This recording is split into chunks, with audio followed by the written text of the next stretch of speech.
Stephen King once wrote that nightmares exist outside of logic, and there's little fun to be had in explanations. They're antithetical to the poetry of fear. In a horror story, the victim keeps asking why, but there can be no explanation, and there shouldn't be one.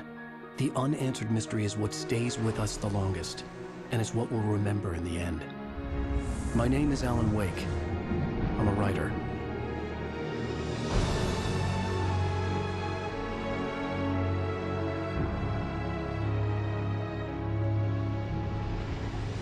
I've always had a vivid imagination, but this dream unsettled me.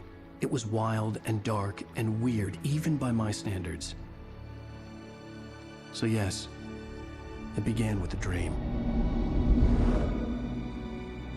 Following a typical nightmare pattern, I was late, desperately trying to reach my destination, a lighthouse. For some urgent reason, I couldn't remember. I'd been driving too fast down a coastal road to get there.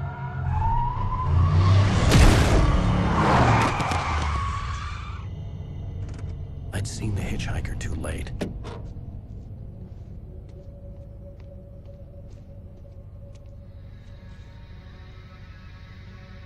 He was dead. I was convinced they'd put me in jail and I would never see Alice again.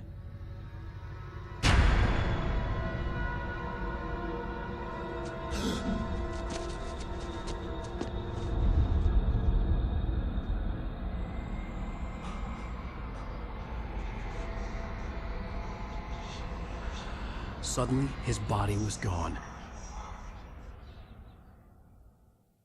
I was in shock from the crash. I could hardly stay on my feet.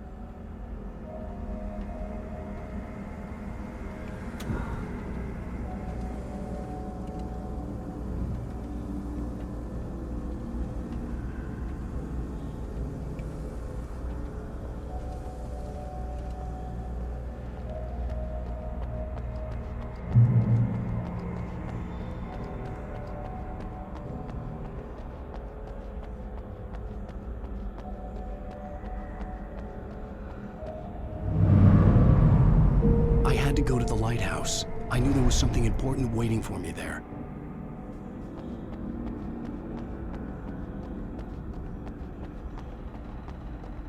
The bridge had collapsed. I'd have to find another way to the lighthouse.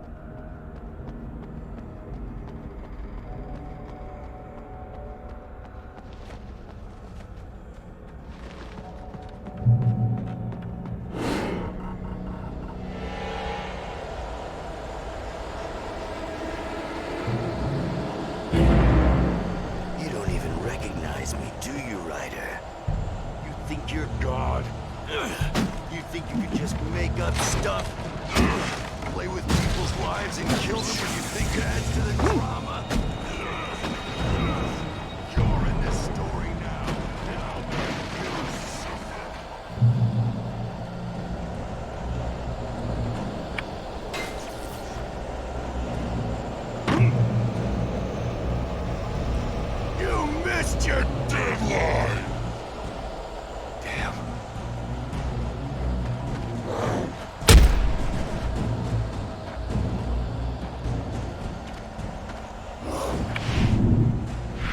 You can't stop me!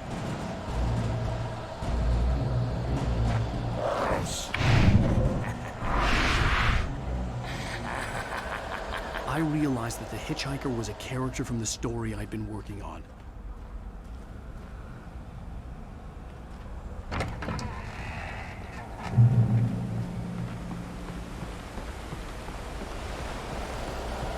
How does it feel to die by the hands of your own creation?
out. Die, die, die, die, die, die, die, die.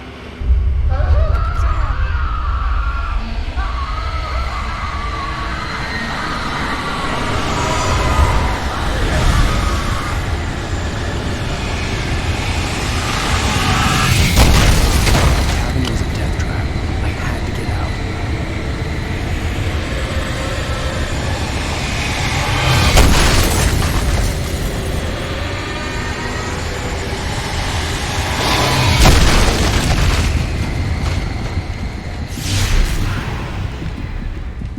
Follow the light.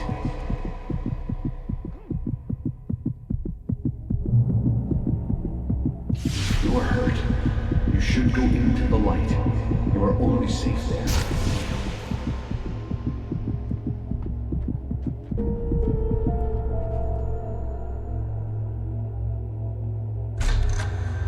Well done.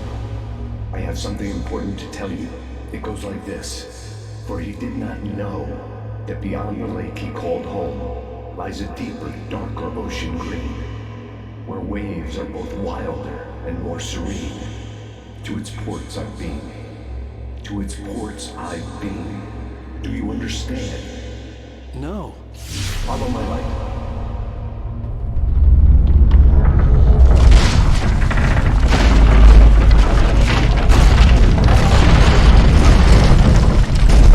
I entered your dream to teach you.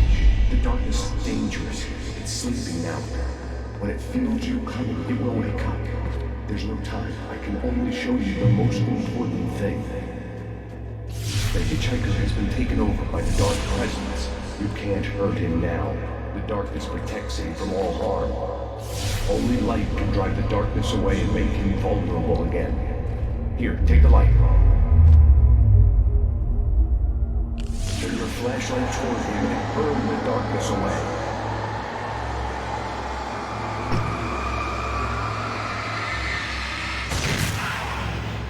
You did it. Now the darkness no longer protects him, but it's still inside, controlling him. He can't be saved. He's still a threat. He is still your enemy. Here, take the gun. Now you'll die.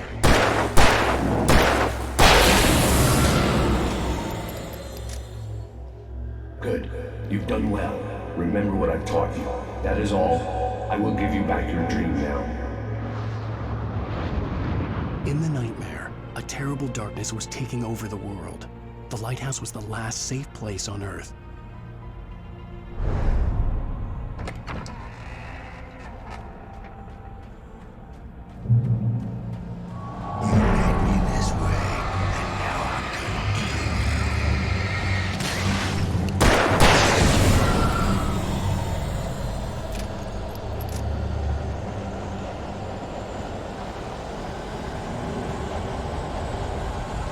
This is it, bitch.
Shh, baby. Just another nightmare.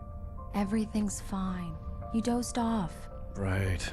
Anything more than dozed off would be news for everyone. Cheer up, handsome. We're here.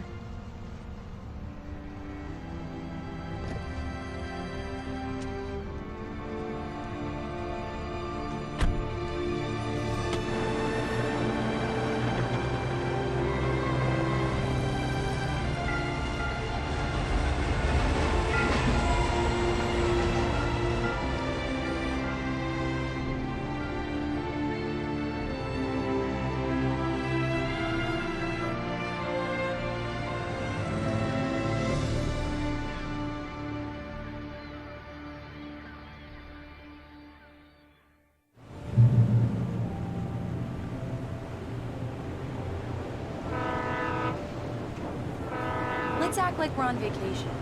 Go stand next to that old gentleman there. I want a shot of you with the town in the background. Sure.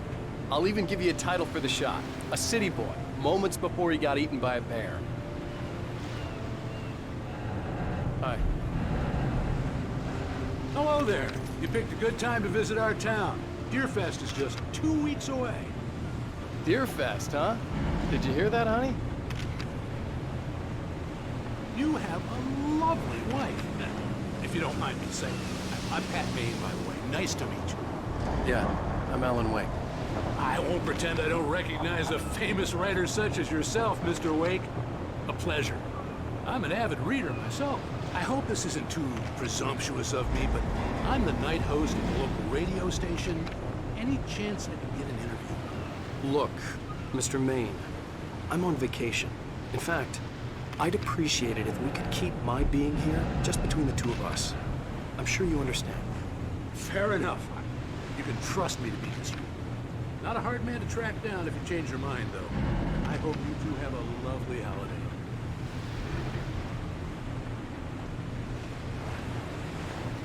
Very nice.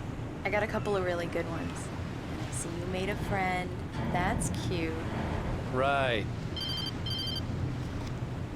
Yeah? Hey, bestseller, how's my favorite writer? Are you there yet? Barry. Yeah. We just got here. Are the locals giving you trouble? Just say the word and I'll hop on a plane and come make sure that you're left alone, Al. No, Barry, we're fine. Great, great. Just want to make sure you can relax and recharge. So, how is the place? Has it gotten your creative juices flowing? Barry, we're just settling in. Okay, Al. I'll call back later to make sure you're doing okay. And you call me if there's a problem, okay? Okay. Just looking out for you, buddy. Talk to you later. I love you too, Barry. You know he's going to be calling you every 5 minutes. Barry is Barry. I can always turn off the phone. What did I tell you? Text message from Barry. He says hi to you too. Alan, we're here. Come on, let's get back to the car.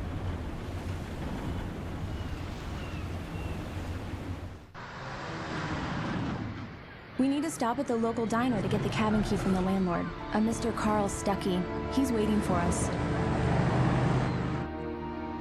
I'll go fill her up while you get the key. I'll pick you up here in, say, 15 minutes? Sure. Alan, thank you for coming here with me. I love you too. Go on. I'll promise to behave.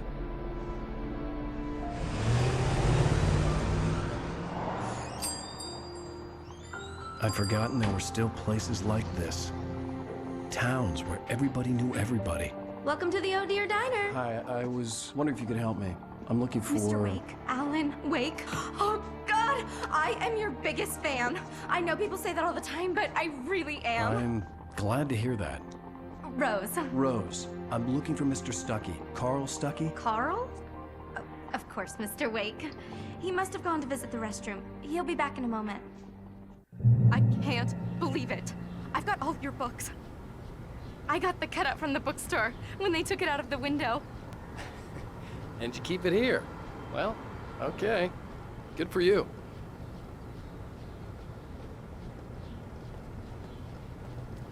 Try the coffee. Just don't blame me when you fall in love, 'cause it'll break your heart when you have to leave. Rusty here is no longer human. Nothing but black coffee under a thin layer of skin. Yeah, that makes two of us.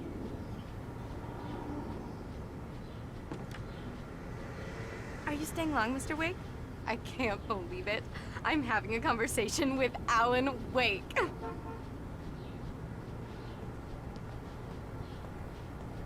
Are you on your own? Do me a favor, Sonny. I could really use a tune right now. Coconut, number 6 in the jukebox. I'd do it myself, but both of my legs have gone to sleep. Bad circulation. Yeah. Are you serious? Coconut again? You disgust me. Call yourself a rocker. Unbelievable. Ha! It does that. Get stuck. Yeah, you need to give it a good solid whack.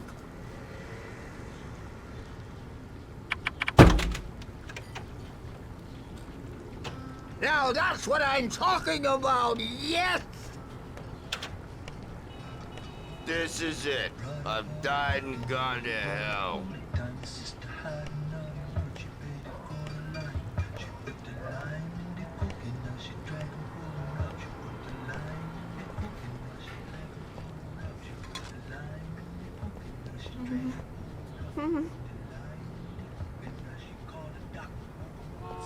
Don't go in there, young man. You can hurt yourself in the dark. I think I can handle it, ma'am. I didn't want to wait.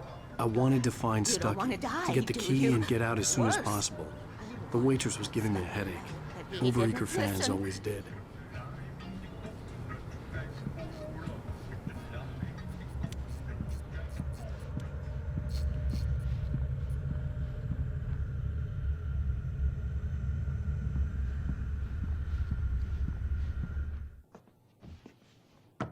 Hello? Mr. Stucky?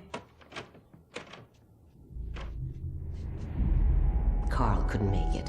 Unfortunately, he was taken ill. But I have the key for you and instructions on how to get to the lake.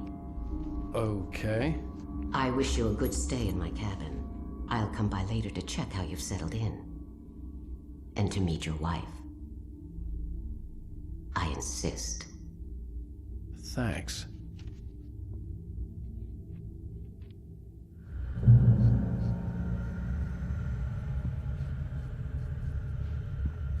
Cauldron Lake is a special place. Very inspiring.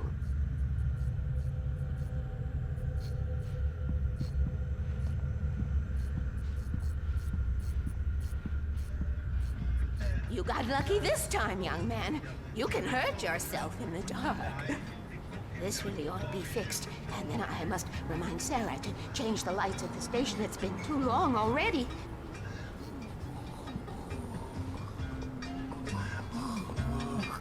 Even that sounds better than your singing. Are you all right? Splendid, splendid! Damn hernia.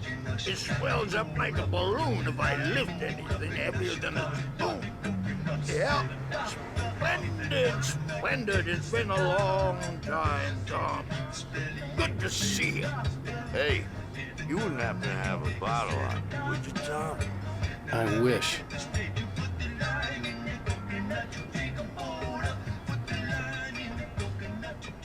The Andersons, they're, local musicians.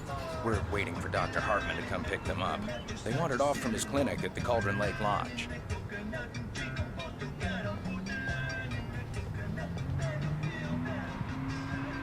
Bye, Mr. Wake. Mission accomplished. The key and the directions. My hero. I got some flashlights, just in case. Hey, wait! Mrs. Wake! Your keys!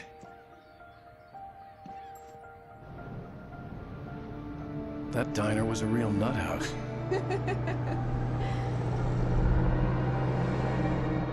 Can you believe this place? This would make a wonderful setting for a book. We're supposed to be on vacation, Alice. I'll figure it out when we get back home. Okay? Okay. We can talk about this later.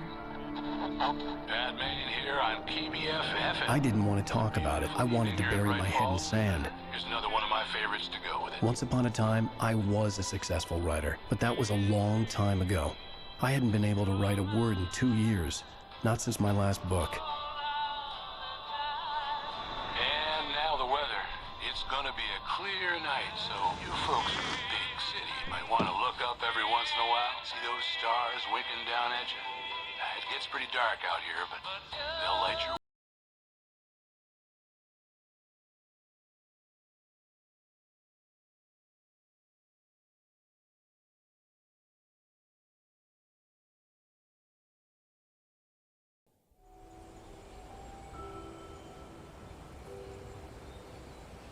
Wow.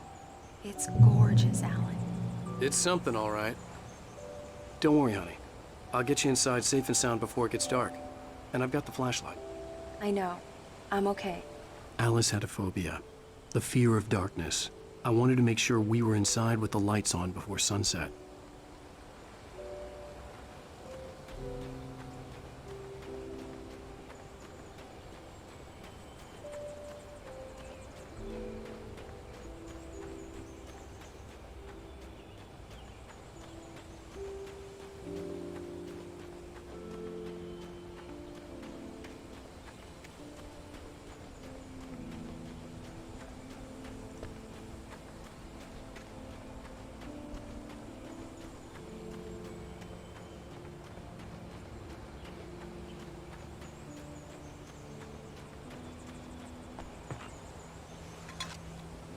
The cabin obviously got its name from the shape of the island.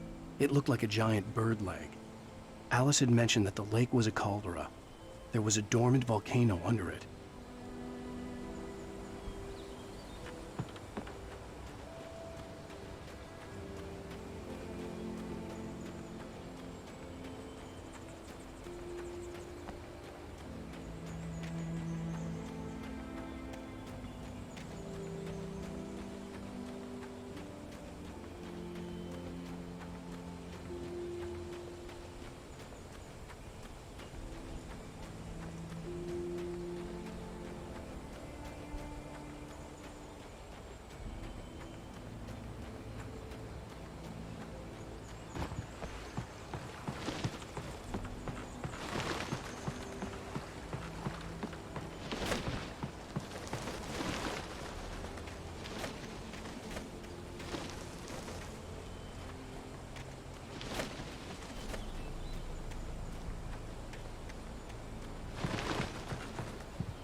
Here we go. Let's take a look inside.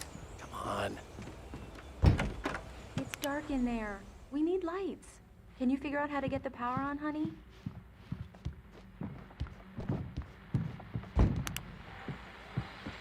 Hello? Anyone here? The Deer Fest guests have already started to arrive. Just ran into one on the ferry. Famous artist, no less than. We'll see if we can rope him into an interview later on. Now, let's go to the phones. Caller, you're on KBF-FM. Hi, Pat. It's Rose. Why, hello, Rose. What's on your mind? I know who that famous artist was. It was Alan Wake, wasn't it? He's my favorite writer. Well, Rose, I just saw him at the diner.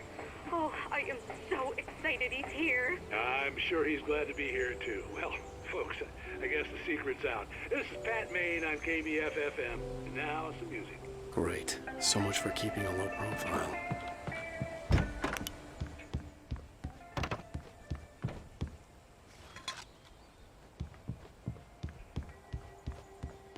The power cable goes to that shed over there.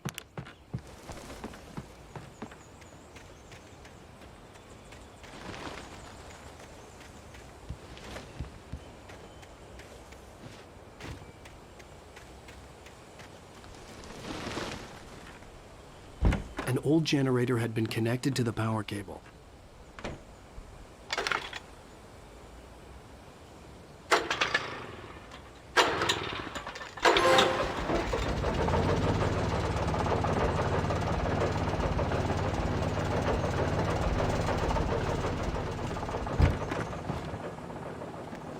The start settling in. Okay, I'll look around a bit. Sure thing. Have fun.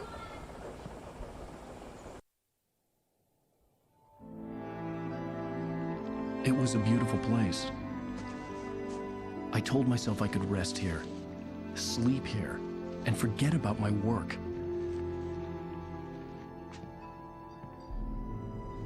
I thought we could be happy here.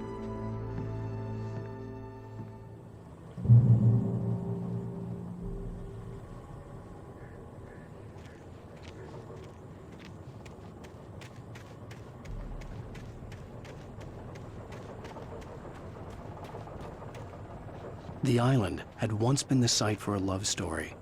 Maybe it would be that again.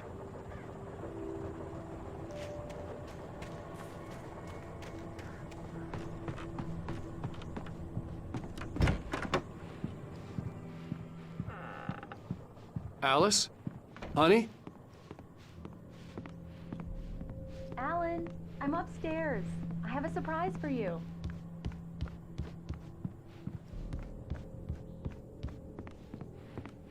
Well, hello there. I'm not the surprise. It's in the study. Go take a look. Okay.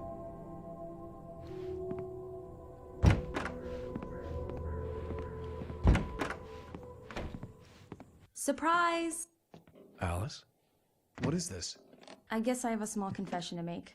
I thought maybe you could write here that a change of scenery would get you past... Damn it, Alice, everyone Hey, hey, just hear me out. There's a local doctor, Dr. Hartman. I read a book of his. He has a private clinic here. He specializes in helping artists. So now you want to get me committed? No, it's not like that. That's not... Alan? Alan? Just don't! I don't want to hear it! God damn it, Alice! God damn it! I knew she wouldn't follow me in the dark. I needed some time alone to think things through.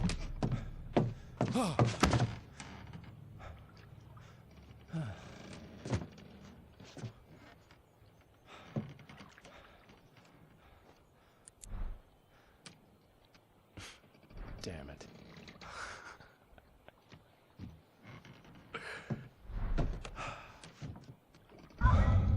Alice?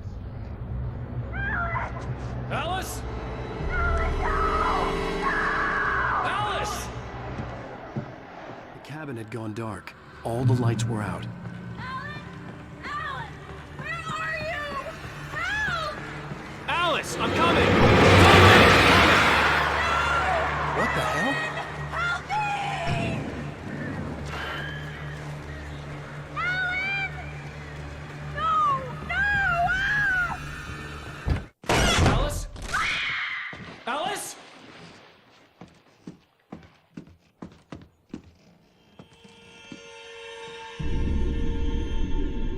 Oh no!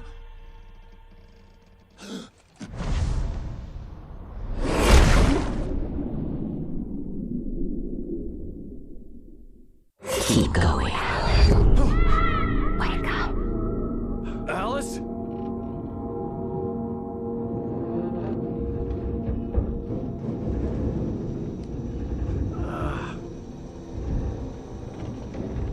Waking up in the crashed car felt like I had woken from one nightmare and entered another. I couldn't remember how I got there. All I knew was that something terrible had happened to Alice. The phone was dead. I'd have to find help on foot.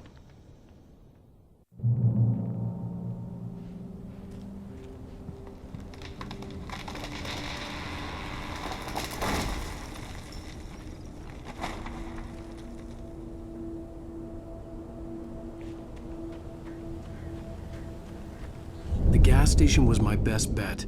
They'd have a phone I could use. It looked like a long hike through the forest to get there.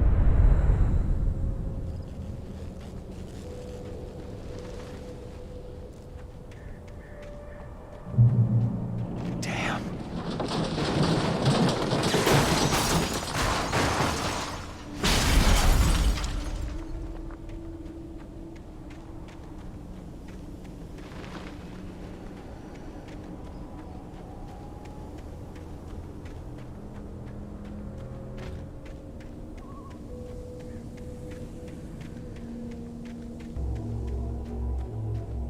Hello?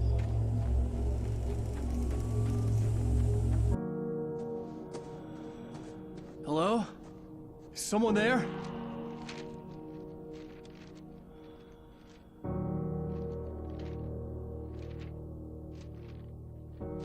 The loose sheets of paper were pages from a manuscript entitled Departure. That was the name I planned to use for the next novel I had never gotten started. I was named the author. I hadn't written it. I couldn't remember writing it. In the scene on the page, the hero was attacked by an axe murderer in the woods at night.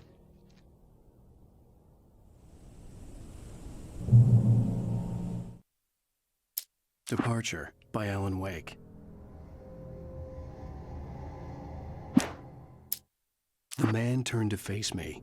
His face was covered in shadows. It was hard to make him out in the darkness of the forest that surrounded us, but the axe he lifted was plain to see. It glistened with the blood of his victim. He grinned madly. The shadows were alive, distorting his features. It was a scene from a nightmare, but I was awake.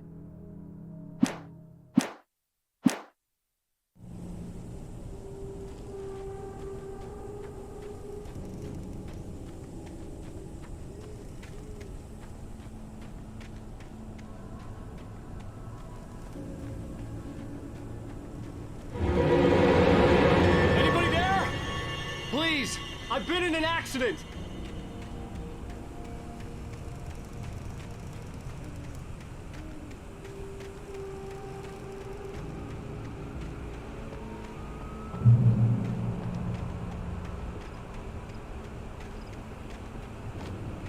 The lights up ahead were a good sign. Maybe I wouldn't have to hike all the way down to the gas station to find a phone.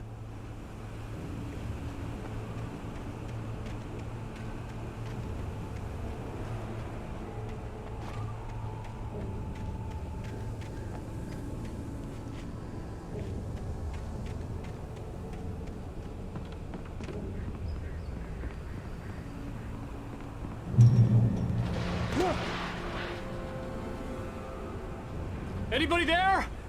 Please, I've been in an accident. Hey! Hey, you! Phil! There's been an accident. I need help. Listen, I need to... Premium cabins for rent in... Oh, hell. Carl Stuckey. Pleased to meet you. Non-refundable reservation deposit required. Fair and square. Fair and square.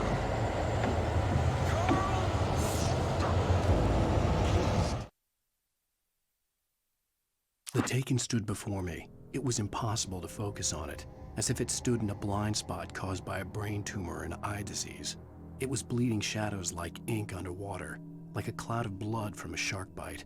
I was terrified. I squeezed the flashlight like my life depended on it, willing it to stop coming any closer. Suddenly something gave, and the light seemed to shine brighter.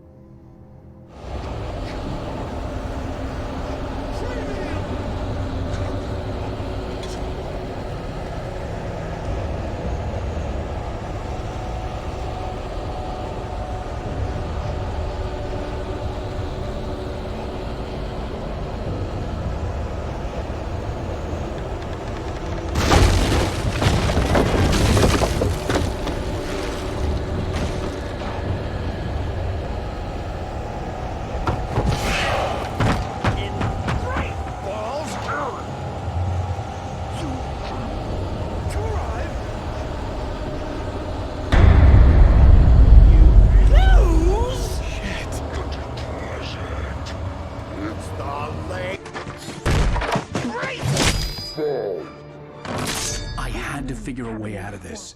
Any second now, and Stuckey would be knocking on the door with his axe like Nicholson in The Shining.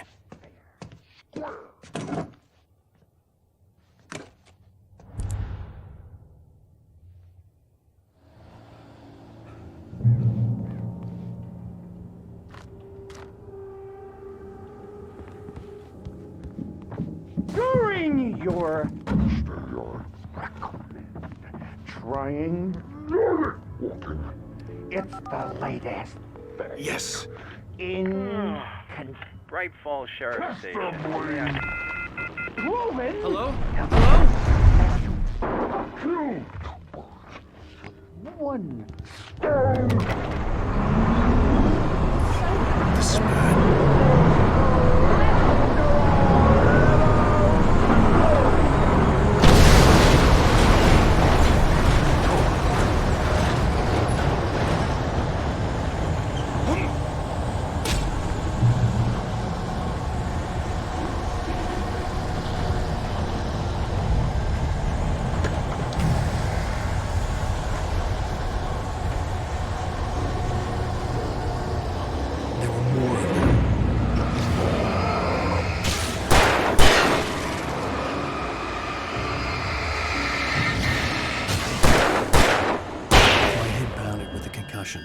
I'd never fired a gun outside a shooting range, and now I just killed someone. Or something. There were no bodies. They just disappeared. If I was dreaming, it felt real enough to make me sick. Eerie hand-painted graffiti was revealed by my flashlight. Someone had hidden a chest of supplies near it.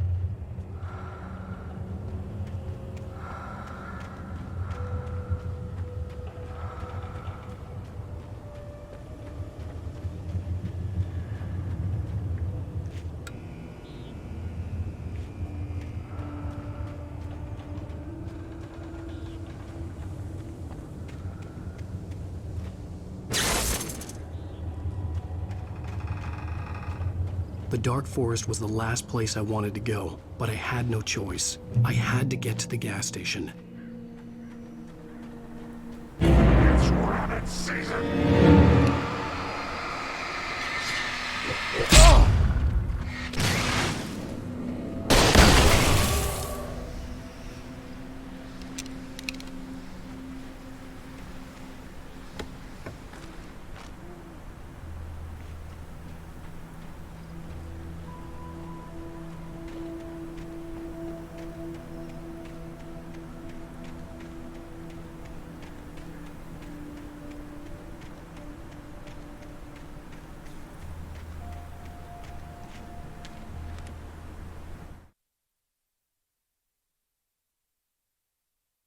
Rose knew she had been gushing, but right now, she didn't care. As far as she was concerned, her brief meeting with Alan Wake was literally the high point of her life. She watched as he got in the car with his wife. She was pretty, confident, at ease with Wake. Not like Rose. They were perfect for each other. She'd have given anything to be called their friend.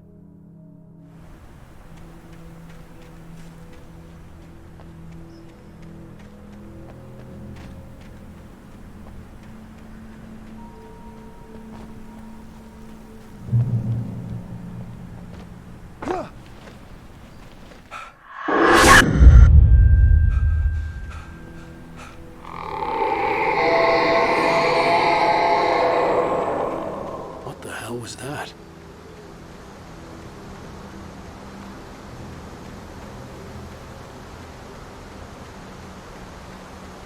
When I saw the river below, something uncoiled itself inside my head.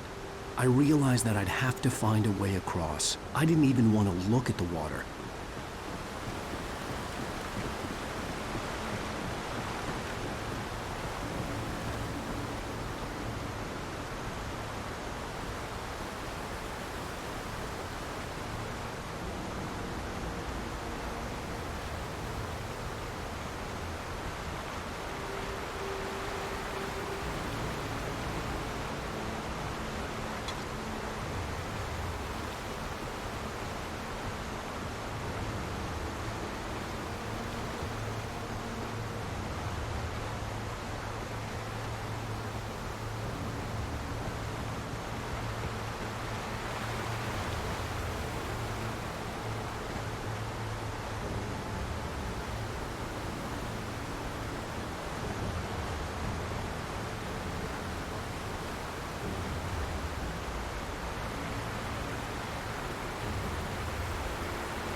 Barry Wheeler was bouncing off the walls. He jumped on a plane after his calls were ignored by both Al and Alice for several days. It could mean that they were both on a second honeymoon, but Barry didn't buy it. Al had been way too unstable for that, not sleeping, messed up. Barry had years of experience dealing with Alan Wake, and he couldn't ignore it. Something was wrong.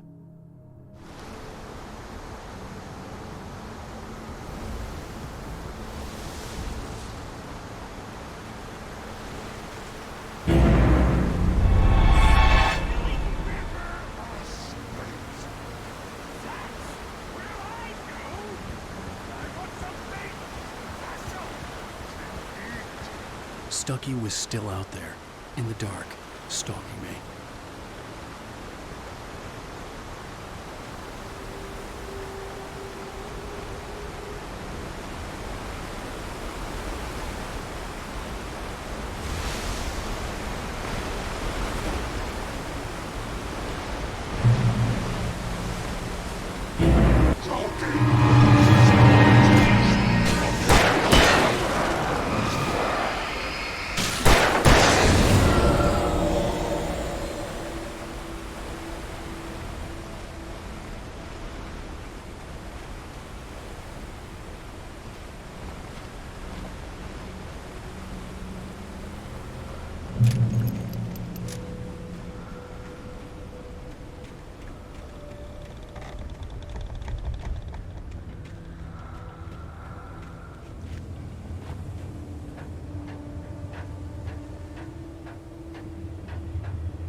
Taken. They're taken.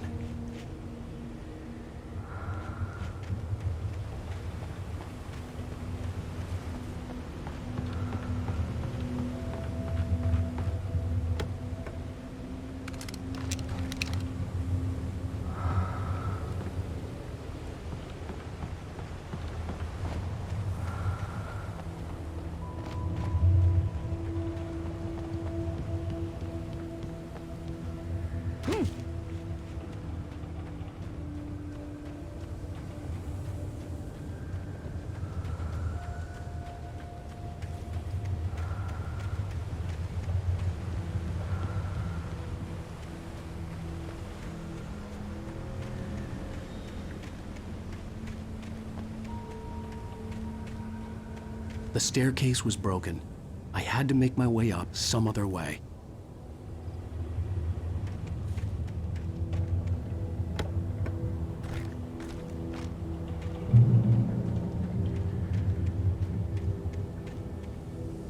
There was no power. There was bound to be a generator somewhere at the logging site.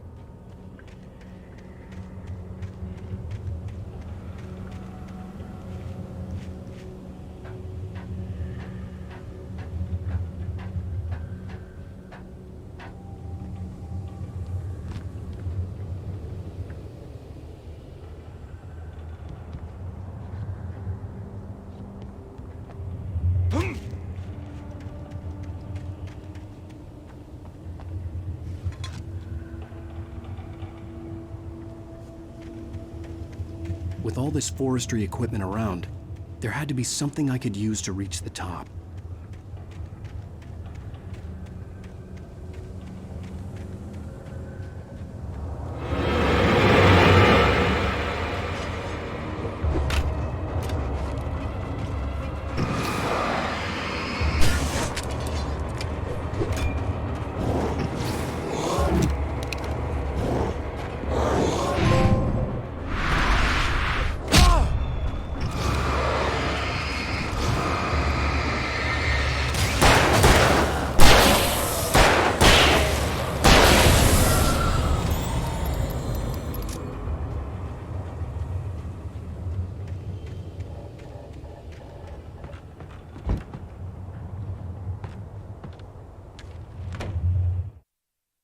I heard them before I saw them, swooping down from the sky and screeching as they came.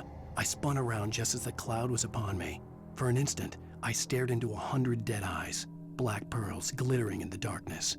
I raised the flashlight and the swarm exploded like fireworks. Feathers burned, turned into ash. I couldn't hear my scream above theirs.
Well, I was just outside for a breath of fresh air, and what a night.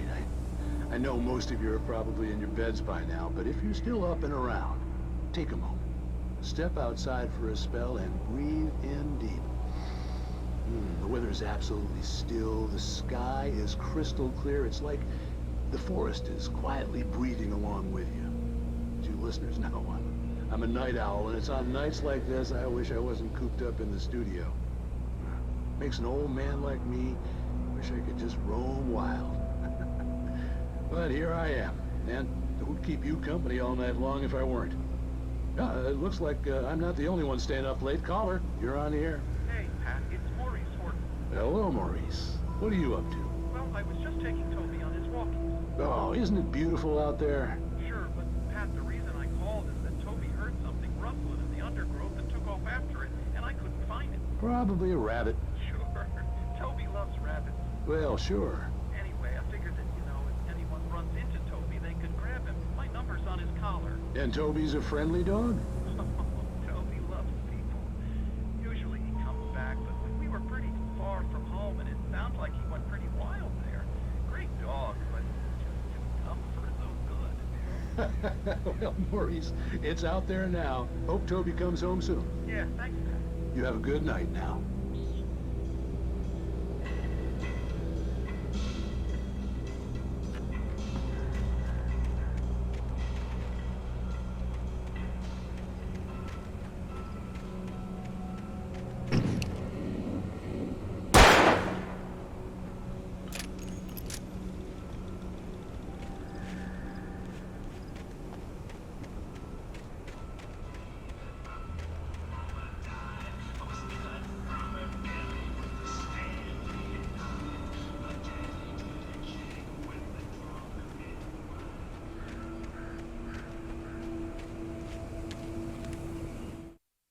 At first, I kept finding the pages as if by accident.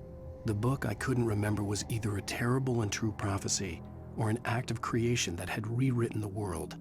I began to hunt the pages feverishly, for they held the answer to the mystery. With it, I could save myself. With it, I could save Alice.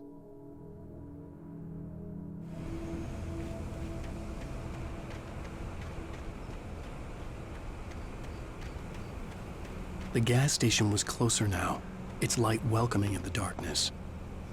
Paul makes the best dogs in the state. Belly Remastered is the best with no cuts. Monster Dog is second best. The famous dog is...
I stepped into the gas station's garage. It was dark and quiet.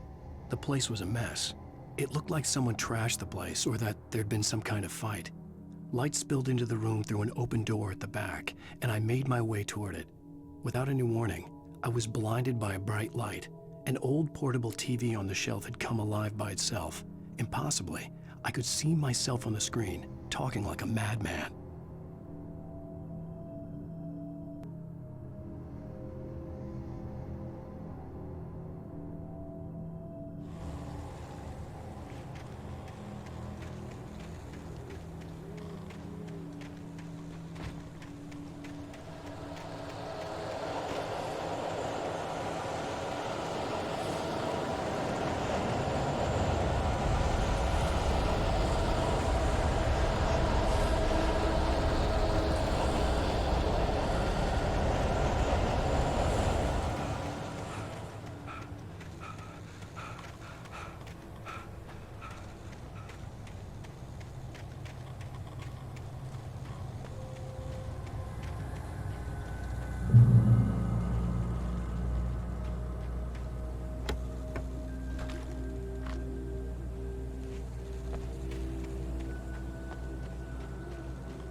bestows immortality on those who advance it to elevate all of mankind.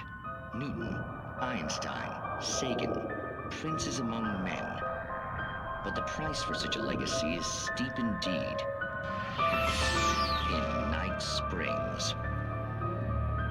Tonight's episode, a quantum suicide. If our lives are already written, it would take a courageous man to change the script. Having called a press conference, Dr. Barclay Colvin is about to demonstrate that very courage. Ladies and gentlemen of the press, I am Dr. Barclay Colvin, and I'm glad so many of you could join me here at the Moorcock Institute. Tonight, I'm going to give a practical demonstration of the many worlds interpretation. As you can see, this is a loaded 9mm pistol.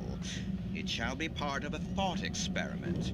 And now, a real experiment, known as a quantum suicide. Did he say suicide? Is that a real gun? He's kidding, right? Please, please, stay calm. There is no risk. Observe what occurs when I place the weapon against my own forehead. Now, you might think this round is merely a dud. Not so. Observe the flower pot. And yet, I myself cannot be harmed with this gun. With each pull of the trigger, two new realities branch off. One in which the weapon didn't fire, and one where it did. With my machine here, I have ensured that this reality is always the former. I have bestowed upon myself quantum immortality. Under no circumstances can this gun kill me. So wait. What you're saying is that every time you pull the trigger, in another reality, you die? Yes, of course, but that's completely trivial. There's an infinite number of things that could happen at any moment, and they always do happen somewhere. The point is, this one thing did not happen here. You're insane, Colvin. Insane? Insane? Hey, was this thing supposed to be plugged in? I stumbled on it. You fools! Gaze upon quantum immortality.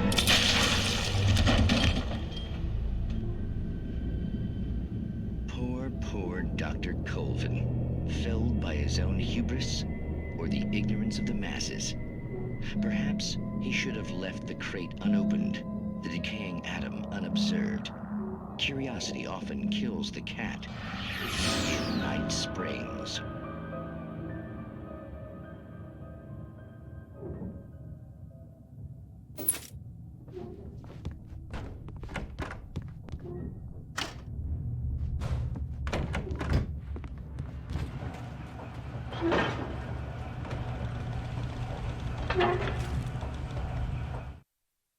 The cabin on Cauldron Lake?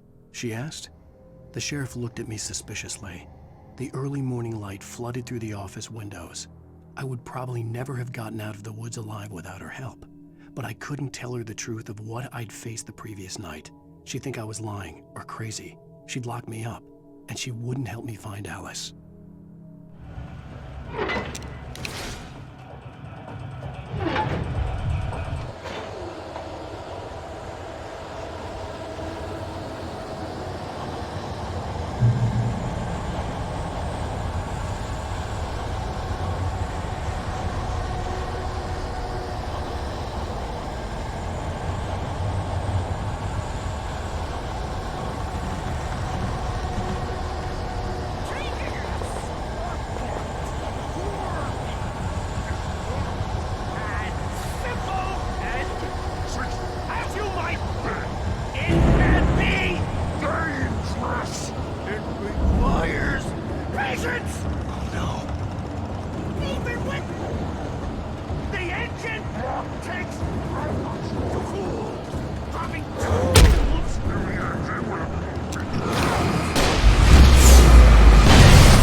Stucky's body vanished, leaving behind only a lifetime of nightmares to come, assuming I'd reached the lights at the gas station alive.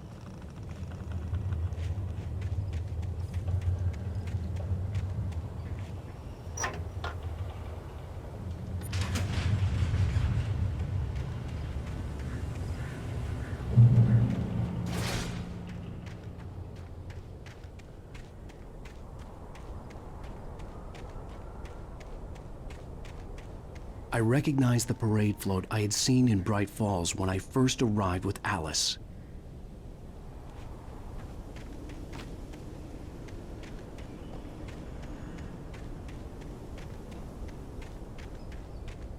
After the insanity I had just experienced in the darkness, the lights of the gas station felt comforting. At least for a moment, the sane world reasserted itself.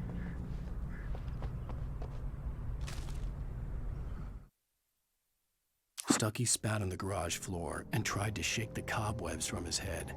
Ever since the couple never showed to pick up the keys, things had been fuzzy. Something, a feeling, caught his attention. Stucky looked up and stared as his brain tried in vain to process the horror before him. He stumbled back, knocking over a can of oil. A black pool spread across the floor while he struggled for a brief moment, then let go as the unrelenting darkness engulfed him.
I had to get inside the gas station to find a phone to call for help.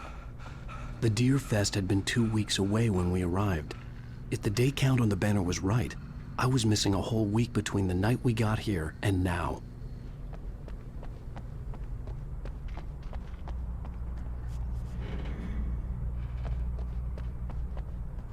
The garage was a mess. It looked like someone had trashed the place, or that there'd been some kind of fight. I'll write. I'll keep writing. Outside, there's only darkness. Outside the cabin, outside the story, there's only darkness. I can feel her presence in the dark. Just now, I could smell her perfume in the room. I'll reach her. I'll fix it. I'll bring her back. The story will come true. If I stop, she's lost. I don't believe this. It'd been me on the TV, talking crazy. Was I losing my mind?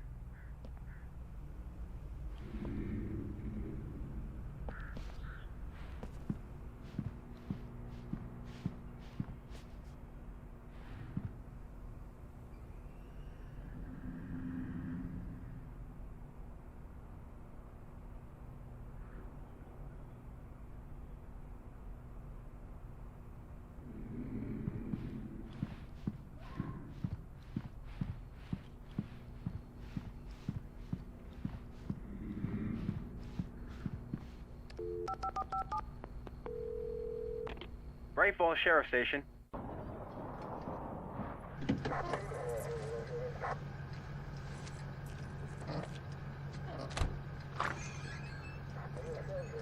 Oh, thank God, Sheriff. Sheriff Sarah Breaker. You are... I'm Alan Wake, but listen. I was in a car crash. My wife, Alice, she's missing. Calm down, Mr. Wake. We were staying in a cabin on the island, on Cauldron Lake. There's no island on Cauldron Lake. Not since the big eruption in the 70s. Please, I can take you there, okay? You look like you've taken a pretty bad knock to the head. Are you okay? Listen. We'll figure this out. please get in the car. We'll swing by the lake and then we'll go to the station, okay? Mr. Wake, have you seen Stucky, the guy who owns this place?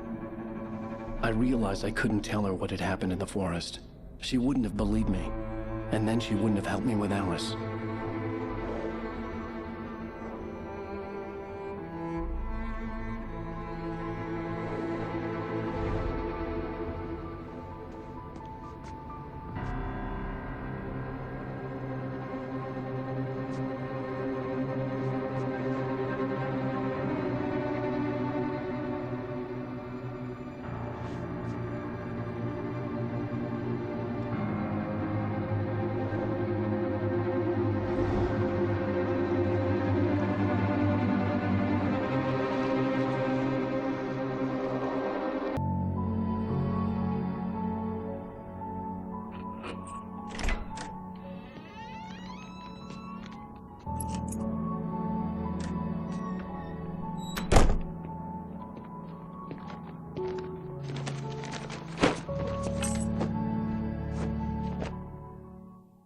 Honey, I'm home.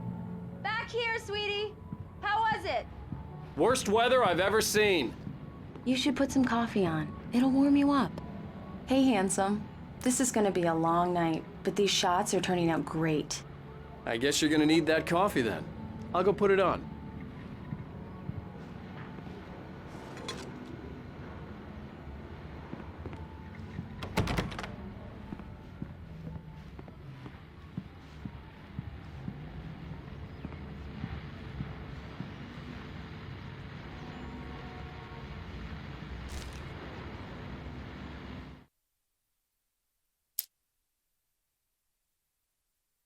It's true what they say about the fall and the sudden stop at the end.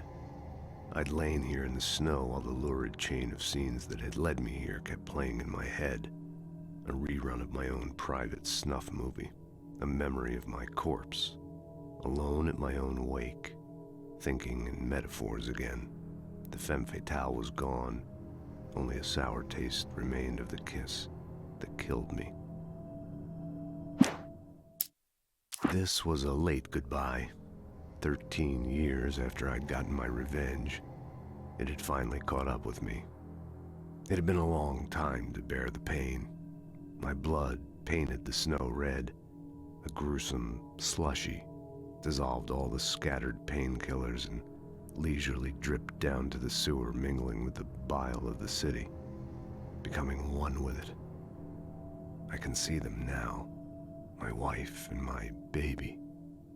Honey, I'm home.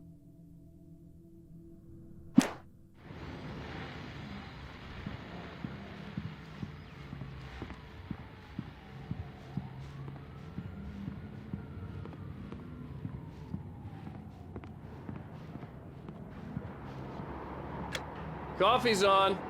Great, thanks. I'll need it if I'm gonna finish this by tomorrow.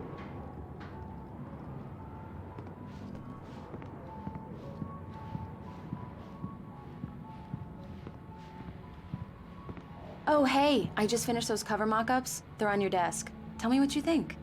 No kidding. I didn't think you'd get them done this quickly. On occasion, I can perform all sorts of miracles, my dear. These look really good. Oh, sure, until Barry gets his hands on them. Which, by the way, will happen over my dead body. The last time was the last time. Oh, and speaking of Barry, he called. Alan? Alan, please check the fuse box. I'm right here. I'm on it, honey. Please hurry.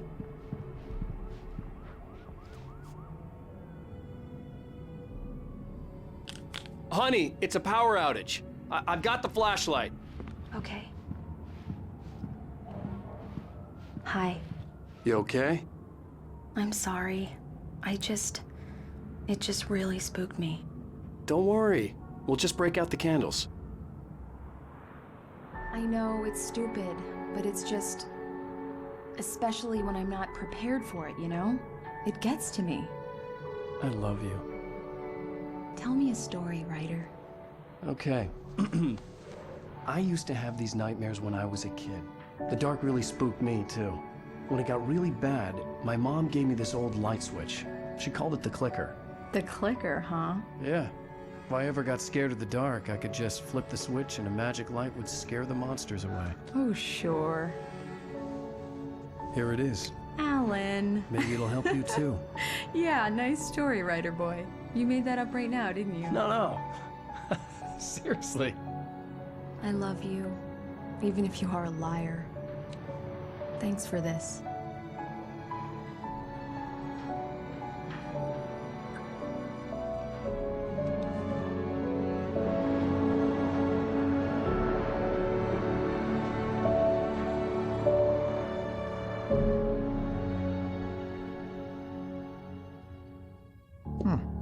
How do you feel, Mr. Wake?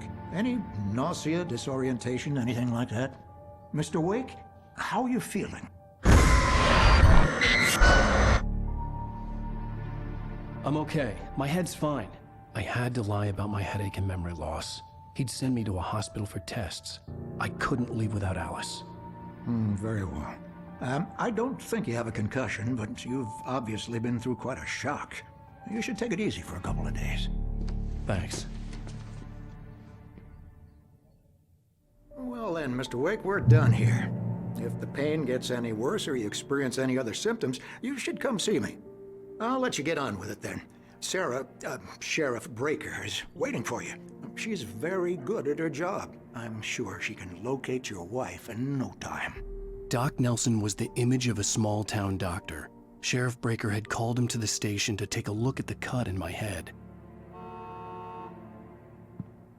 I'm sorry you had to cut your morning fishing short for this, Doc. Oh, she's a beauty, ain't she? Not the biggest I ever caught, if you can believe that coming from an old fisherman like me, but she's right up there. Now, she's a largemouth bass, which is what you're after if you prefer a lure. Now, if you want either trout or salmon, on the other hand, then it's fly fishing for you. You a fishing man, Mr. Wake? Oh, doesn't really matter, I suppose. But it can be very relaxing out there. You can't get me off the water this time of year. Closest thing to heaven. I'll take your word for it, Doc.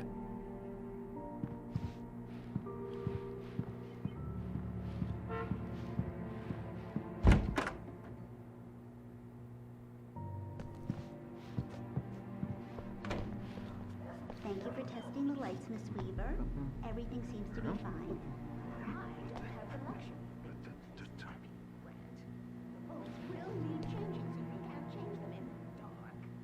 I'll be sure to take care of it, Miss Weaver.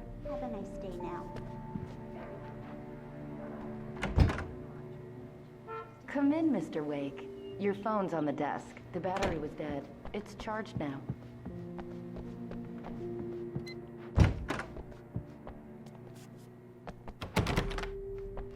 Mr. Wake, the sheriff is waiting for you in her office down the corridor. That was Cynthia Weaver. I guess you can call her the town eccentric. She used to be the editor of the local newspaper, but she's focused on, other things these days.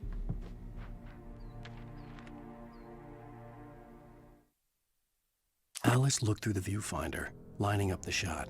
Cauldron Lake was breathtaking. Something caught her eye. A figure standing in the shadows behind the cabin, like a thin woman in a black dress. She lowered the camera and looked again. No one there. Just a collection of bushes that looked vaguely human-shaped.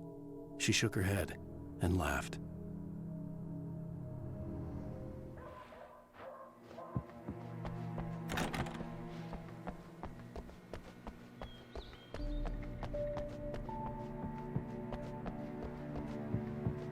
Your phone, Mr. Wake? Have you started looking for my wife yet? My men are already on it. Now, can you tell me what happened? I'm not sure. I can't remember. We were arguing. I walked out of the cabin. The cabin on Cauldron Lake? How did you end up at Stucky's gas station? I wanted to tell her what had happened last night, but I couldn't. She'd lock me up. Excuse me. I need to take this. Hello? Alan, please help me. Alice? Stop talking to the law. You'll do exactly what I say if you ever want to see your wife. Who is this? Go to the back lot. There's a hole in the fence on the left. Look inside the junker. I left a little something there to convince you we're all on the same page here. After you ditch the cops, you're gonna meet me in Elderwood National Park. There's a spot called Lover's Peak. Midnight. Don't do nothing stupid, pal. Mr. Wade, can I help you with anything? I need to get some air. The sheriff said I could go out back. Of course, Mr. Wake. You can get there through the cell corridor. Just don't mind Walter in there. He's one of our regulars. I thought he quit drinking for good.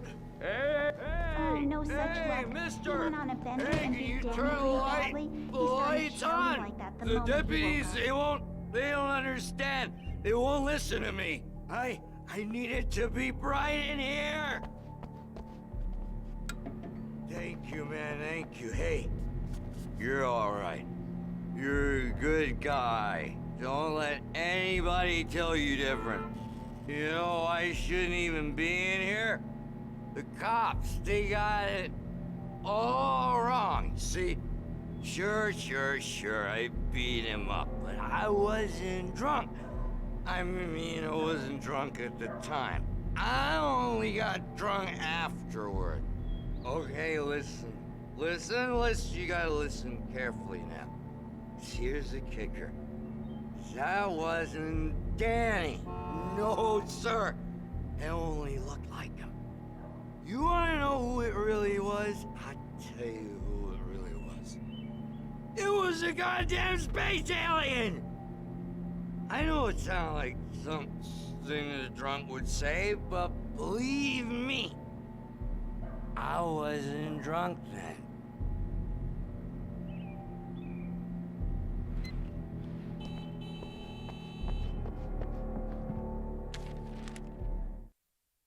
In spite of its human mask, to describe the dark presence as intelligent would have implied human qualities on something decidedly inhuman. Nonetheless, it found the one spot in the diner that was dark enough. Some light spilled into the corridor, ravaging it. But it took the pain. Horrible as it was, the writer would soon fix that. He would be coming to the one place where it still had power. I told him, oh yeah, well, I don't hear. The early morning light hurt my eyes and made my head ache. The man on the phone had said, go through the fence on the left.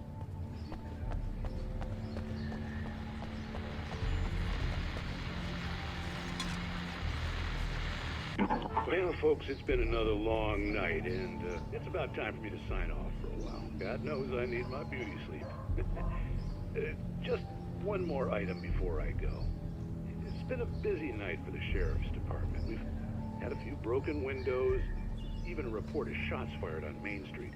Deputies Mulligan and Thornton had to deal with two intoxicated young men who were celebrating the completion of their Deer Fest float. Now, folks, we get this every year. I know it's exciting, the big day's almost here, but let's save it for the party and leave the gunplay for the shooting competition, huh?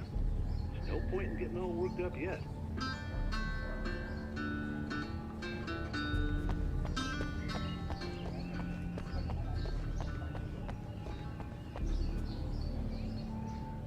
The caller had told me to find a hole in the fence behind the police station. There was something for me in an abandoned car.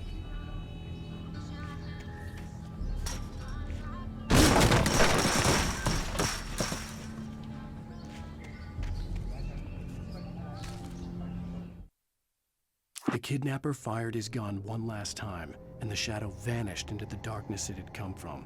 See? Nothing to it, Wake. The thought of Alice in his hands was revolting. We stood on the wooden platform of Lover's Peak, the waterfall and the mountain behind us, the lights of the radio mast blinking red in the heights above. I fought with the urge to take a swing, force myself to speak. Let's cut the act now. Where's my wife? Alice's driver's license had been placed on the front seat. The caller meant business. Barry? Ow! Thank God! Where the hell have you been? I've been trying to reach you for a week, you and Alice. I've been worried sick. I flew out yesterday. I'm here in Bright Falls. Barry, listen to me. I'm at the sheriff's station. Come and get me. I can't talk now. Ow! What the hell is going on? I had to get the sheriff to let me go. I needed to get to Elderwood National Park to meet Alice's kidnappers.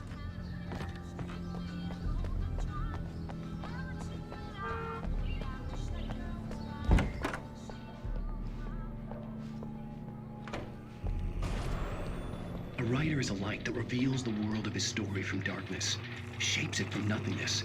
The way a sculptor carves a statue from a block of granite. If I stop, the world I'm making dies. Darkness will reclaim it. It's a long, hard journey into the dark. Alice's life is at stake, but I can't think about that, or I'll lose it. The dread lingers at the edge of perception. I'll push on. Anything is possible here. I'll write the story. I'll save her.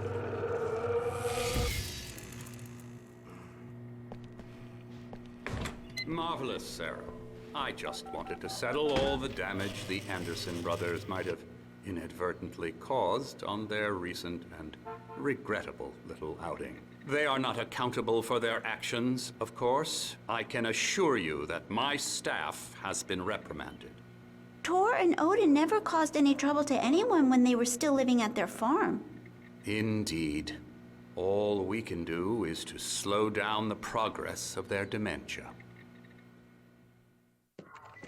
Are you feeling any better, Mr. Wake? I'd like to leave. Am I free to go?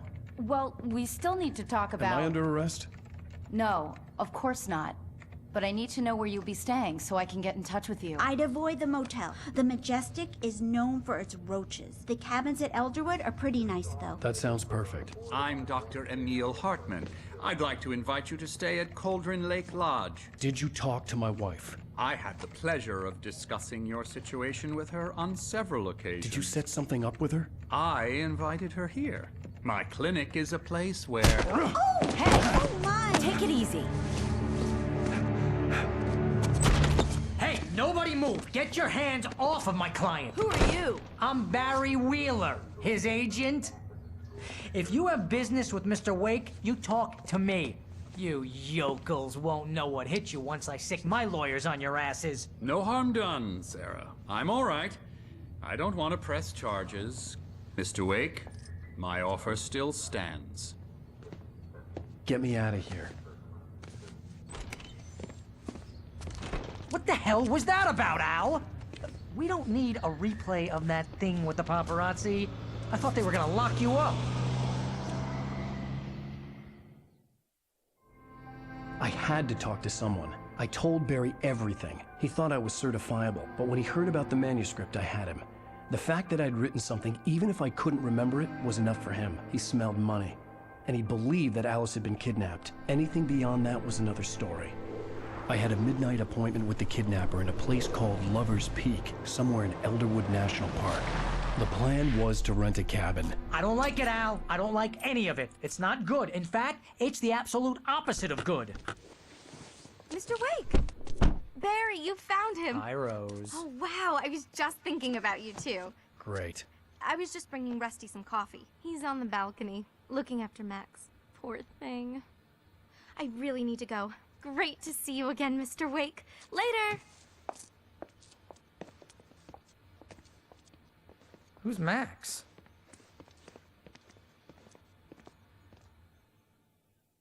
What an airhead.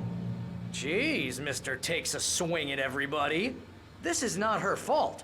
She's a very nice girl and, more importantly, a fan.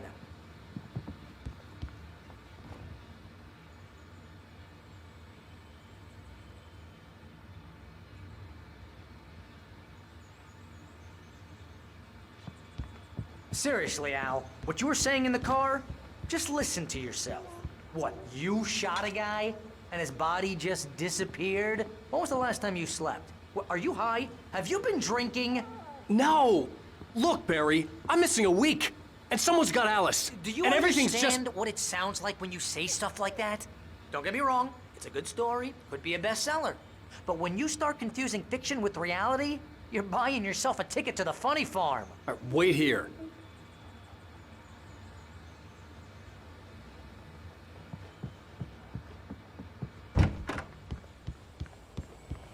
Easy there, boy. I'm almost done. Hey, Rusty, right? You rent cabins. Oh, Mr. Wake. I'd shake your hand, but mine are kind of full here. Actually, I'm sorry about this. Would you mind grabbing the registration form from the desk? It's just across from Bucktooth Charlie. Okay, sure. What happened? Crazy poachers. Max here got his foot caught in a trap. They're illegal to use here. Hell, you're not supposed to hunt within the park at all. But that doesn't stop some lowlifes. Hell, at least Max is gonna be okay. He got lucky. Max is still groggy from the shot I gave him, and I'd rather not leave him alone just yet. Al, you can't just go and meet a kidnapper. Those situations always end up in disaster. You gotta talk to the cops. She's my wife, and it's my call. Can we talk about this later? No. This whole thing, listen, you hit your head. I mean, geez, Al, come on. You gotta understand how crazy all this sounds. If you're trying to pull a joke on me, freak me out, it's working. Ha ha, let's have a laugh on Barry. Well, you had me going there real funny, Al. You can quit it now.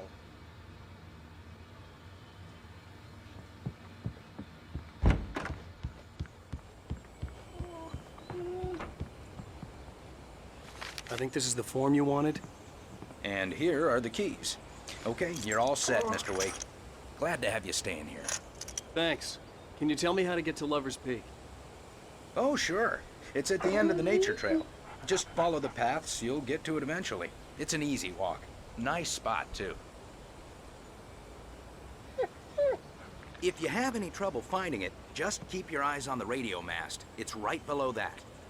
Oh, and hey, if you take a walk in the woods, watch your steps so you don't end up like Max. I guess I'm a little worried. We got a bunch of campers out there we haven't heard from. It's not like these people are on a schedule, but with the traps, well, you know. I just don't want any trouble. Right, thanks.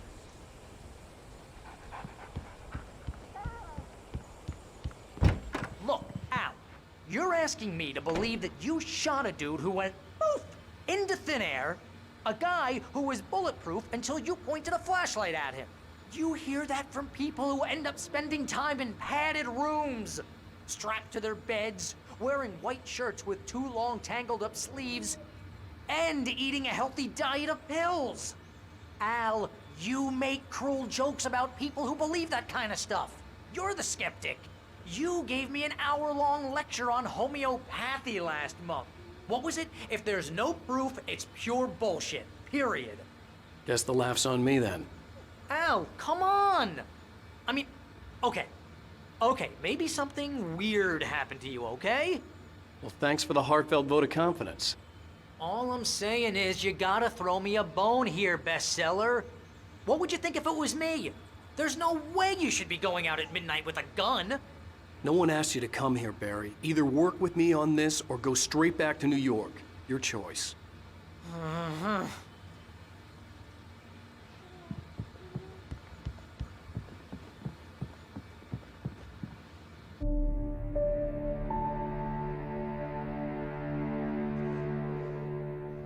That's just crazy talk, Al. Al? Al? We should go to the sheriff or call the FBI. Damn it, Barry, they'll kill her! This is not a goddamn debate, Barry. I'm going to Lover's Peak. He said to come alone. Okay then. I understand. You're my best friend, and I'm worried that you're not right in the head. Tell me what to do to help, and I'll do it. You stay here, and if I'm not back by morning, call the cavalry.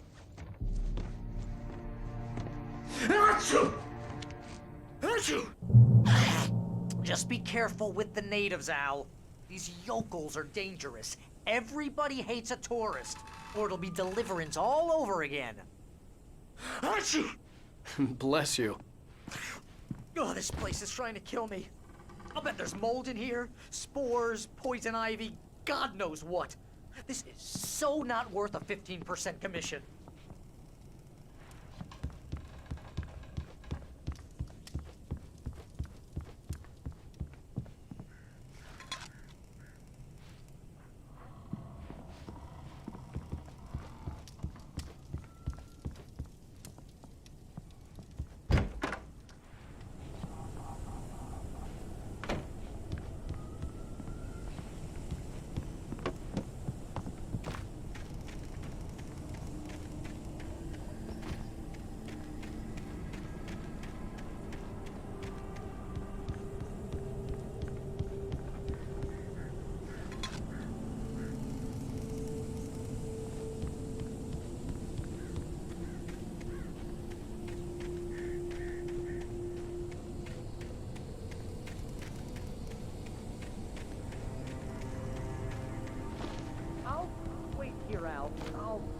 on the fort. I'll be with you in spirit every step of the way, Al. Walking the door now.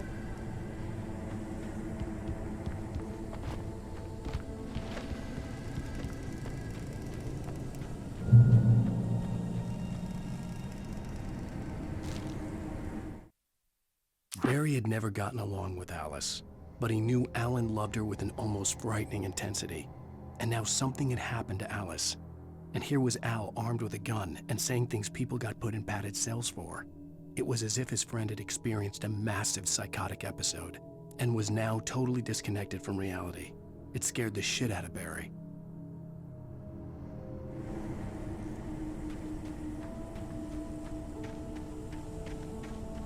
I knew I should have gone to the cops. This wasn't the smartest thing I'd ever done, but I was still angry with Barry for trying to talk me out of it. These people had called me right in the sheriff's station. The cops wouldn't scare them, and they had Alice.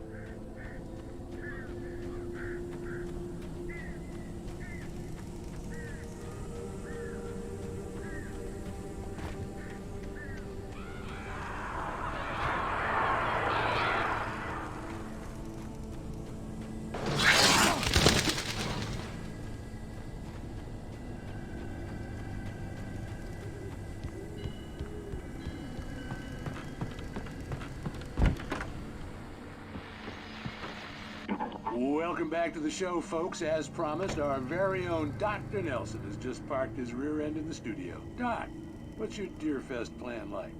My plan? You make it sound a lot more organized than I ever seem to manage.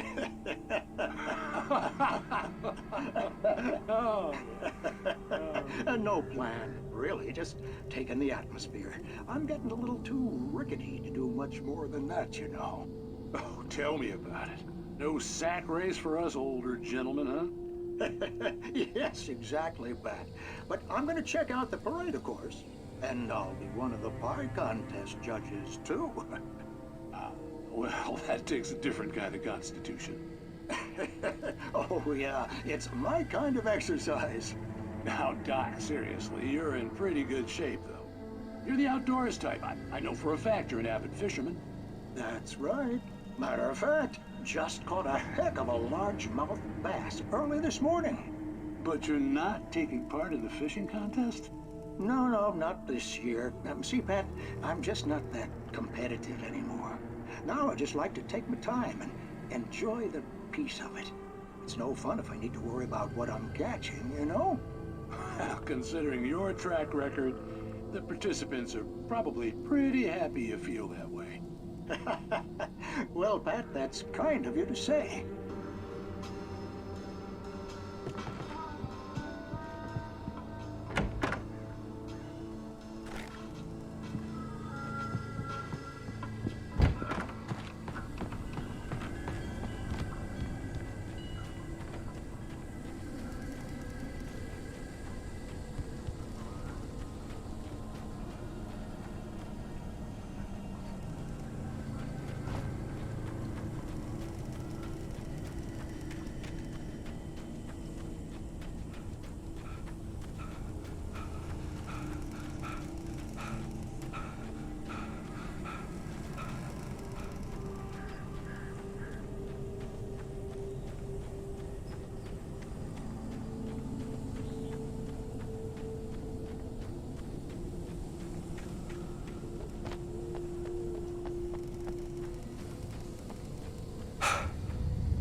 answer and cure of civilization.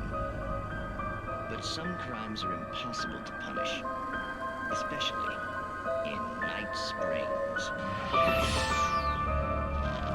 Tonight's episode, The Man in the Mirror.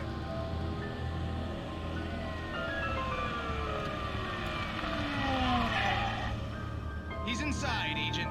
He's a weird one. So, you're confessing to killing that guy, huh? Why? Had it coming? Yeah, but why would you do that? I mean, you're a nice guy. Normal. Took your kid to a soccer game. So how come at the game, you pick a guy and, quoting from the arresting officer's report here, assault the victim's head area repeatedly with the weapon of choice being a pair of bare fists? Wow, that sentence really flows, huh? Maybe you're not the literary type. Okay, so you mess him up. But why? Who was that guy? We couldn't ID him. Why would a guy like you do him like that? I didn't like his face? Well, you must have hated it, because you really went to town there. I mean, there's no way to tell what he looked like. No ID on him either. That must be difficult. But then we ran the fingerprints. Got a match. Your prints. Identical. Huh, how about that? Your son said you were wearing a white shirt when you took him to the game. The white shirt is on the dead guy. It's plenty red now. You won't get away with this. Do you really think that's in any way relevant to me? I had plenty of time to talk to my boy before the cops arrived, you know? He won't stop screaming, am I right? You think he's ever gonna be okay? I left my mark. Believe me. You bastard. What? You gonna shoot me? What's the point? I'm going to prison. You got me. I don't understand any of this. And you never will. Don't worry. Maybe you'll see me again, Agent. Maybe in the mirror.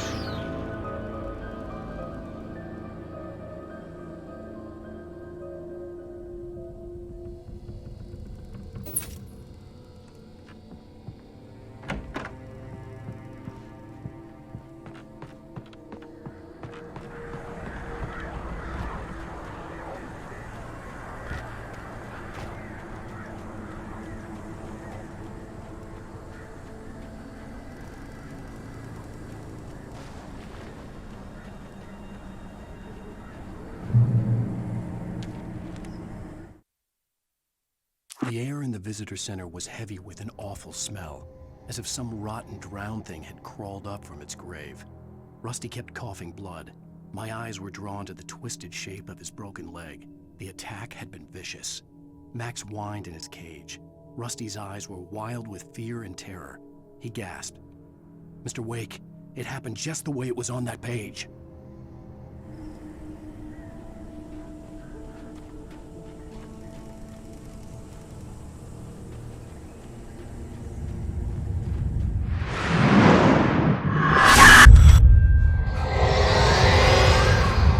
Vision left me weak.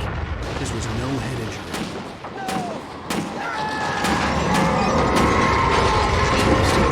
Damn. Rusty, hang on! I'm coming! Please, help me!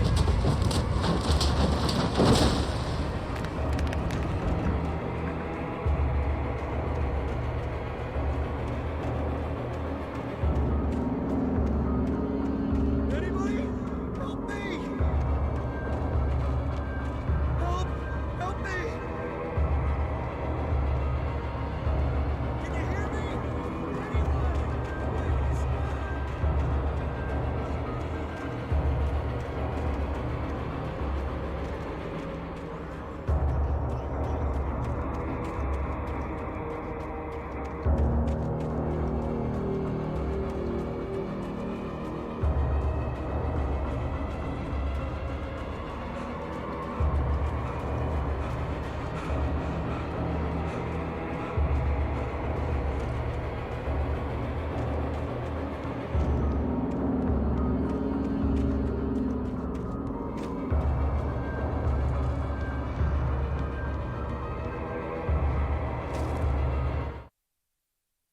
Rose knew that Rusty was in love with her, and she liked him too. She liked him a lot. He taught her to dance, and life had certainly taught her the value of a man who was gentle. He treated her well, made her smile, made her feel good. But Rusty wasn't the prince of her dreams, and that tended to underline the unbearable truth. She was no closer to that Hollywood magic than he was.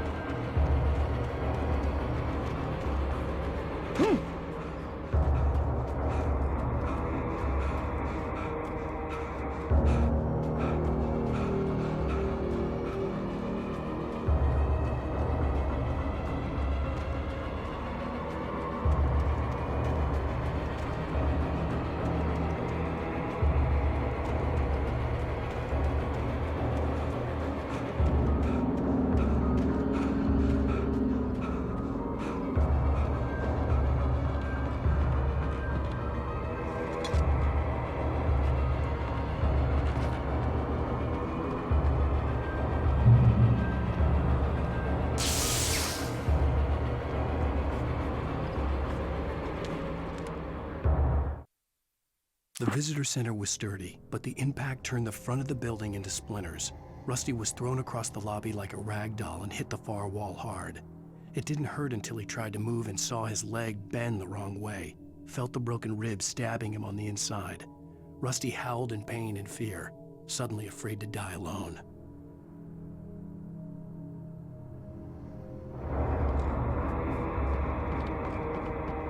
The ranger's office was locked. I'd need a key to get in.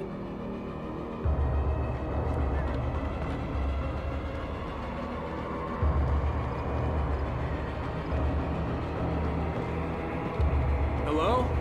Back here. I'm back here. Hey, please help me.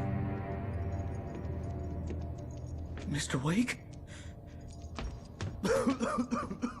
Oh, hell. It happened just the way it was on that page. I found. Came true. It knew. So dark. It'll come back for me. You must... The lights. In the office. I have the key. Okay, Rusty. Hang on. I'll be right back. Whatever did this couldn't be far.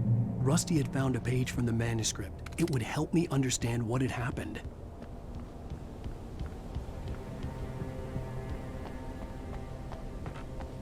The only way to make sure that Rusty was safe was to get the power running and the lights back on.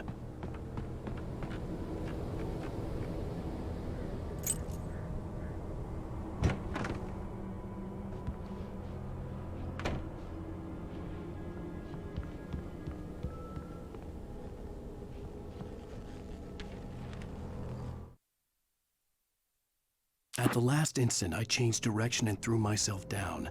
The axe splintered the trunk of a tree. I stumbled into the pool of bright light. My lungs burned. I was too exhausted to move. I tensed as I waited for the killing blow, but it never came. I raised my head. Nothing moved in the darkness beyond.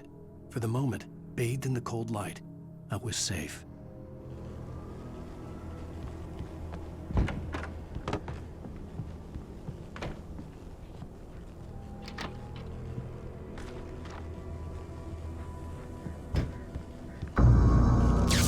Too late. Someone had destroyed the circuit breaker. There was no way to get the lights back on.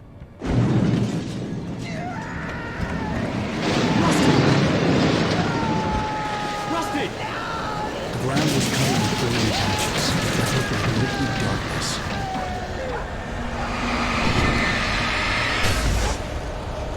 I just need hunting licenses.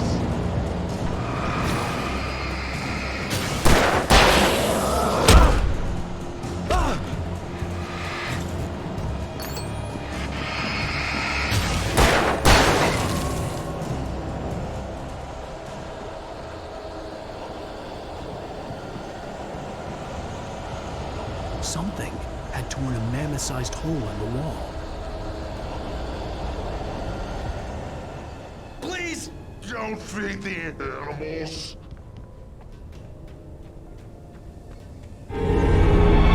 Fishing is only permitted for fishing License! Obey! At all times. Rusty? Rusty, no! Never. closer than 100 yards. Two bears and wolves never approach any other Wildfire closer than 25 yards. Pets must be leashed. Never leave your pet unattended.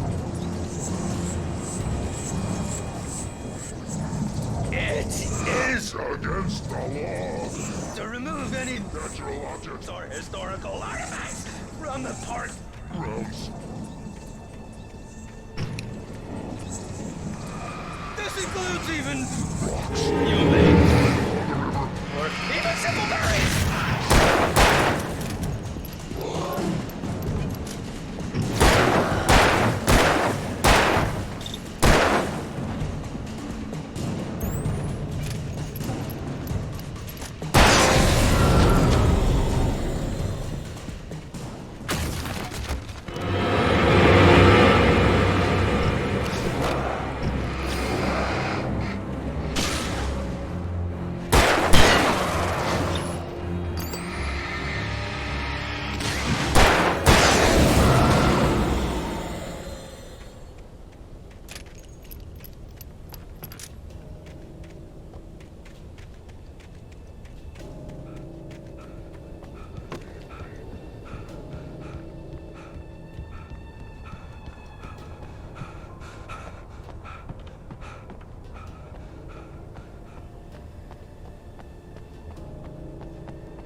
Forget about it, Barry. It's just me going crazy. Oh, jeez. Oh, jeez. You're not crazy. I wish you were crazy, but you're not crazy. Ow, be careful. Stay in the cabin. Don't open the door for anyone. I mean it.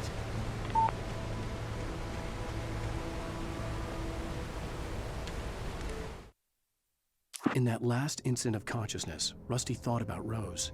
He was older than she was. Rose was barely out of her teens, but she made him feel young and forget what a train wreck his long-dead marriage had been. He still wore the ring. He'd been waiting for her to tell him to take it off. Now she never would.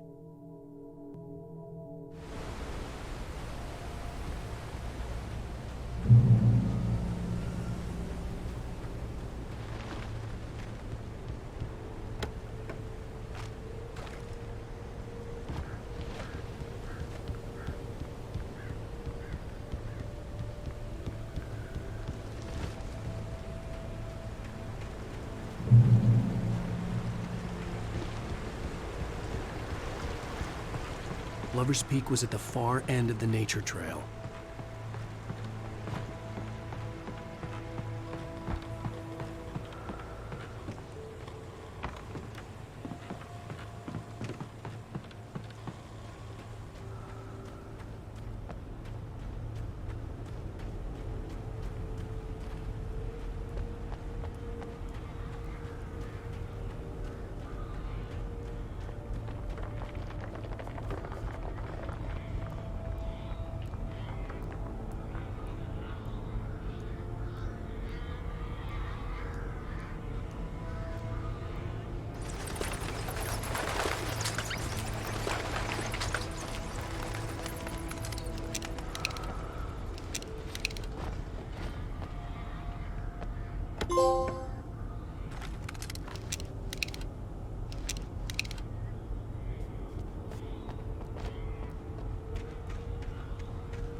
Nobody in Bright Falls seemed to know where Al was, but Rose, the waitress at the diner, had seen him.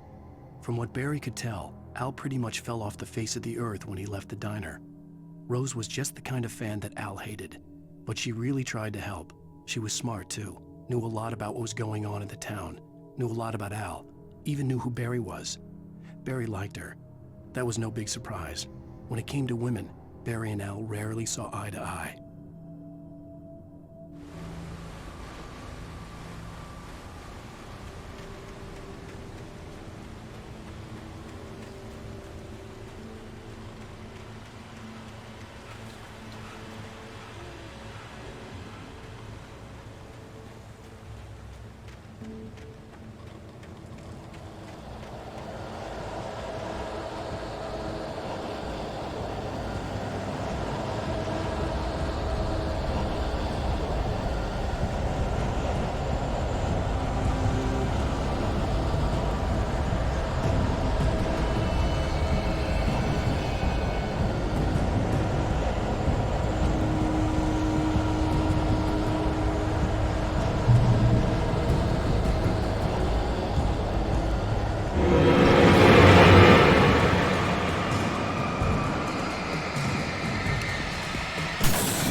I turned the corner, afraid of what the flashlight's beam might reveal. Suddenly, a roughly painted symbol of a torch glowed in the light. Behind it, hidden by a rock, sat a battered metal trunk. It was here for a reason.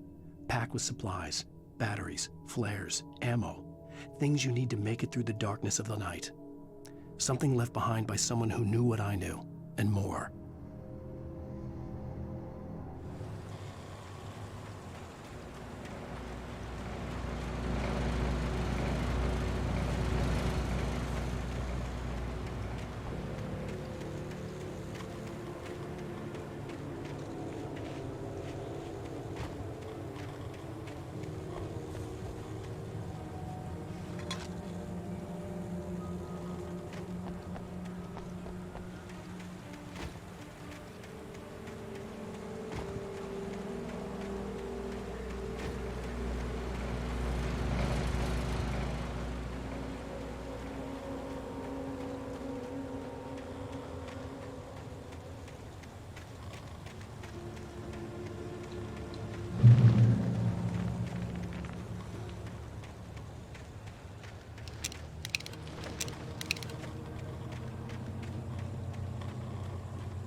Agent Nightingale didn't want to be in Bright Falls. These little communities revolted him, and he didn't like the trees or the coffee. He now knew that impossible horrors lurked behind the storefronts and smiles.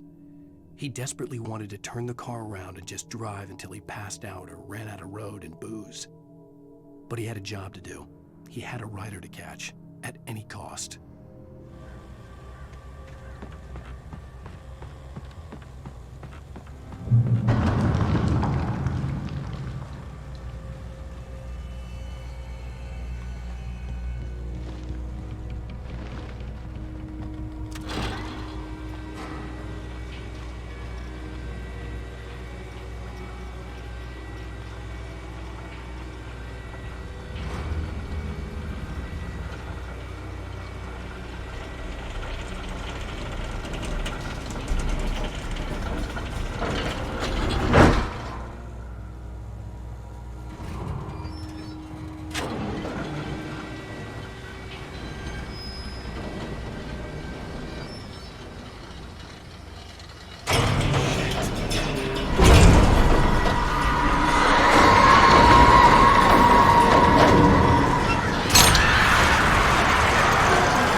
We gotta get moving. More of them coming.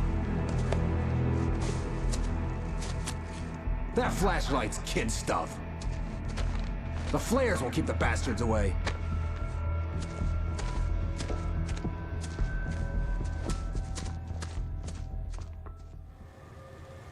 You can see them too?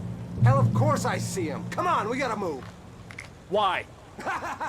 Because that's the way the story goes. Yeah, but... Let's move! I lost my gun back there. Oh, I've got a gun. Just keep that light steady on him. It took a moment, but then I recognized him. He'd been on the ferry when I first arrived here with Alice. He knew my name. We were headed in the direction of Lover's Peak. There was no way this was a coincidence. He was the kidnapper. Come on, Wake! You better keep up.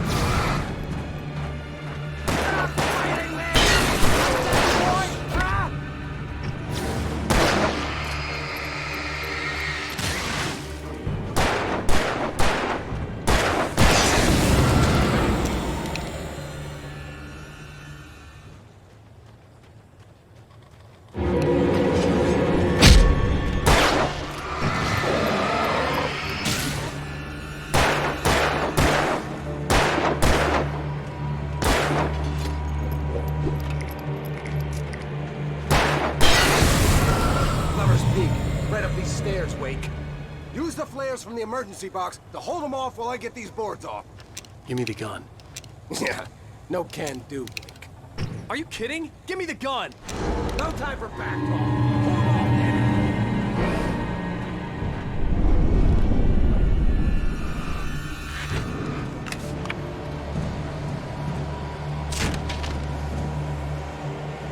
Just a little longer. Scare them off.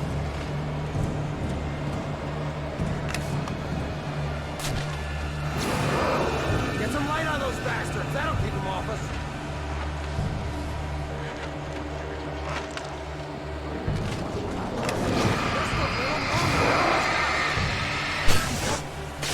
Okay, it's open. Move it or lose it.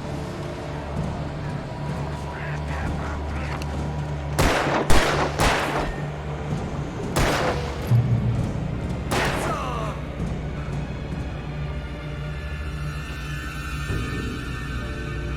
Oh, you feeling better now, Wake? All cozy and safe. Better get ready. They'll be on us soon.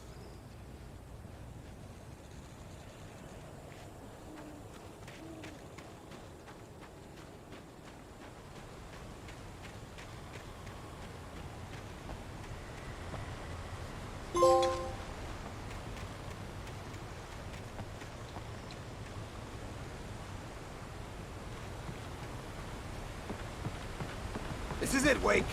The last stand. There's more flares here. Get ready. We fight them as long as they keep coming. Give me the goddamn gun! They're coming! That's not how this goes. Get with the program, Wake. Hear that? It's them.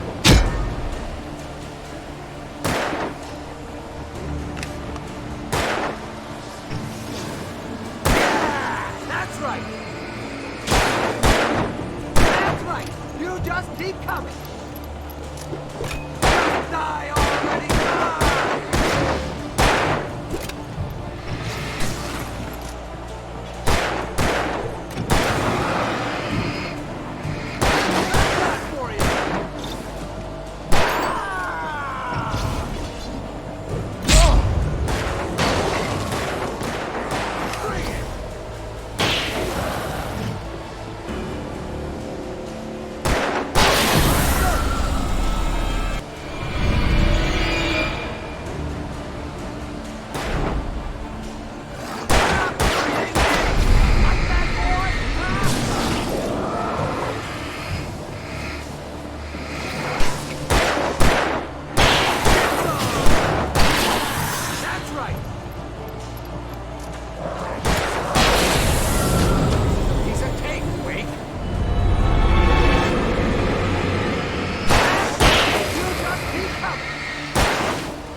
Let's cut the act now. Where's my wife? I knew you were gonna say that. I read it all before. You're a hell of a writer. Congratulations. You're gonna bring about something glorious and terrible once we get you some proper editorial control. What the hell are you talking about? Where's Alice? I want the entire manuscript, or she's gonna suffer bad. You touch her up.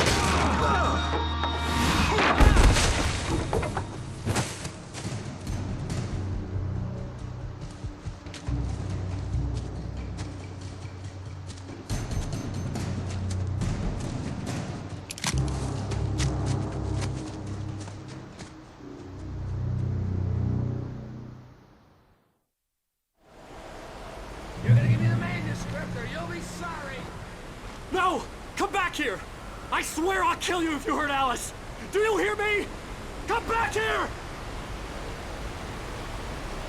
He had Alice, and he wanted the manuscript because he thought it held some magical power. But I had no manuscript to give him. I had to get back to Barry and figure out my next move.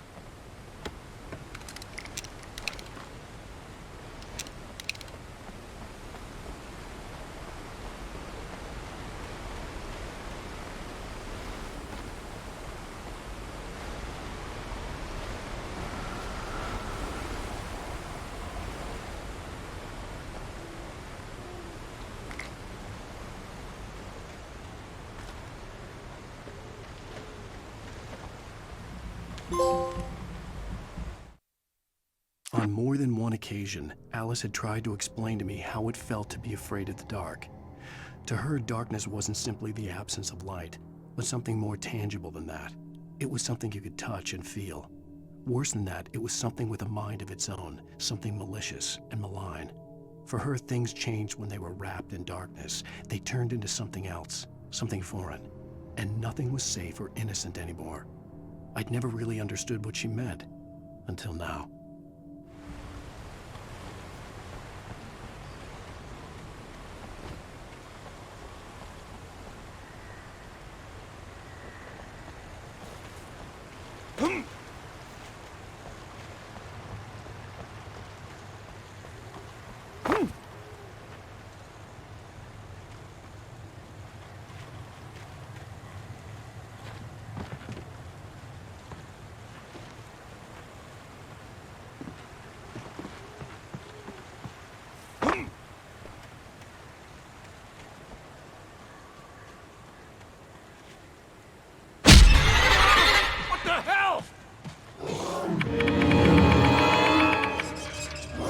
Rusty had warned me about these traps. It hurt like hell. I was stuck.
Sarah didn't care about the legal threats Wake's agent had made. She let Wake go without argument, because there was something about him she couldn't quite put her finger on, something that reminded her of her father. She didn't think Wake would hurt his wife. Then she thought about the way he waded into Hartman, that hair-trigger rage flaring up without warning.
The night had been one desperate situation after another.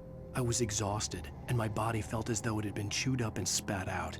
The flashlight was heavy in my hand, and each pull of the trigger sent a painful shock up my arm. But I was finally out of the woods, and things were looking up.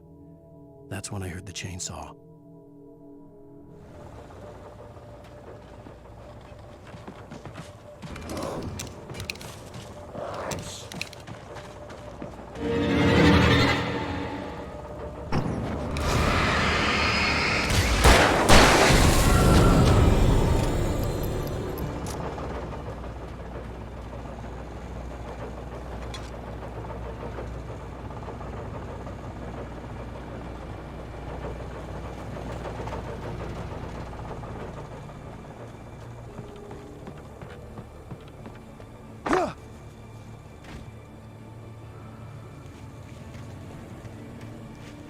I had heard the plane fall. It made no sense. It was clear that it had just fallen here, but it was very old and obviously hadn't flown in decades. Looking at it sent a shiver down my spine.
The logging site was a mess. The modular office had been pushed off the cliff. Deputy Thornton climbed up from the wreckage excited, breathing hard from the exertion. Nobody there. It's weird. Don't you think that's weird? Bored, Mulligan let out a mighty snort. Hell, it's always weird, Thornton. Just a question of sorting out what kind of weird it is this time around.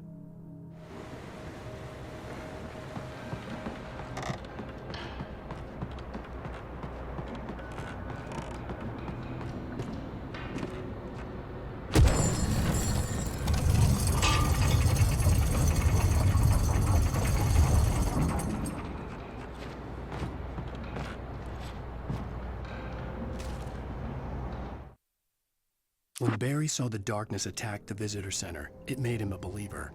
The men Al said he'd shot, they hadn't been just locals on crank. Somehow the world had changed, like the channel had been switched without warning. You think you're watching a sitcom, and you're really watching a horror show. When the birds started attacking the cabin, Barry wasn't surprised, just terrified.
Shadows stirred and the wind picked up as I ran through the forest.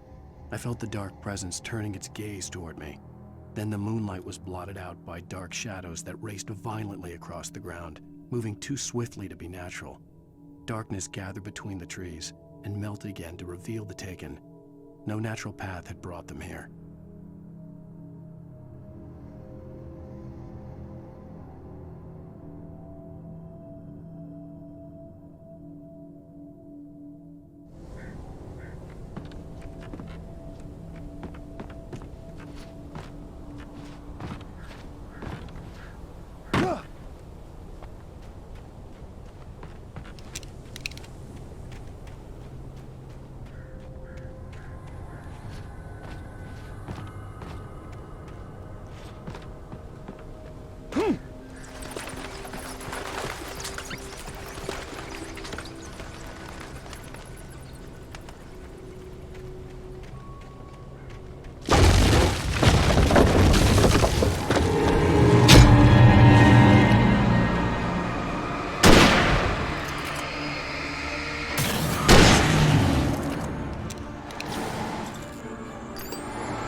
is a hazardous occupation.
out of sight. I'm on my way. Don't open the door. What, am I crazy? Stay hidden. I'll be there soon. Just make sure you keep the lights on.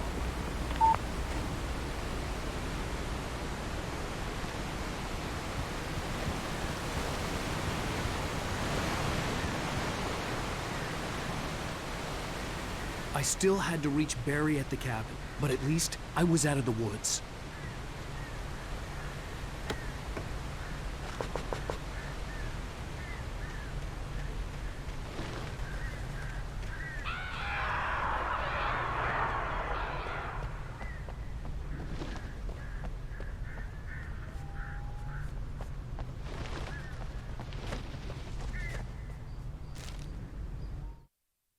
The FBI agent's command froze me in place. I considered surrender. It was all falling apart anyway. I could give in, let someone else deal with it. But it felt all wrong. Call it instinct, his posture, the way he held the gun. He was no friend. Shots ringing in my ears, I leaped for the hole in the fence and stumbled into the darkness beyond.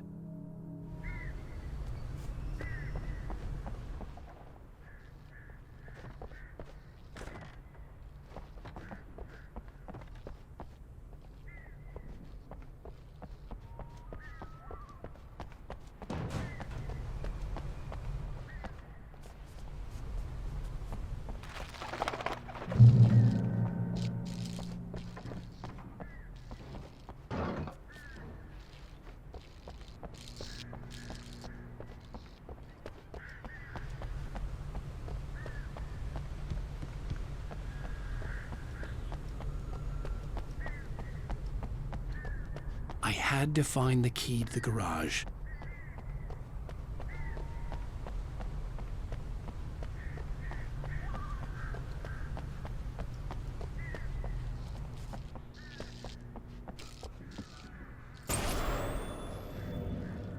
A story is not a machine that does what you tell it. A story is a beast with a life of its own.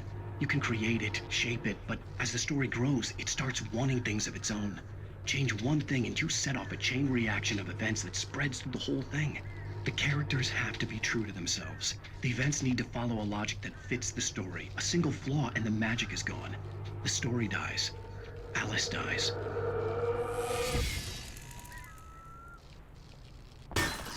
You can learn about nature and yourself.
There was no misunderstanding.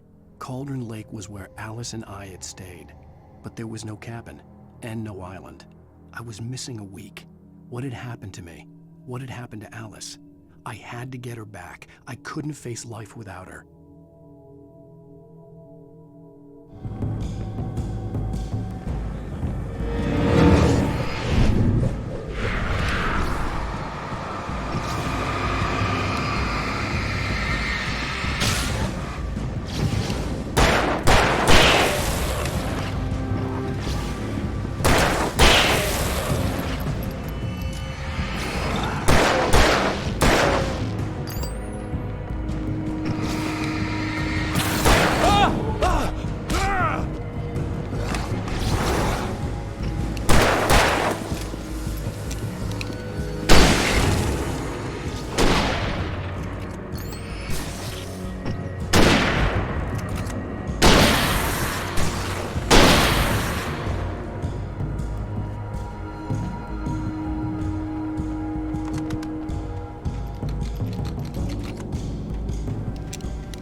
The flare gun was probably the best weapon I could imagine against the dark things I was facing.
It was the kidnapper.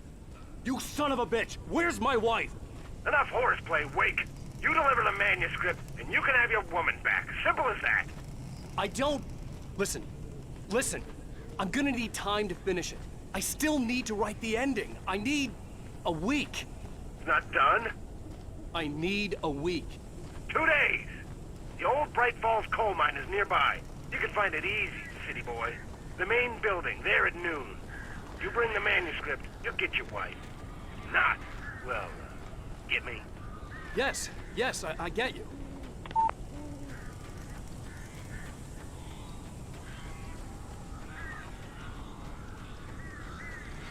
Barry had talked about birds over the phone.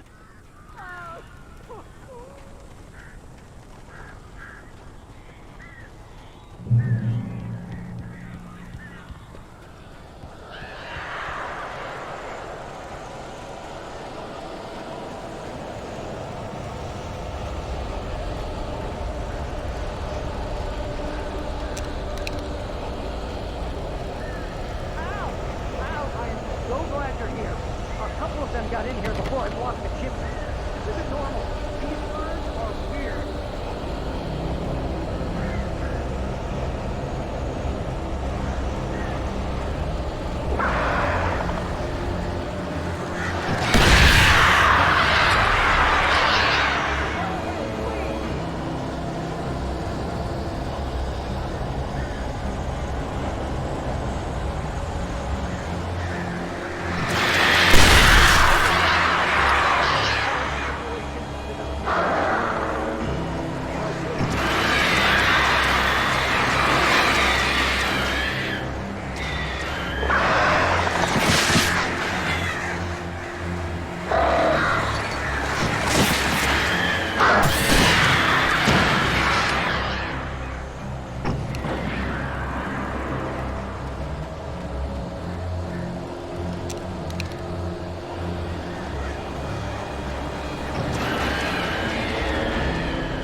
Hey, Al. I'm sorry for thinking you were having a psychotic episode, man. I sent Barry to the town to ask around about a man fitting the kidnapper's description. He'd go through the archives of the local paper. Perhaps he could learn something. Anything about the island and the cabin that had disappeared. The man wanted a manuscript. I had to try to write him one to get Alice back.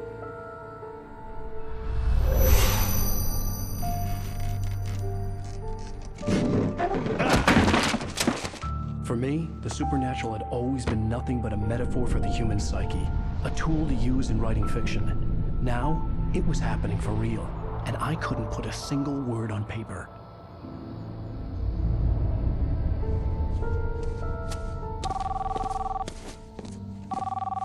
Barry Wheeler speaking. This is Rose. Rose? I found Mr. Wake's pages. Oh, you sweet, brilliant girl. Could you and Mr. Wake come get them? I live in the trailer park outside the town. We'll be there in less than an hour. I know. See you soon.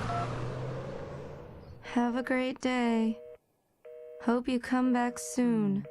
Welcome to the Oh Dear Diner. Good girl.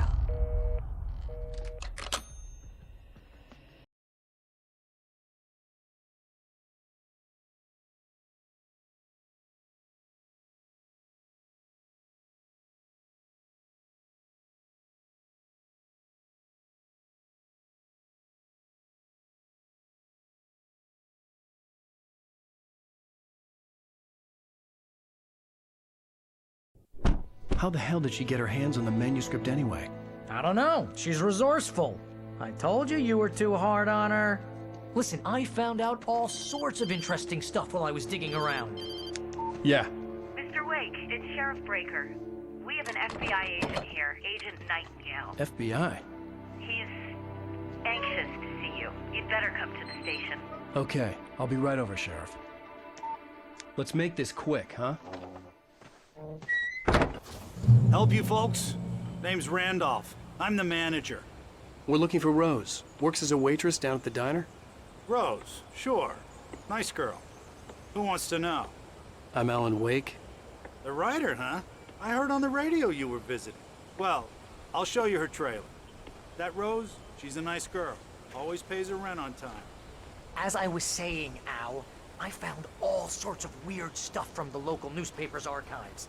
This place is crazy. Disappearances, mysterious deaths, urban legends come true, and get this, most of this stuff takes place around Cauldron Lake. Well, you ain't wrong, mister. The Indians thought the lake was a doorway to the underworld. I'm the God-fearing type myself. I don't hold with that sort of thing. Yeah, okay. Anyway, there was an island there owned by a guy called Thomas Zane. Now, some of the articles I found about him make him out to be a famous writer, but I ran a bunch of searches, couldn't find a single thing he wrote. Zane was heavily into diving, so much so that the place came to be called Diver's Isle. But the volcano under the lake erupted in 1970, and Zane went down with the island. Yeah, how about that? It was there in the morning, as if it had fallen from the sky. But it would take a tornado to lift something like that. We're damn lucky it didn't crush any of the trailers.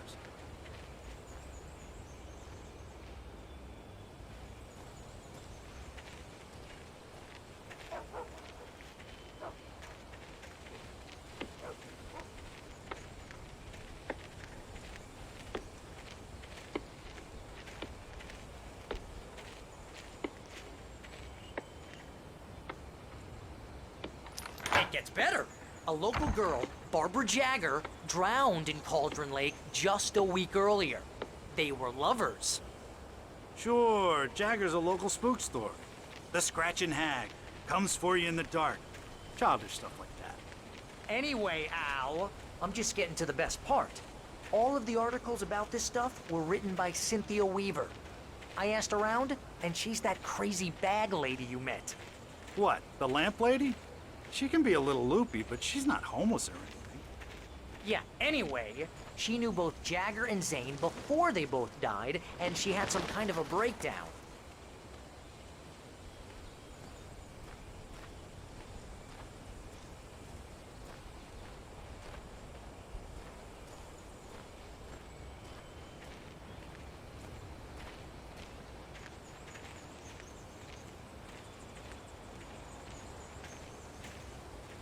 Well, mister, this here's Rose's trailer. You mind me asking what you want with her? We're just here to talk to her, pal.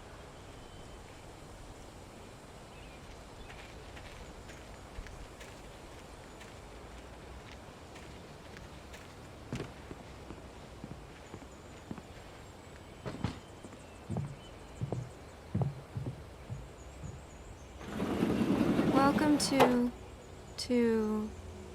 Oh dear, Mr. Wake. I'm so glad you're here. Rose, you have my manuscript? Oh. Oh yes. Yes. Please, come in. Hey, this is really good. Rose, Yes, my manuscript.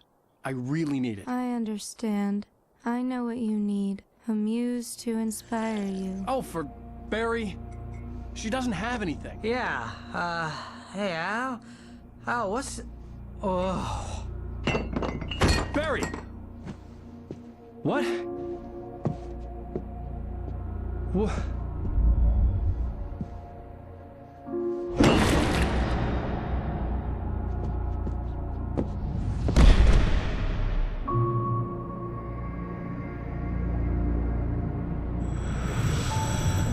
It's coming for you, hiding in my barber's skin. I'm too weak to stop it. You must turn the lights on. I promised I'd come visit you and your lovely wife. You must finish what you started. I insist. You must turn the lights on. Turn the light on. Back to work, boy.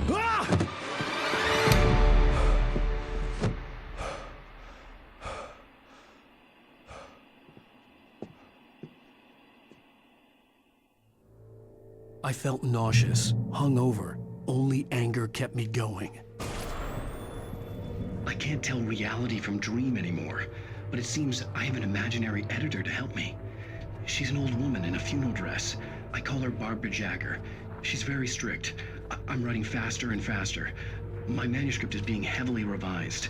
The edits are getting very aggressive, and each day there's less of me and more of her. I hate it, but I know she's right. She promises me I can save Alice this way. She knows more of this than I do. About the complex incantation I'm attempting. About this place. She's worked with another writer under similar circumstances, Thomas Zane. The genre of the story seems to be shifting. It's turning into a horror story. I'm getting close. I can feel it.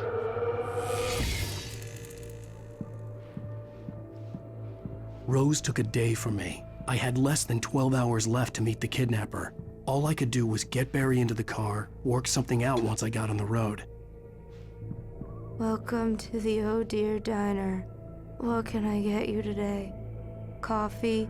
I couldn't work up much hate for Rose. Something had used her to get to me and left its mark. First refill is free. Milk and sugar on the counter there. Would you like to hear today's specials? Thank you. A nice day. Come back soon. Barry was out of it. He was way too heavy to carry. All right. Observe him one way. My gun and flashlight were gone. I'd have to find a way to get Barry into the car as quickly as possible. There was no time to waste. Mr. Randolph liked Rose. That little smile she had. How she was still sweet when life had tried so hard to make her bitter. It wasn't any of his business what she did in her trailer. But those strangers, the writer and his smart-ass sidekick, looked like trouble. And they'd been in there for hours, way past her normal bedtime. He reached for the phone and called the sheriff's station.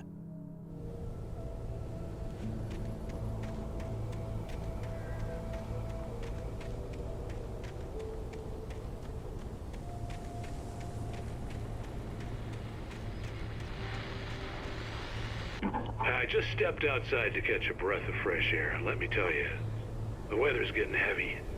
Nights like this make me especially glad I'm here talking to you and not home in bed. Once the weather takes a turn like this, I can't sleep at all. It's all tangled bed sheets and dark thoughts, punctuated by the occasional plunge into nightmare. Is it just me? Well, perhaps it is. But I hope I can make the night a little bit easier to get through. Caller, you're on KBF FM. Hey, Pat, it's Walt Snyder. What's on your mind, Walt? Well, I am the way you are, but, well, I can't sleep either, you know? I just been staring out the window here, trying to make sense of it all, but, I ain't been drinking either, you know? I just... Well, you sound like a man with a problem, Walt. I had a, argument with Danny. You know, Danny, and, then I got in trouble with the law, you know, and, I'm just, well... I heard something like that, Walt. Yeah, well, you know, Danny's my best friend, and, they let me out on bail today. And now I'm just alone here at the window, you know, waiting. Man, and there's something in the air tonight, man. I was just outside looking up at the sky above our broadcast tower thinking the same thing. What are you waiting for, Walt? I don't know. You know, something's gonna happen. You know, I think I better go. Well, Walt, maybe... No, thanks, Pat. Well, good luck to you, Walt. Hang in there. Let's take a little break, folks. This weather's really something else, huh? How can I be sure that you will walk away? Why do love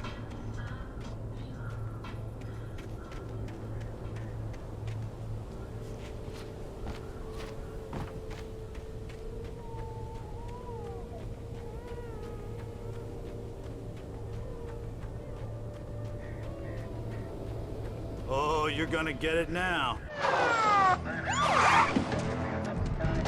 God knows what you've done to that poor girl. This is Agent Nightingale, FBI! Get him up, Hemingway! You're under arrest! You move a muscle, I'll unload right in your goddamn face!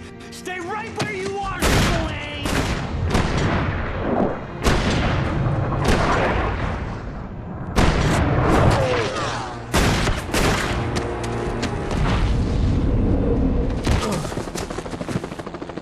What are? I'm standing right here, you goddamn maniac!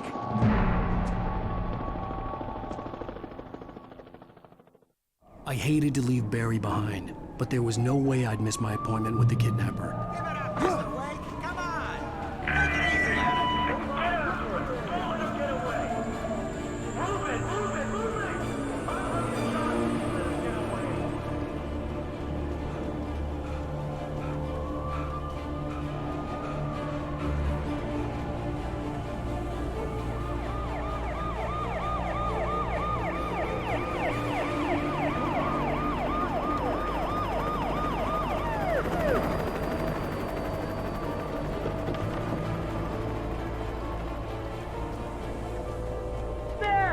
There he goes!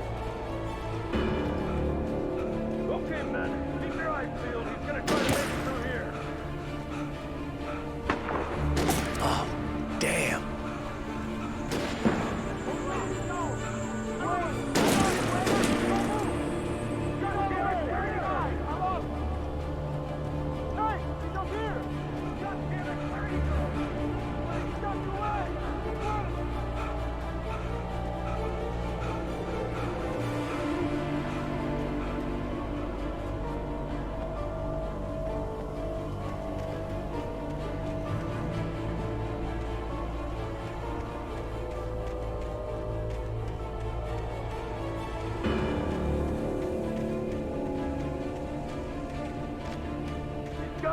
Come on, guys. We need to head him off. For decades, the darkness that wore Barbara Jagger's skin slept fitfully in the dark place that was its home and prison. It was hungry and in pain. It dreamed of its nights of glory when the poet's writing had called it from the depths and given it a brief, terrible taste of power and freedom. The rock stars had stirred it from the deep sleep the poet had sunk it back to in the end. When it sensed the writer on the ferry, it opened its eyes.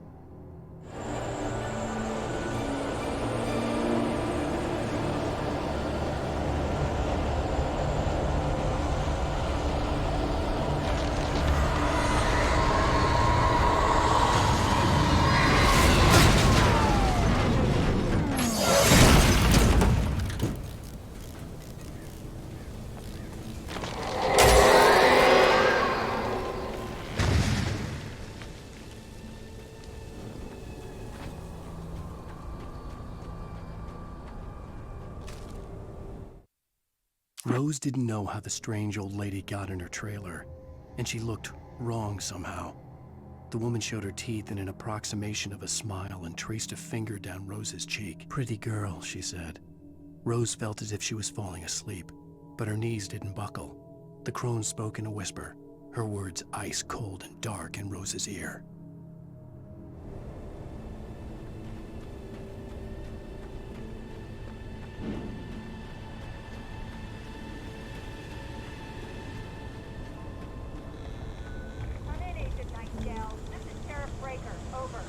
Nightingale, over. What on earth is going on? My deputies tell me you fired at Wake and he didn't have a gun. You almost hit a civilian instead. Over. Sheriff, Wake's running. I'm giving chase. I don't have time for this. Well, make the time. You can't just go shooting at people in my town. Over. I'm a federal agent pursuing a fugitive. You want to discuss my methods, Sheriff? Make an appointment. Over. You stay right where you are, Agent Nightingale. I'm on my way. Out.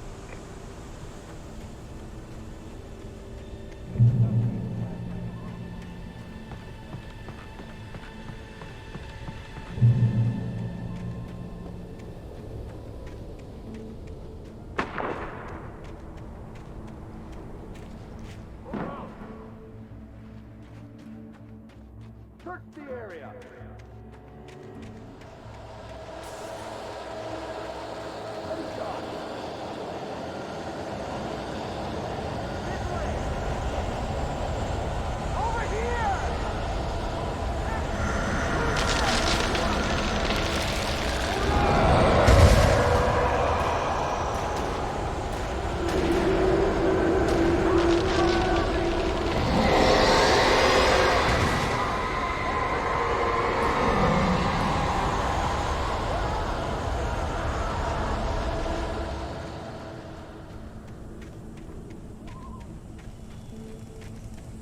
This horror was everywhere I went, circling me.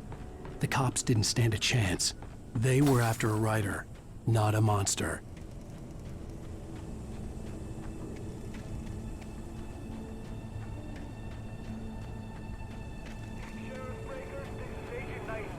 I've lost contact with most of the men you assigned to me.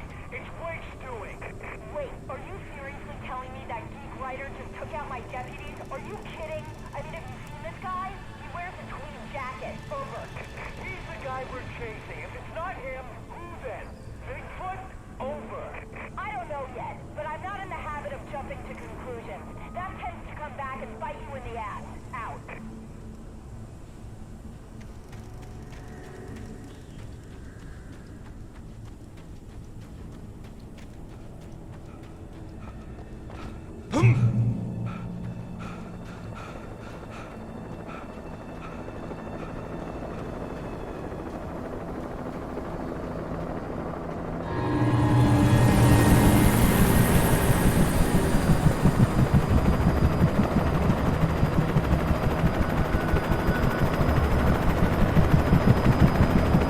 You on the ground. Hold it right there. There's no one around. Freeze!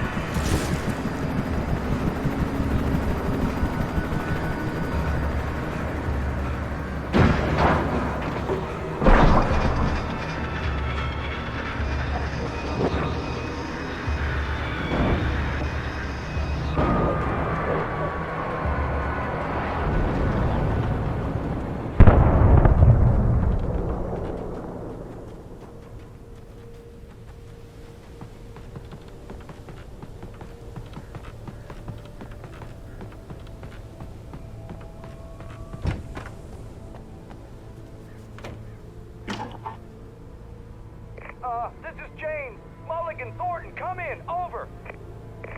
Thornton here. James, we got both Wheeler and Rose in custody. They didn't put up a fight or anything. Why, they were... Hey, what are you doing? Come on! Sit down and give me that.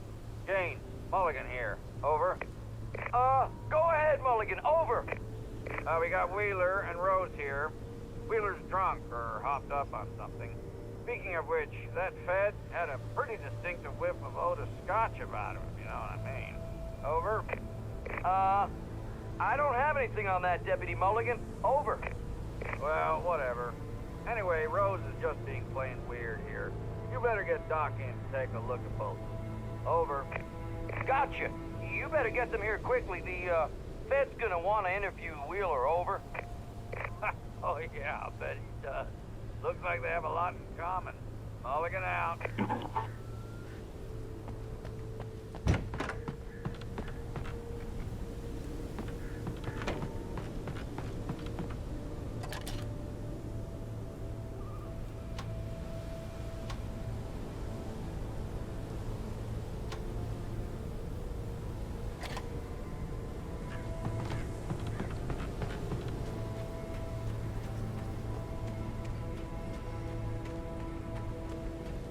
I imagined that the broadcast tower in the distance was part of the local radio station. Maine seemed like a decent guy. Perhaps he could give me directions to the coal mine.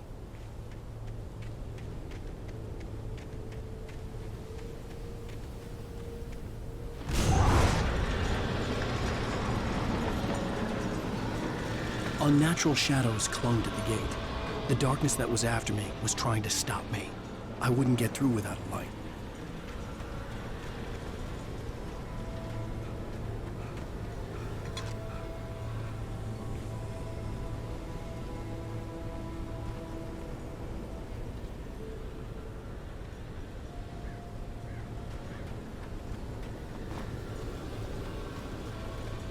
There was no power to the searchlight.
It took me a moment to recognize the flashbang grenades. They were an ideal weapon for my situation. Team 1, come in. Over. Team 1, this is Sheriff Breaker. Report. Over. Team 2, come in. I need a report. Over. Come on, guys. Talk to me. Come in, please. Over.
And here's another call. You're on KBF-FM with Pat Maine. It's Milt Peabody, Pat. What's on your mind, Milt? Well, I live near the trailer park, Pat, and there's a big ruckus going on over there. Well, that's just up the road from me, too. What's going on, do you know? I don't know, but there's a bunch of police cars there, lots of sirens, a helicopter buzzing around, and I think I heard some gunshots. Gunshots? Yes, sir, like from a pistol. So can you find out what's going on? Because it's just next door and they're popping off guns there. They're still shooting? No, it was maybe 10, 15 minutes ago. It sounds serious, Pat. I'm telling you, it don't sound like no party. Well, I'm certainly going to give the station a call, Milt. Okay. You'll hear it here as soon as I hear from them. Okay, thanks.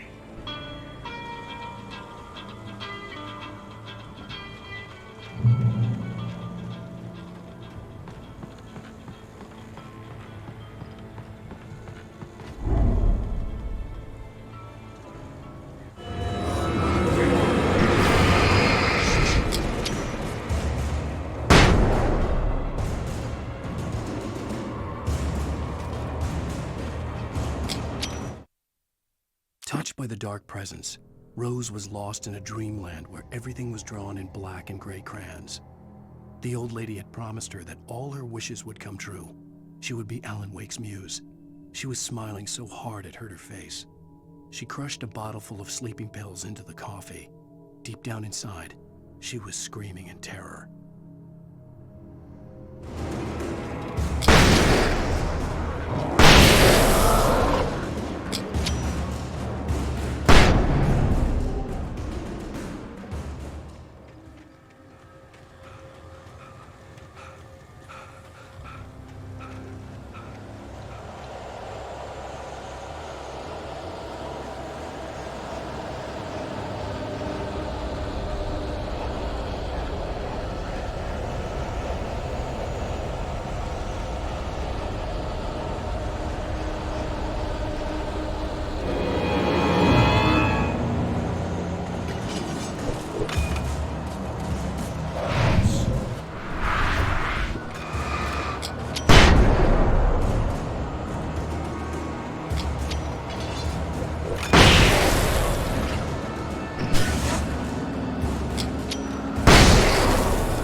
I hoped Maine could lend me a car to get to the coal mine.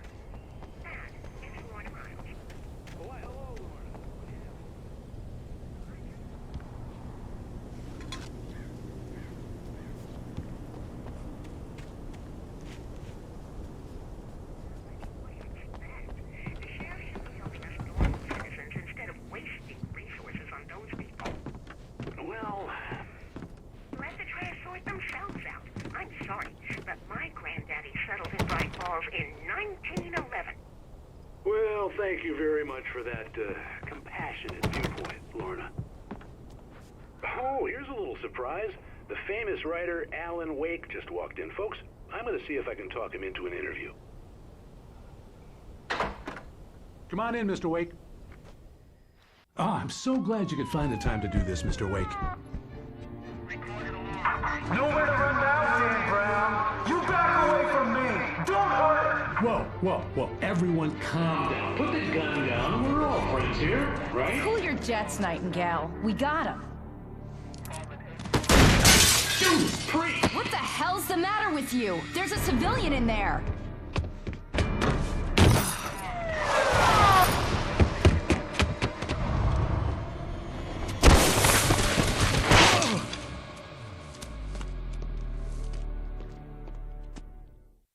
I'll get you yet, even if it kills me. You hear me?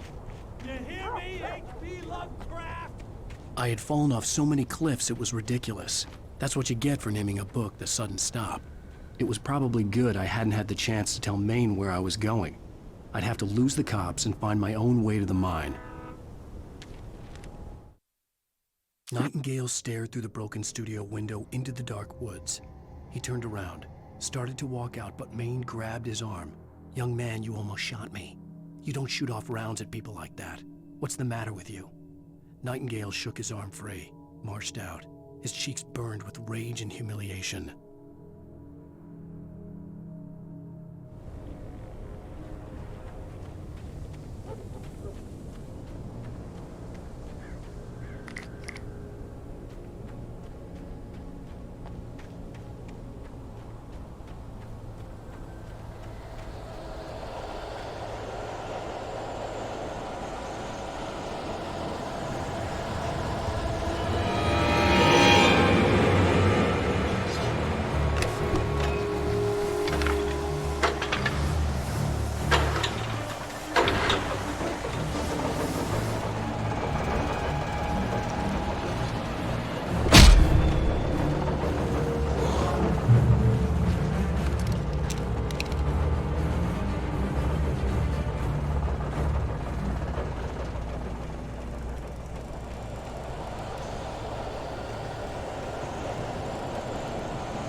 Danny had stepped out, but what stumbled back in was something else. Something alien.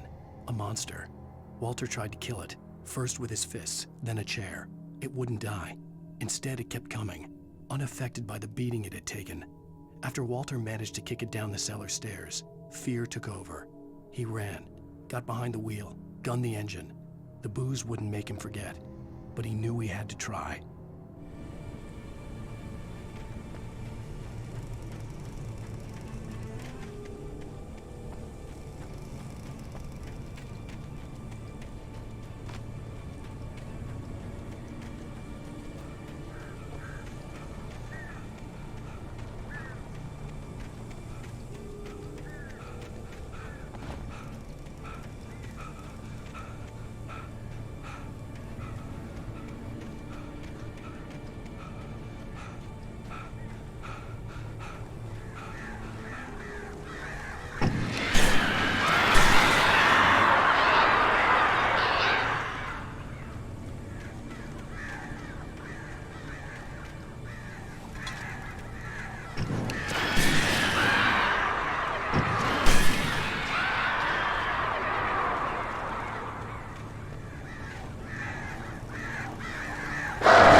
There was no sensible reason for the power company work lights to be here.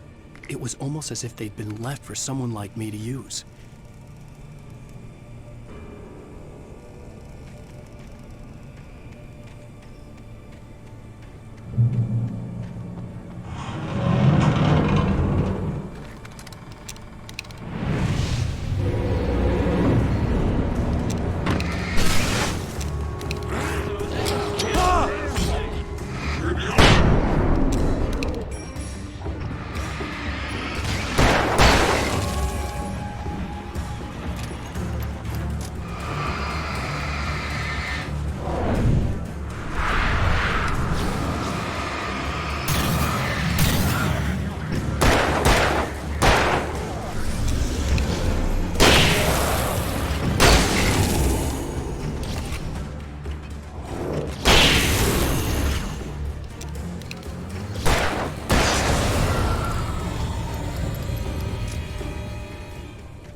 The bulldozer's engine roared to life. Mud and rocks flew as it fought for traction.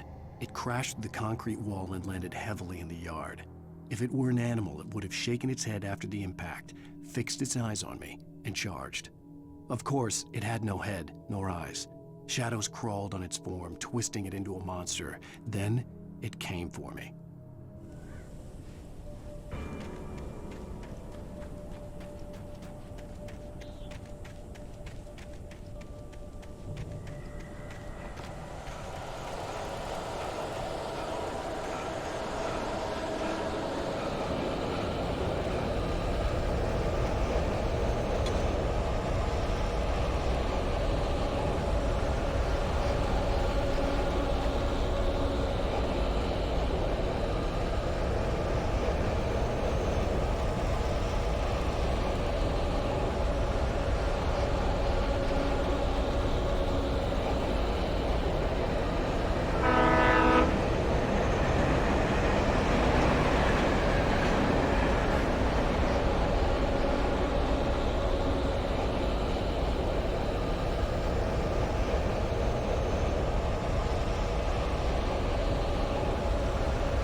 Sarah trusted her gut, and her gut said Agent Nightingale was an asshole. He felt wrong, and it wasn't just the smell of stale booze. It was in the way he flashed his badge, pulled rank, the look in his eyes when he wanted answers. Where was Alan Wake? What was this about an accident? Where was his wife? And most importantly, why did she let Wake go? He wouldn't answer her questions. Federal business was all he'd say.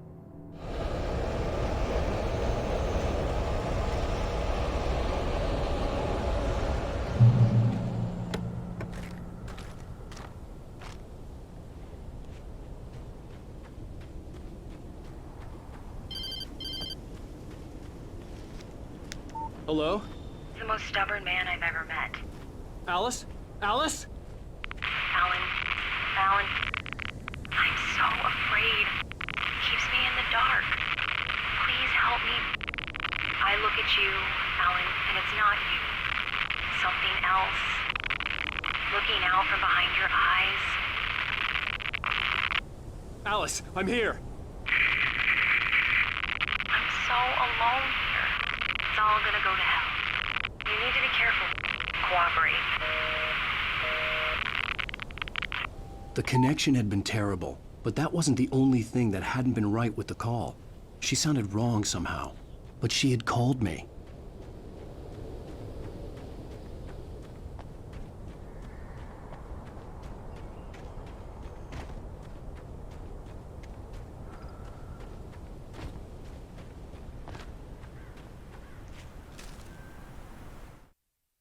The pipe wrenched itself loose from the bridge's steel framework. Wrapped in darkness, it floated in midair, twitching. For a moment, I didn't understand what I was looking at.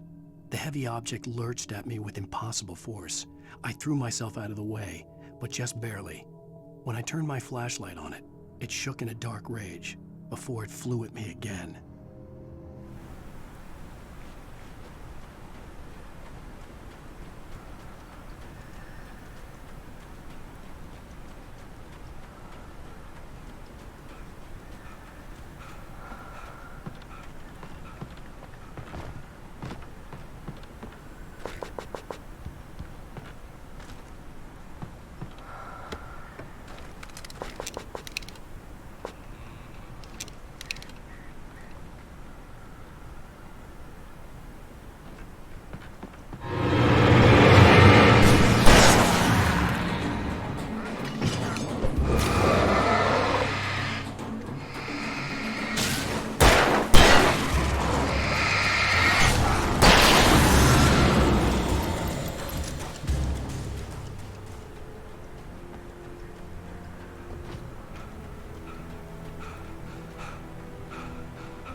I could see a railway bridge up ahead, and a warehouse of some sort on the opposite shore. I hoped I could find a car from there.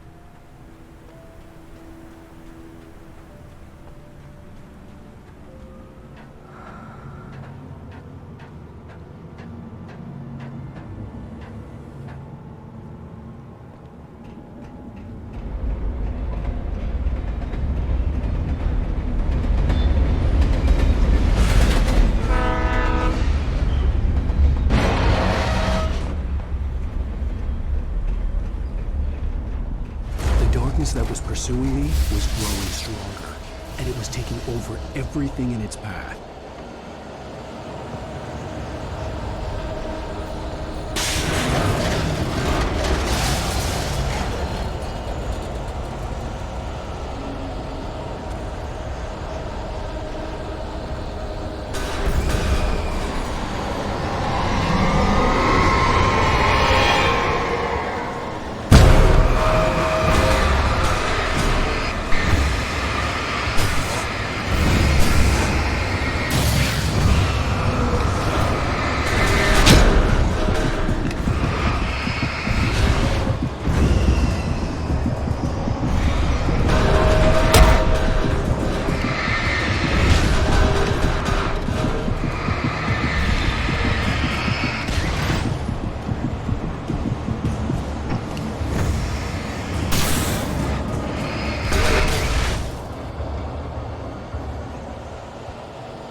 I slammed the door shut right in his smug face. He pleaded for me to open the door. True to form, the asshole actually thought I would obey. I had no sympathy left, no guilt either, not for him. I took a moment to savor the scream. I bet I had a smile on my face. It was all that I had time for. The dark presence was inside the lodge with me.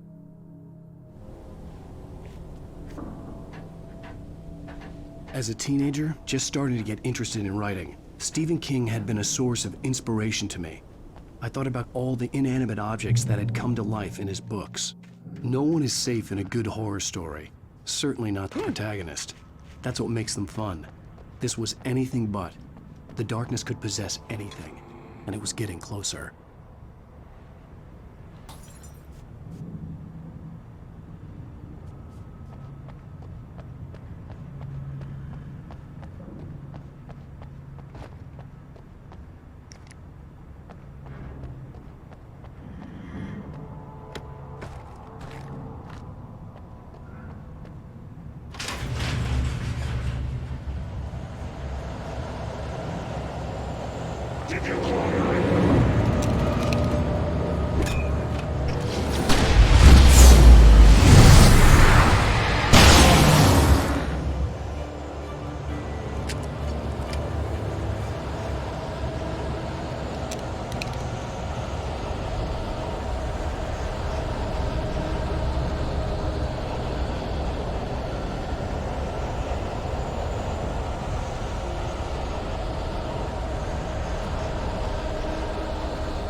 Take the facts of our existence for granted, unaware that they are merely a thin veneer of desperate self-delusion, covering a vast cosmos of madness and horror.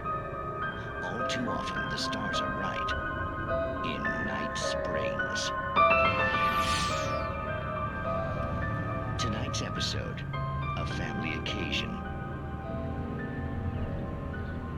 journalist Alvin Durleth's trip to study the local customs of an insular community in Night Springs has been less than successful.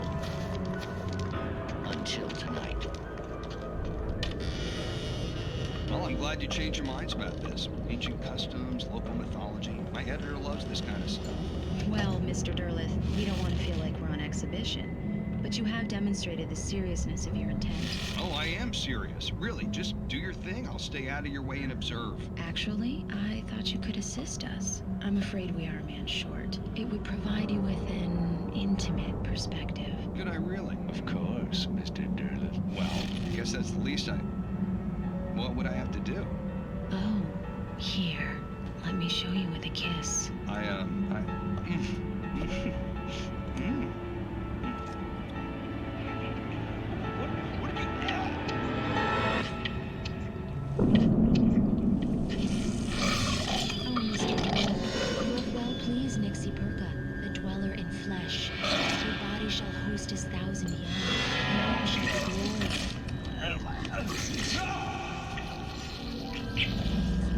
Shh, darling, be calm. Shh. Alvin Durleth learned a harsh lesson. If you go looking for mythology, it may come looking for you. And such quests always bear fruit. Night Springs.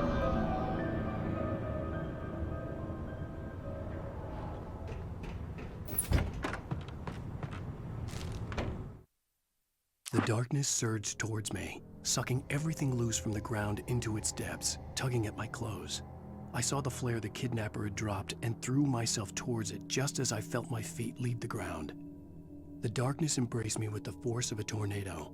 Somehow I managed to light the flare. The darkness roared and cast me away. I fell toward the dark waters of the lake far below.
I had never been this glad to see the sunrise.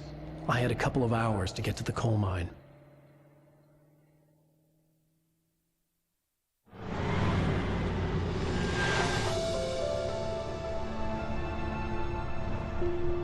The coal mine wasn't far now.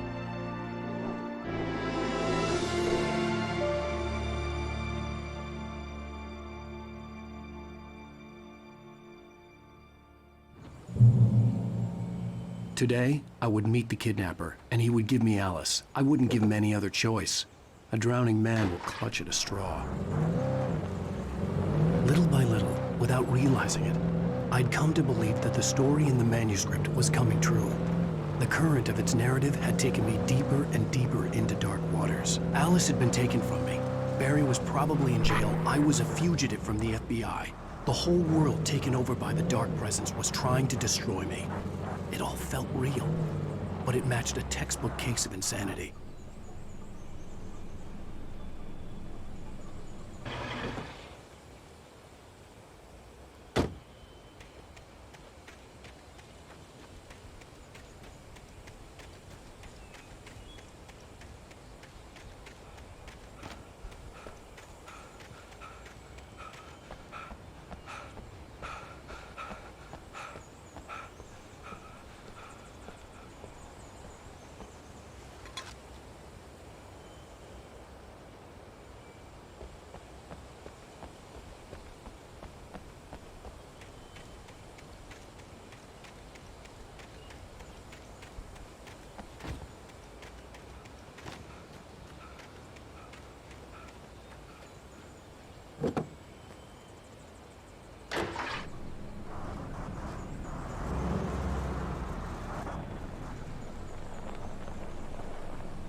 This is Pat Main, and you're listening to KBF-FM. Folks, I want to apologize for kind of abandoning you to that looping music track last night, but I was detained. You see, I encountered a big-shot G-man with an itchy trigger finger who could use a lesson in manners and a boot in the ass. Not necessarily in that order either. Now, folks, I know I'm not being very informative here, and I apologize for that. I really should just keep quiet, but I'm just so peeved right now, because some people just shouldn't be carrying badges. I'm just glad that our Sheriff Breaker was there to straighten things out. And if someone I met last night is listening, let me just say, I'm sorry if my mouth got you in trouble. I'm pretty sure you're not the bad guy here. Godspeed, son. I hope you know what you're doing. Now, on a lighter note, I'll be talking to Dr. Nelson all morning.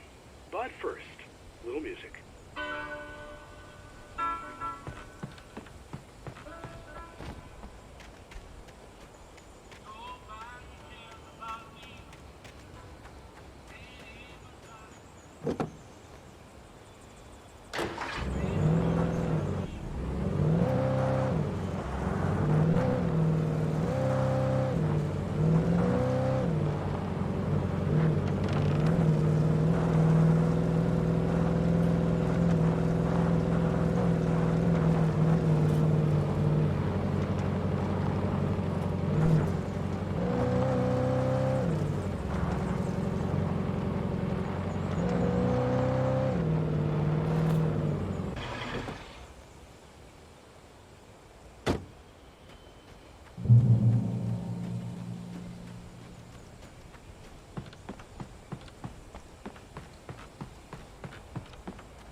Welcome back to KBF-FM.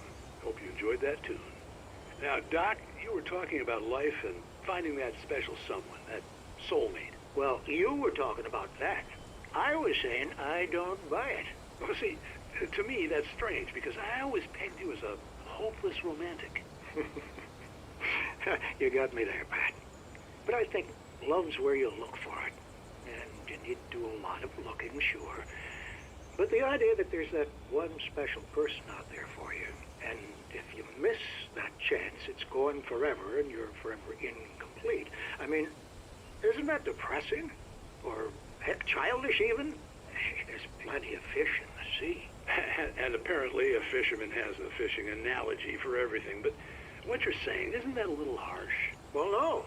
What I am saying is that your potential for finding that connection isn't limited to what's essentially a chance encounter. How is that harsh? Yeah, well, I guess that's a nice thought, but let me say something personal here. Okay.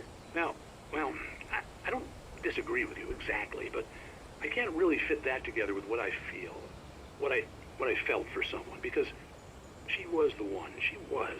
And I let her drift away from me. Maybe I didn't put in the work, I don't know, but, well, since then, and it was a long time ago, but since then there hasn't been anyone, not like her. And I'm not saying I dwell on her or haven't moved on. I like my life, I'm not living in the past, but I do miss the way she completed me. You can't argue with the heart, Pat. I'm sorry, folks. I had kind of a scary experience last night, and let's just say it's shaken a few things loose.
For Mott, spying on the writer on the ferry had been a disappointment. His boss had made Wake out to be something special, but Mott hadn't been impressed. He'd gotten a good long look at the wife, though, and he liked what he saw. Mott had fantasized about goading Wake into a fight, but it hadn't happened. Still, he'd get his chance to see if the writer had anything in him. He'd been promised as much.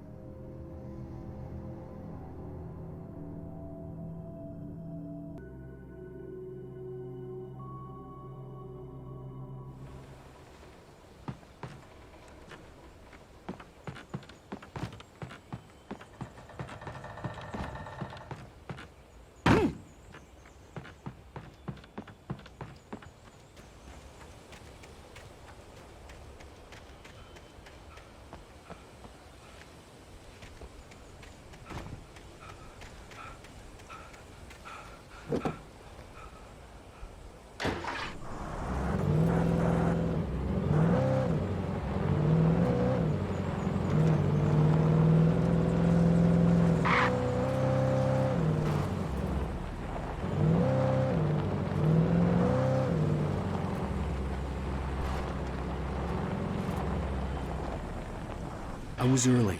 I was supposed to meet the kidnapper at noon in the main building. The coal mine was quiet. It was a museum now.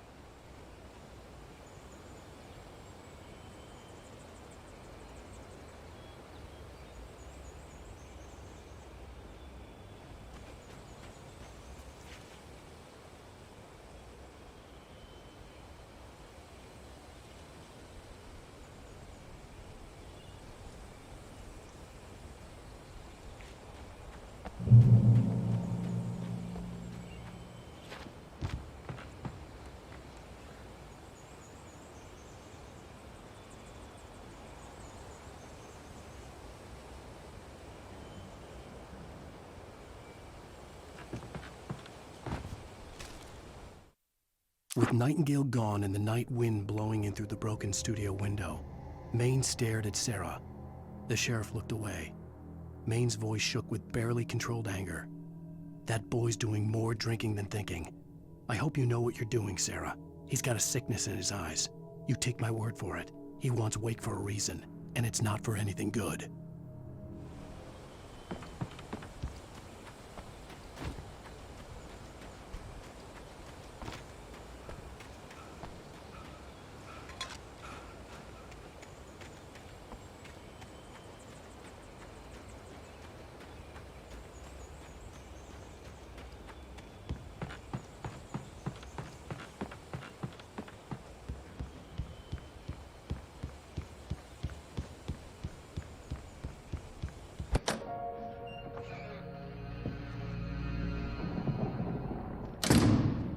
I didn't want to go outside. Cops had to be looking for me. The noon sun turned the place into a sauna. The day dragged on. Different scenarios ran through my mind. Ways of how I'd torture the kidnapper to get Alice back. Or the different horrible things he could have done to her. I imagined her dead. I had no way of knowing she was still alive. It was killing me. I was running on blind hope. It was all a waste of time. The bastard never showed up.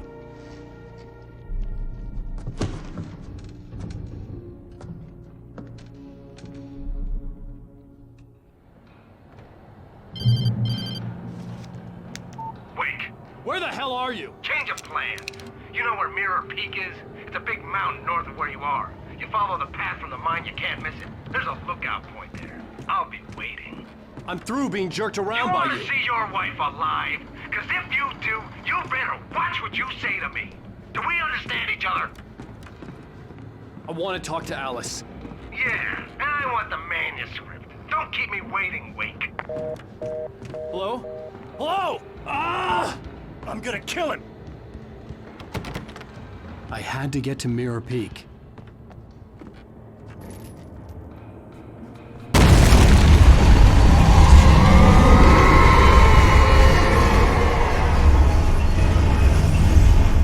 It was close. Maybe closer than ever before.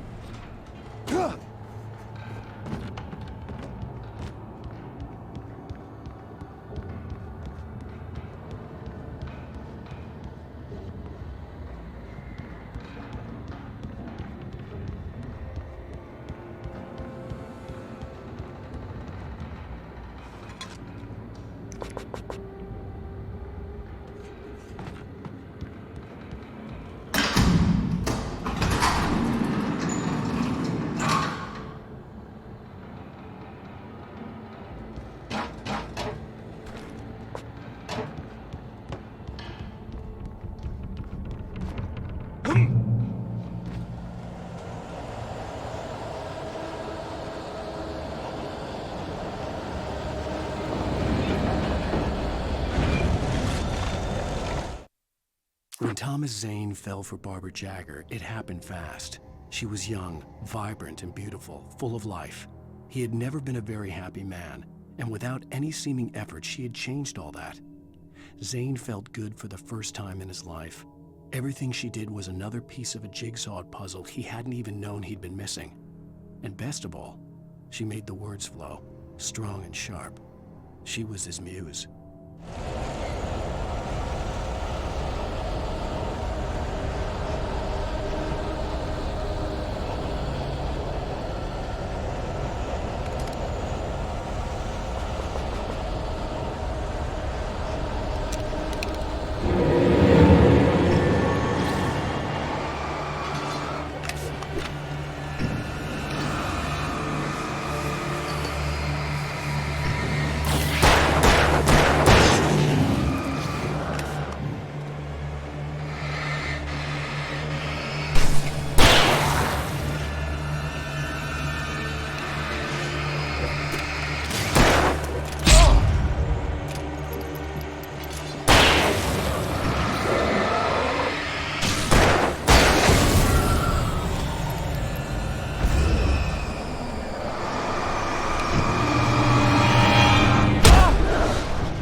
sight ahead was to go through the building. I had to find a way to avoid electrocution.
Some of the taken retained echoes of their former selves, but these were just the nerve twitches of a dead thing.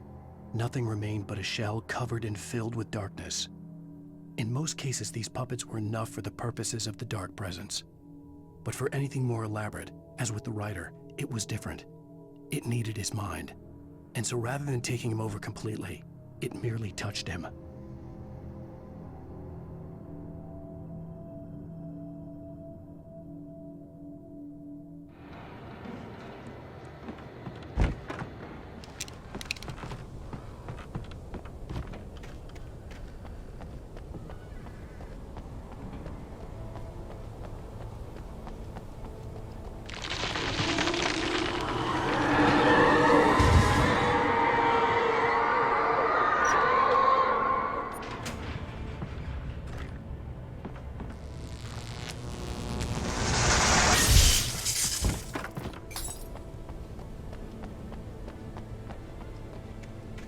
There was no way the flashbang grenades were standard power company equipment.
I stared through the bars of the jail cell.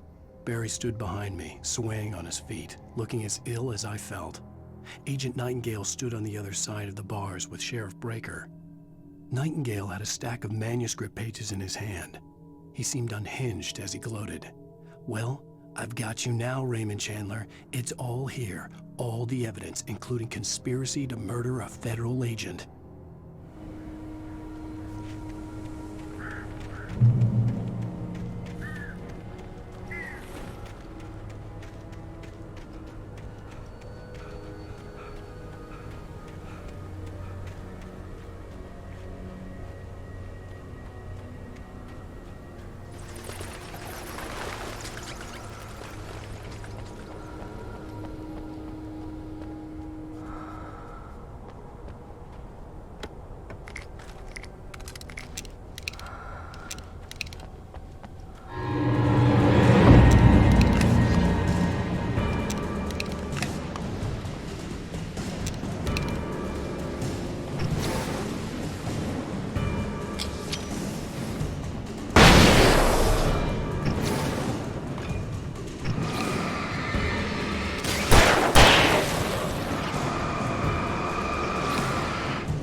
I had no real plan. I was going to give the kidnapper all the manuscript pages I had for Alice. If that wasn't enough, I'd hold him at gunpoint and make him talk.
The dark presence was moving ahead of me in the same direction I was going. A cold feeling settled itself in the pit of my stomach. Was it going for Alice?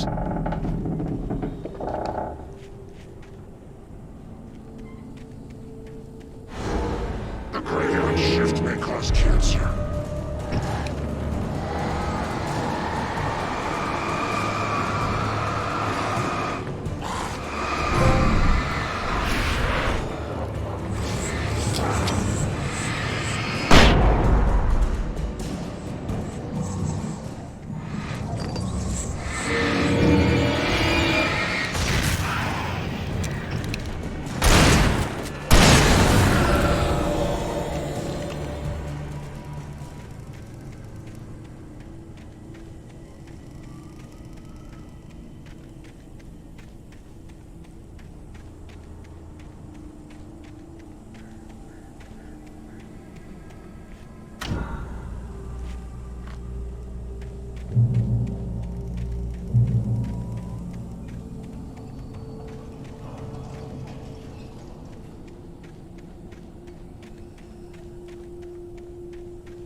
The place was dead, a ghost town. Had been for decades, maybe a century.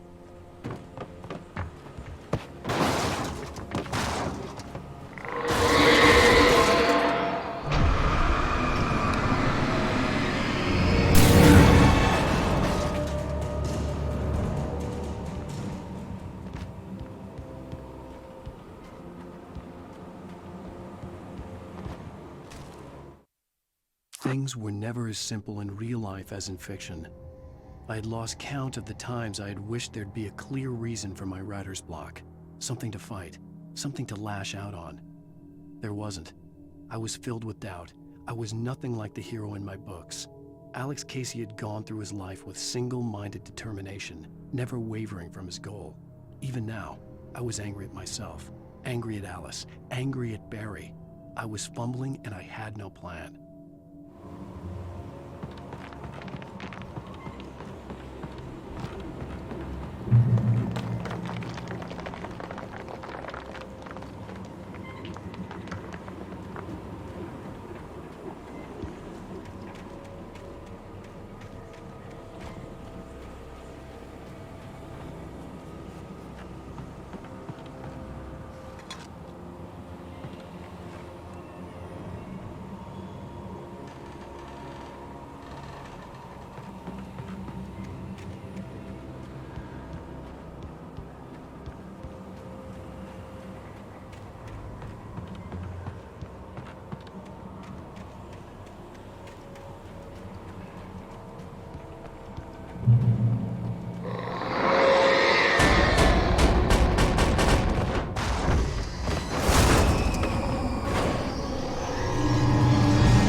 Anything outside of writing is a struggle.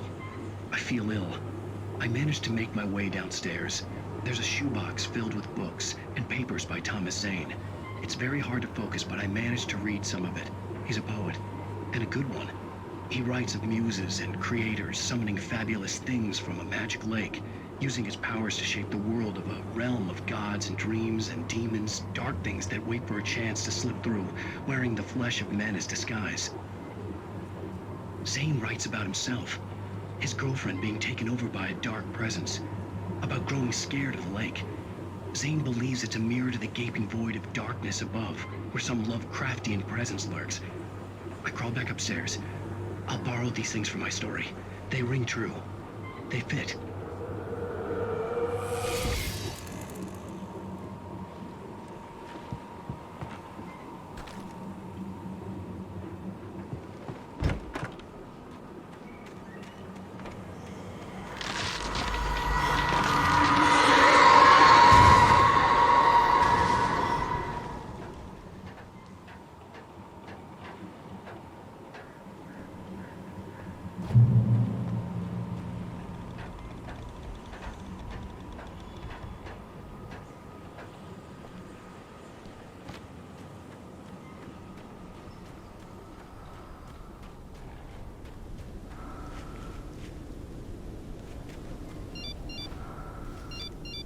The kidnapper had sent me a text. The message was full of spelling errors and insults. It was telling me to hurry up.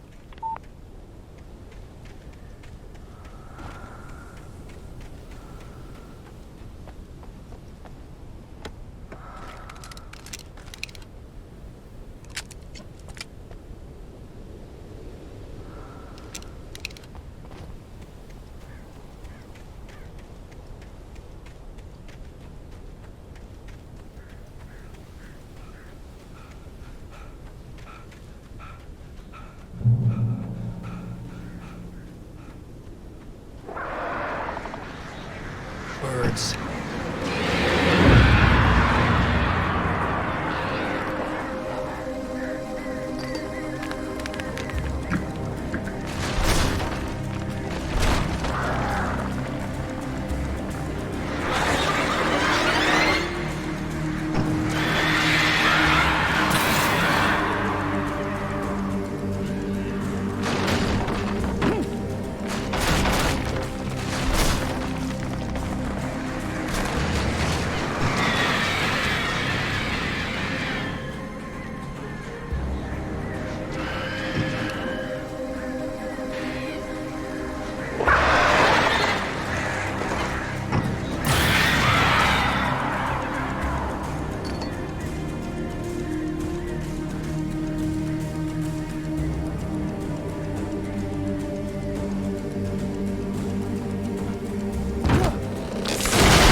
Without warning, the headache stabbed at my brain.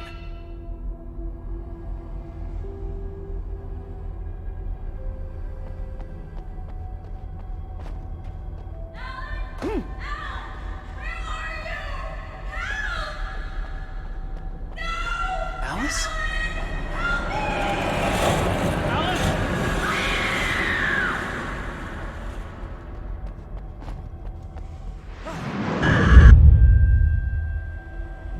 I'm losing it. I gotta get out of here. The hunters were big, thick-set men, confident and at home in the woods. They were feeling good, running on beer, ghost stories, and camaraderie late into the night. It did them no good, as they were taken by the dark presence, sucked deep into a darkness far worse than any ghost story they ever told or heard.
Even behind the closed doors and curtains of his grimy room at the Majestic, the local motel, Nightingale could feel the locals' eyes on him, the unrelenting pressure of their judgment.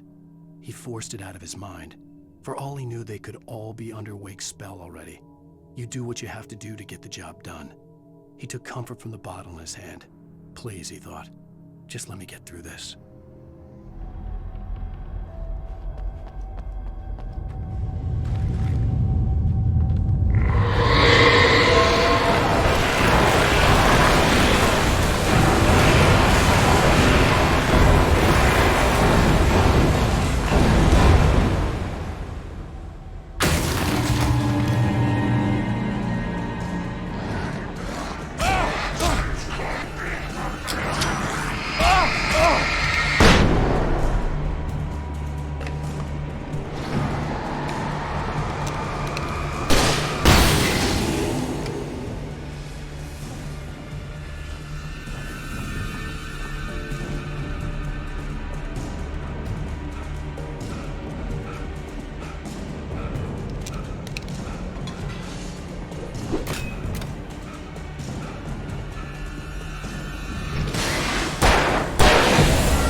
I'd have to make my way up this mine shaft in order to go on.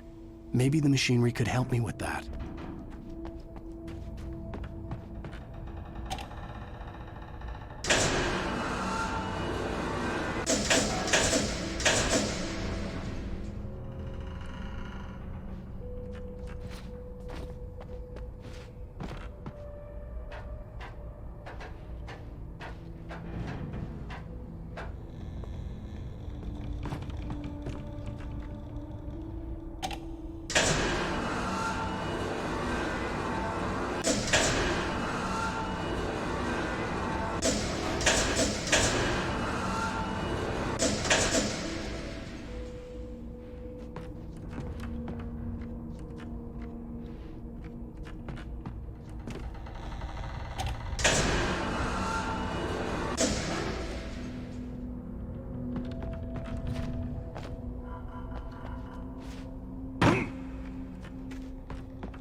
Lightning flashed behind the windows of Cauldron Lake Lodge. Tor Anderson laughed and held the steel hammer above his head. Nurse Sinclair was trying to calm him down without success. Tor grinned madly and shouted, "My hammer's up. Here's a friendly poke from Molnir, wench." He brought the hammer down with all his might on Sinclair's head. "We're on a comeback tour, baby."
Great. Another cable car. Just great.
Maude had checked all of Stucky's rental cabins. There had been no sign of the Wakes.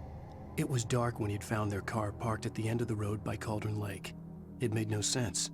They must have taken a wrong turn, but there was no sign of them, and the car had been there for hours already. Frustrated, Mott stood on the rotten ruin of the footbridge that had once led to Diver's Isle before it sank beneath the waves years ago. The boss wouldn't be happy.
I could see Cauldron Lake. I thought I could make out the spot where the island and the cabin had been. There was a light near it. It had to be a boat.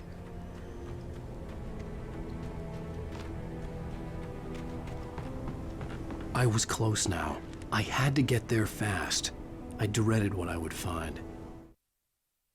I tried to hold on to Alice, but her form melted away. I was losing control. Dr. Hartman stood in her place. I wanted to hit him, but my arms were jelly. He smiled. It was a reassuring smile, and I hated him for it. I had to give you a sedative. Don't fight it. You went through another rough period. Right now, it's very important that you stay calm. We don't want you to have another episode. You're a patient at my clinic. Have been for a while now.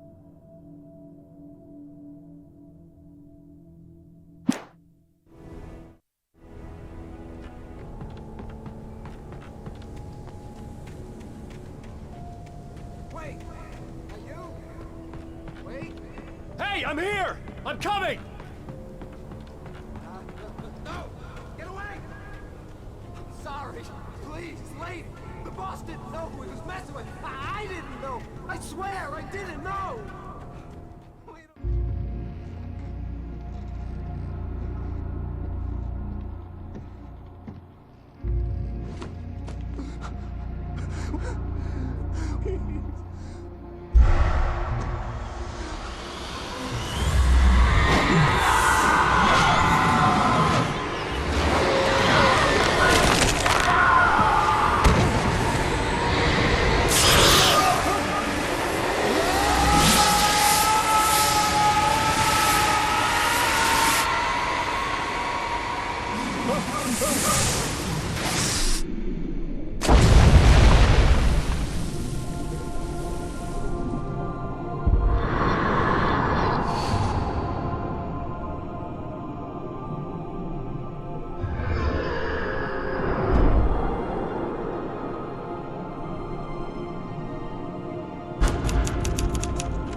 It was just a nightmare.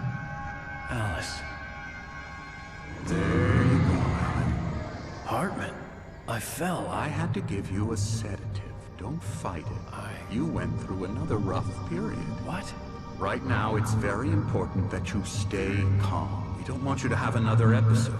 You're a patient at my clinic. Have been for a while now. The shock of your wife's death triggered a mental illness. No, you lied. You're suffering from various symptoms of undifferentiated schizophrenia. Bastard. It's okay, Alan. Just let go.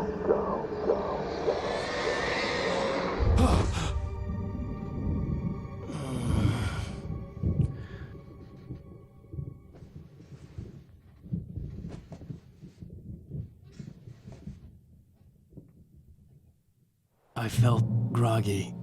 Whatever Hartman had bumped in me was making me numb. I felt like this was happening to someone else. Someone I was watching on television. I couldn't think. Couldn't focus. There were only empty sheets of paper here. No manuscript pages.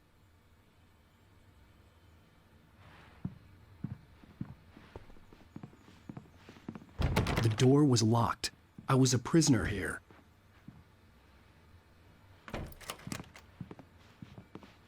Good evening, Alan. Are we feeling better now? Feeling calm? Yeah. I see you brought your pet gorilla with you. So sure, I'm calm. I get the message. Loud and clear. Why, right. That's the spirit. You're being very brave, Alan. I understand you're confused. I would be more concerned if you weren't suspicious of me. I don't blame you for it. Big of you. Now, why don't you come with me?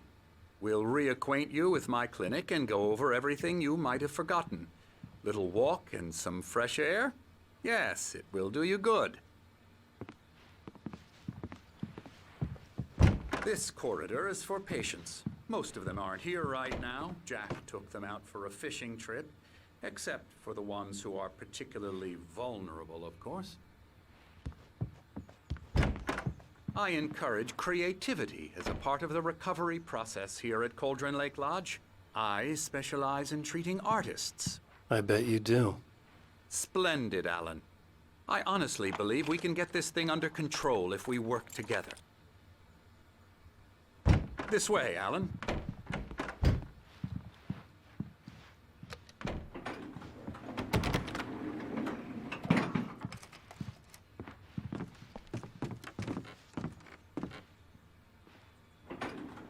Now, Alan, from past experience with you, I know I need to get right into the heart of the matter as quickly as I can after an episode.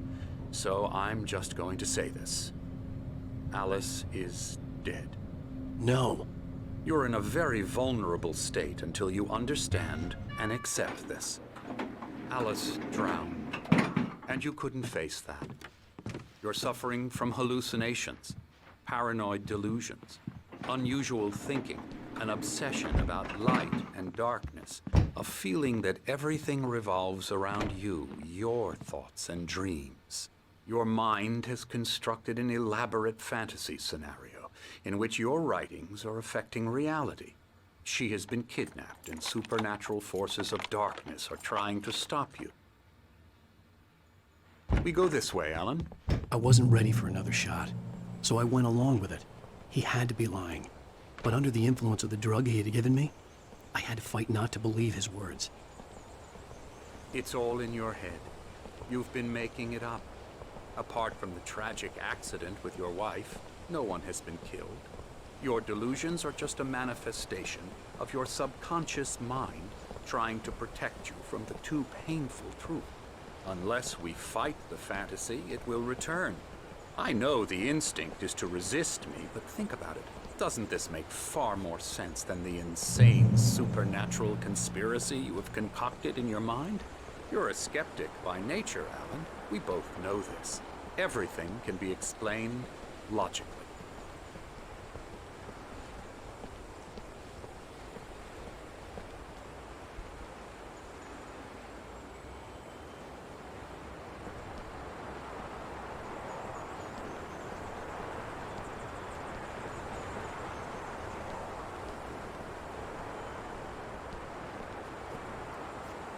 I never get tired of this view.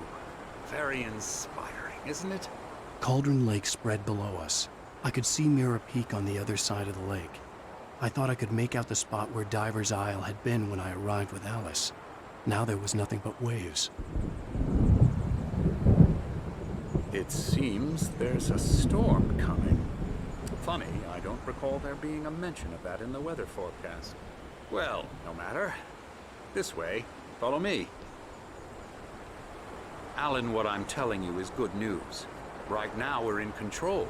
Every time you have a relapse, it gets more and more difficult to resurface from the dark depths of your imagination. Not surprising, considering your profession. Imagination is what you work with. After all your nightmares, this should come as an immense relief to you. If it doesn't, why is that? Because I'm lying? Or because you don't want to admit that you're not well? It's very natural for you to think of me as your enemy. It's part of the illness. I let him talk. After all, Hartman obviously I'm the one loved his trying to own bring you voice. out of the His world words you've echoed constructed madly for inside yourself. my head. But I I can't dug my do nails it into by the palms of my myself. hands to stay You need focused. to work with me. Once you accept that, we can begin the journey towards your recovery. Come along. Let's go inside.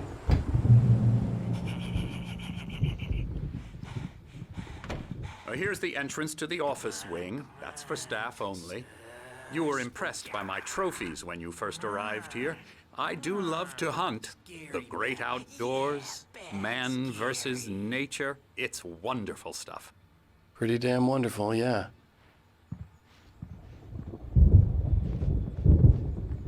Scary, scary, scary.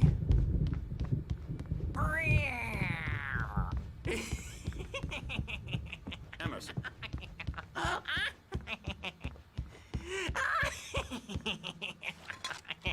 I'm a real bad dream, mister. You should be afraid of me. Don't want to run into me in the night, that's for sure. Please, Emerson. Mr. Hartman had mentioned that the power had been acting up. Maybe that was the reason for the generator and the work light on the balcony. You can't just decide what kind of dream you have or when you have it. Emerson. Okay. Sorry. Boo.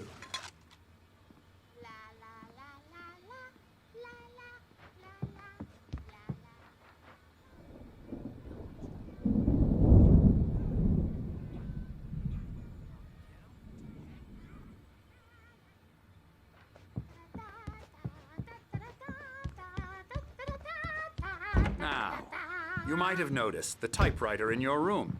You've been writing as a part of the therapy. As soon as you feel up to it, you should continue.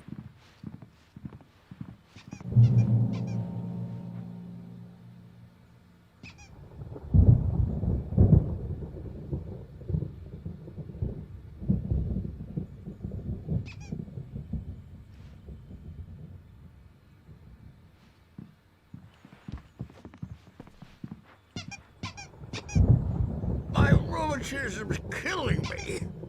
There's a storm coming. Oh, what a storm. I hope it wipes this place off the face of the earth. And these two are the Anderson brothers, Odin and Tor. They had how should I put this? A heavy metal band in the 70s and 80s called Old Gods of Asgard. They even adopted new first names to complete the image of Viking gods. After the band broke up, they lived on a farm nearby. They are, well, in advanced stages of dementia. They're well cared for, TLC and all that. There's nothing more that can be done. I'm afraid that the rock and roll lifestyle has left its mark. Oh, that won't do. I'm so sorry to cut this short for now, Alan. The power has been acting up. I'd better go check on it. We'll continue this soon. Meanwhile, when you feel up to it, return to your room and try to write. It really is for the best. Don't you think? I'd like to bash his head in with a hammer. Oh, he'd love to fish out our secrets, but he has no clue.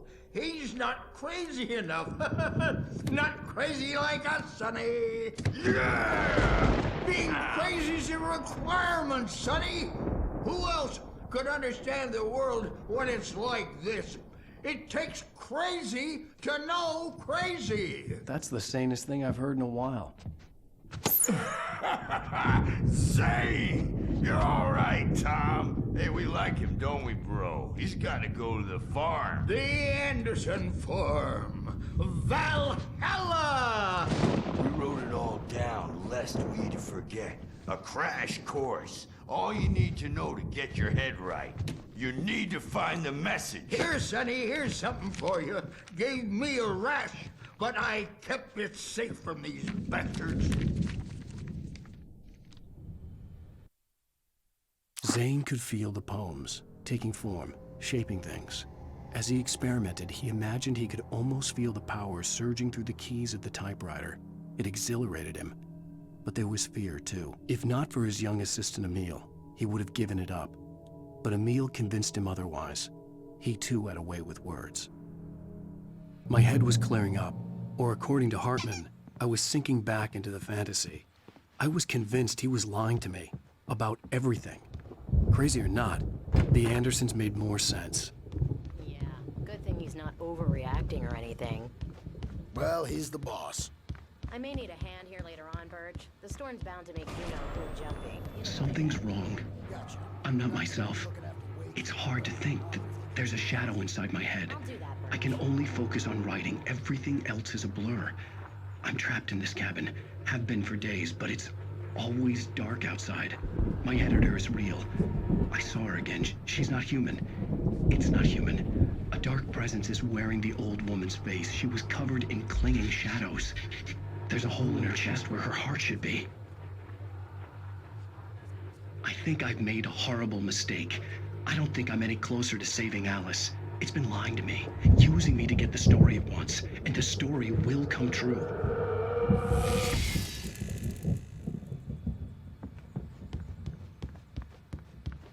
Hey, Wake, why don't you humor Dr. Hartman and give the writing a shot, huh? Typewriter's in your room. You can get to your room by those stairs, Wake.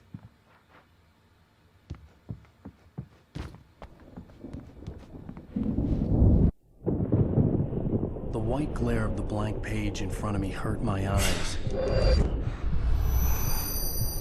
My hands began to shake uncontrollably. Everybody calm down. Put that down. Bert, I need help. Hey, Wake, you stay here. I'm gonna go see what's up. You just keep doing what you're doing. Be cool, okay?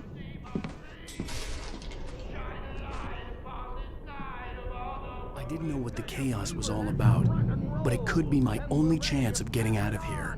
Where the hell did he get a damn hammer? I don't Hammer's know. up. Here's a friendly poke from Mjolnir, wench. Hartman kept talking, giving Barry the grand tour, clearly proud of the place. He went on and on about his hunting trophies, and Barry was impressed. But he was here on business. He raised his voice, cut through the monologue. Hey, Hartman, where's Al? Hartman stopped in mid-sentence, annoyed at the interruption. He nodded at the hulking orderly standing nearby. The man smiled and clapped a practiced hand on Barry's shoulder. Oh, afraid of the crazy brothers, are ya? Not so weak now, are we? Well, things are unraveling fast, aren't they? Sinclair looked bad. That wasn't a love tap. The crazy old fart hit her hard. If she was one of Hartman's goons, she had it coming. I had to get to Hartman's office. He had taken all my manuscript pages. That's where he'd been keeping them. The markings on the tape said they were recordings Hartman had made at the sessions with his patients. I saw Alice's name on one of them. For a moment, I couldn't breathe right. Now, Mrs. Wake, can you tell me about Alan's problems? He's more and more out of control all the time. The parties, he's so angry all the time. He's getting violent. Do you mean with you? No, not with me. No, never. Sometimes I almost wish Alan would take a swing at me, because at least that'd lead to a conversation he couldn't just march out of. But no. Alan doesn't really sleep. And the work, well, he's not writing at all. He sits there for hours and just gets more and more frustrated. And I can't talk to him. Yes. Tell me, Mrs. Wake. What would you say to him if he'd listen? I don't know. I want to say, I look at you, and it's not you. Just some stranger who resembles you. Looking out from behind your eyes. And I don't like that guy much. And now it's all gonna go to hell. But you don't ever say this. No. I've tried, but he's not listening. He's too deep in his own problems, always going on about something else. I'm so afraid I'm gonna lose him, and we're not even talking anymore. He doesn't let me in anymore. He just keeps me in the dark. I'm so alone here, even when he's home. Please help me, Doctor, because I'm at my wit's end. Well, if you can just get him here, I'll absolutely do my very best. Yeah, but Doctor, you need to be careful with him. He's not just going to listen to you and cooperate. He's the most stubborn man I've ever met. Well, I'll be sure to bear that in mind. Hearing her voice, what she was saying made me happy and sick and guilty all at once. Worst of all, I recognized the words. The phone call from her. It had been a cut-up of this. Just a recording. Hartman wasn't happy. Maude could see it in his eyes. He quickly lowered his own. He had made a mess of it, and he knew it. The shame of failure was hard to bear. He hadn't expected Wake to say he needed more time, and he blurted out 2 days, less than Wake had asked for to show him who was in charge. But that wasn't part of Hartman's plan.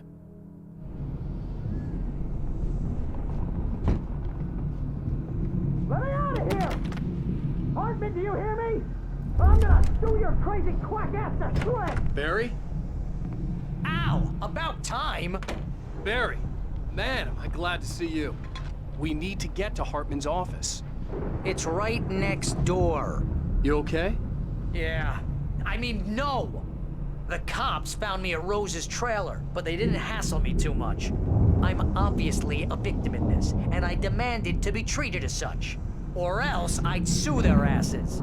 Well, speaking of asses, that Fed gave me a real hard time, but I had no clue where you were. That guy's crazy, Al. But he let me go, and then I get a call from Hartman, that son of a bitch, who tells me you're here, and I should come pick you up, but when I got here, 2 goons clobbered me and stuck me in there. What's with the cutout? I stole it from the diner to piss off Rose after what she did to us. That'll teach her. Yeah, that's a harsh punishment. Come on, pal, we gotta get going.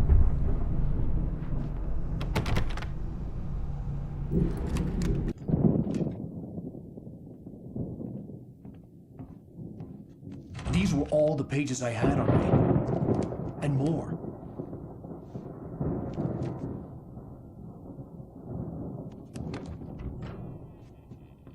Alan, please. You're sliding back into the... Tell me one more lie and I'll shoot you in the face. Ah, well, it was worth a shot. Really, Wake, come on. Let's work together on this. You have no idea. Hartman, shut up! Barry, get out of here. I'll catch up with you. Get a car. Oh, Al, let's just... Go! Wake, listen to me. This is a mistake. Don't you see? Together we can create something absolutely wonderful. With your ability and mine.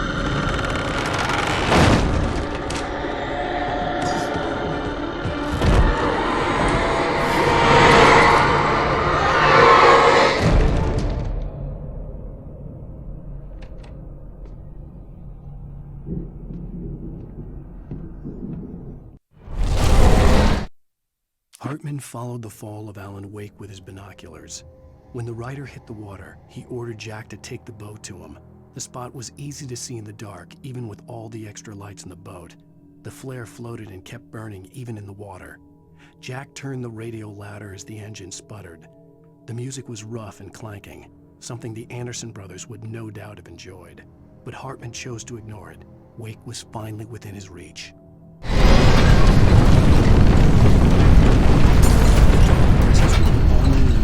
I had to find a way out.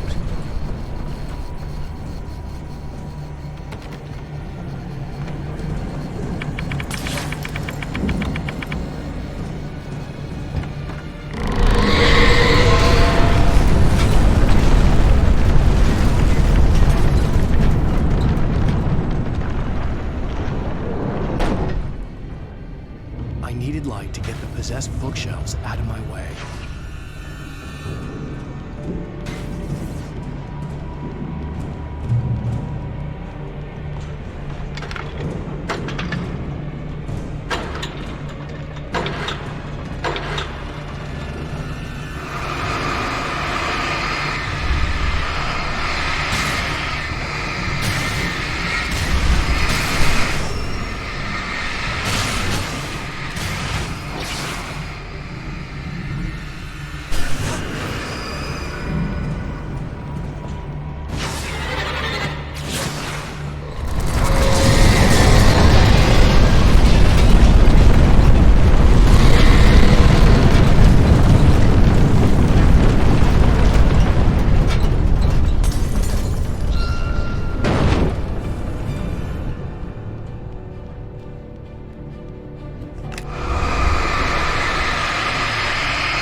Consider, you get in a car and leave a life behind.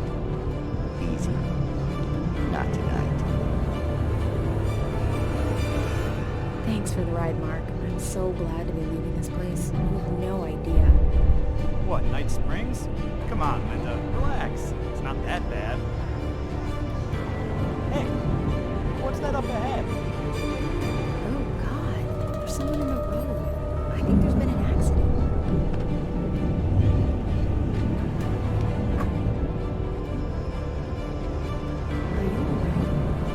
Oh no, Linda! Oh no! It was me on the road! Wait! Tell him to watch out for the truck! Watch out for the truck! My God, Mark?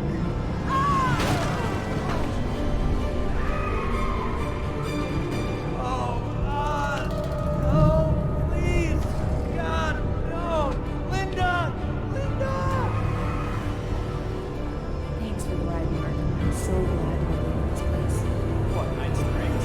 Come on, Linda. Relax. It's not that bad. Hey, what's that up ahead? Oh, God. There's someone in the road. I think there's been an accident.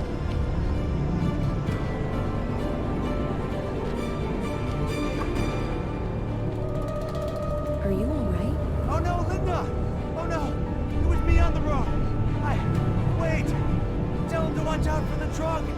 Watch out for the drug! My God, Mark! And there you have it. A vicious cycle, brutally punctuated by the blast of air horn and screaming metal. Many roads are dangerous, but none more self-destructive to turn from. Night sprays. Hartman knew he was no creator. He had no ambitions on that front, and he certainly didn't want to end up like every artist he had worked with here, damaged in ways that were hard to describe, or worse. It was enough for Hartman to maintain creative control and provide direction, to be a producer. That was what most of these people were in need of anyway. Of course, suitable subjects were few and far in between.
The car, but the gate's locked. You're gonna have to go through the hedge maze over there.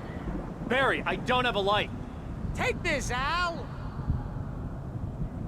Oh, God! Look at the house, Al! Look out!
I stared at the Viking paraphernalia that littered the area, surrounding an unlikely centerpiece.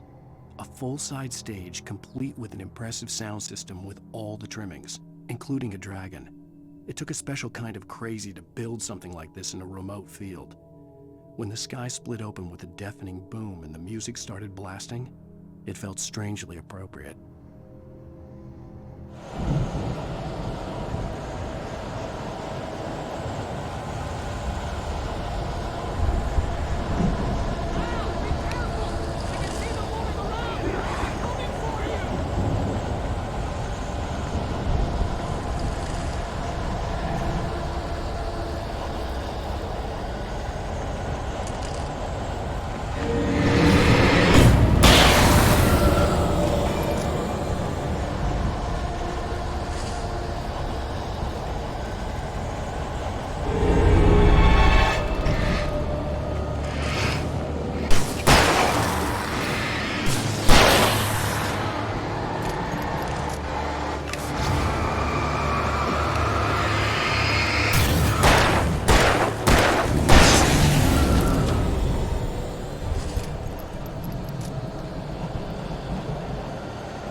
Hartman hurried down the corridor. He had disliked leaving Wake when he was surely at his most susceptible to therapy. But this was not an ordinary storm. Wake had been writing, and he had woken something up in the depths of the lake. Now, it was coming for him. Hartman had naturally prepared for a situation like this. The idiot brothers would keep Wake distracted while Hartman double-checked everything, just to be sure.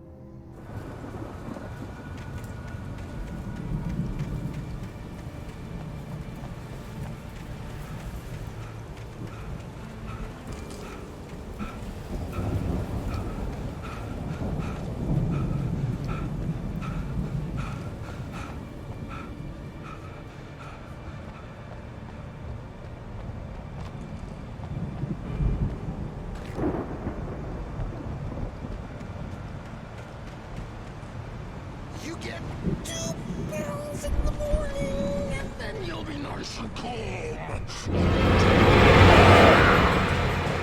You get 3 pills in the evening.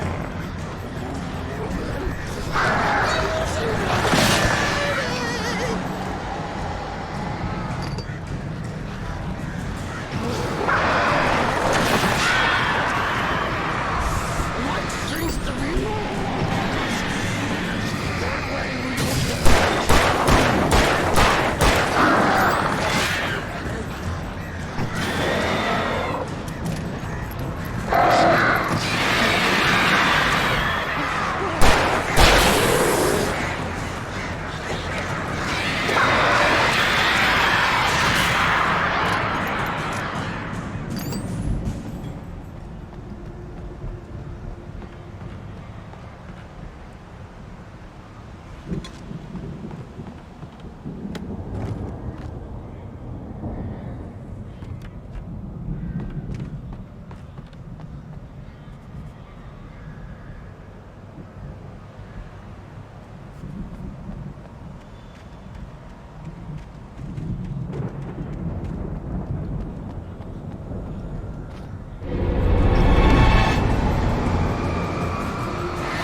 Mott knew that Wake was smarter than him. Wake had more money, a beautiful wife, everything. And Hartman said Wake was important. That made him better than Mott. But Mott was calling the shots now. He'd expected Wake to whimper and grovel, but instead, he seemed willing to fight. Mott knew he'd gotten under Wake's skin. If only Mott actually had his wife. The thought made him shiver.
For the moment, Barry was just glad he had survived the fall.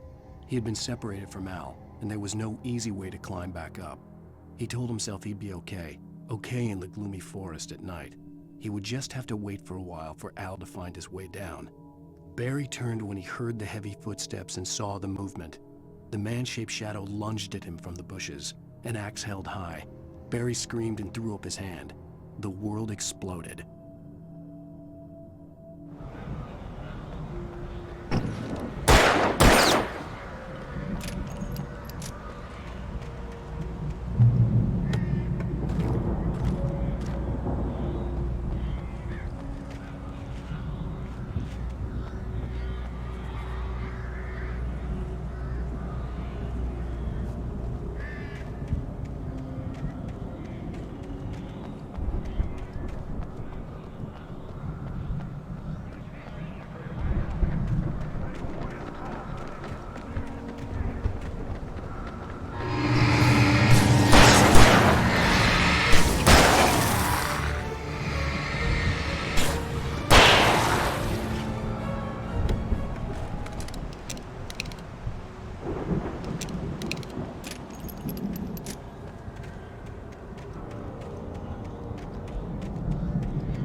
Hartman watched as Wake's features slackened. The man was bullheaded, no doubt. Even lying on the bed, he'd almost broken Hartman's nose the second time. But with a little time, he could break Wake down, give him proper direction. Wake was easily the most promising subject he'd had. Well, since Tom, really. "Sleep well, Alan," Hartman whispered with a smile. "Let me take care of you." He sniffed hard to clear his throbbing nose, swallowed blood, and barely tasted it.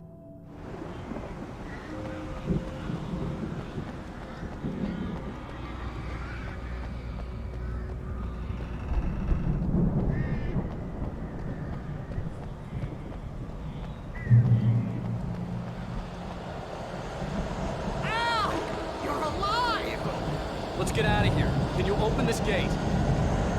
Maybe. Barry! Well, I slammed it shut when the Nasty showed up, and the key fits kinda loose in the lock, so, Barry! I'll find it! Don't worry about it!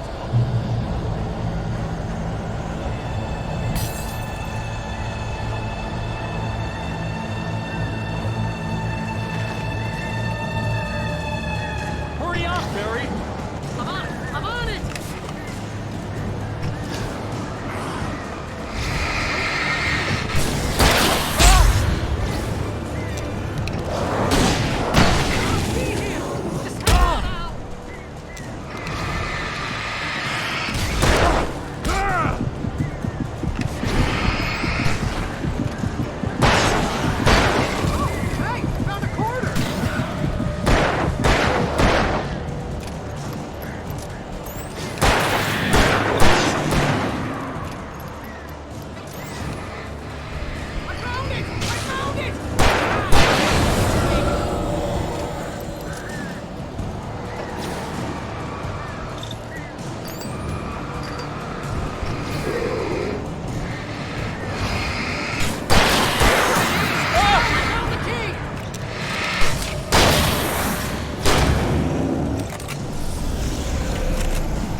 For the nearest, you're now leaving Bright Falls. Come back soon sign.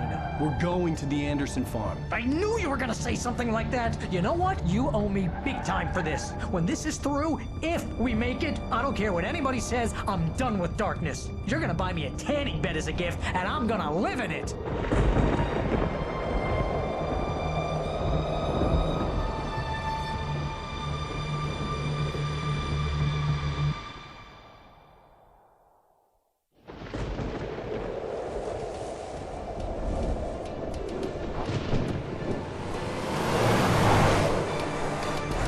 Crazy, but that's fine, Barry.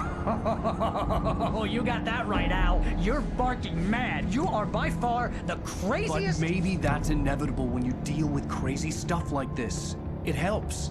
This is happening, Barry. Alice, they never had Alice. She's trapped in the darkness at the bottom of the lake, but she's not dead. Al, how can you know that? I know, Barry. I can... Al, No, listen. I can bring her back. I can find her.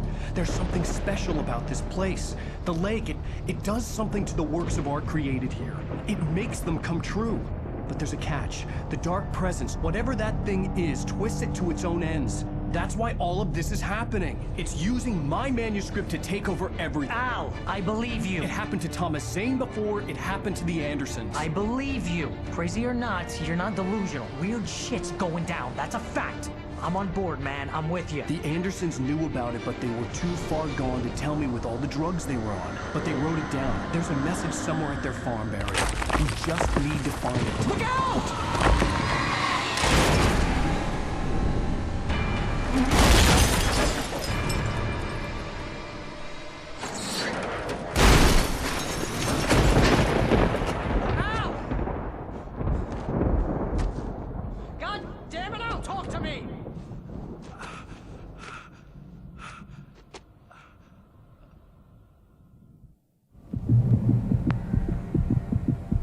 I had lost my gun in the crash.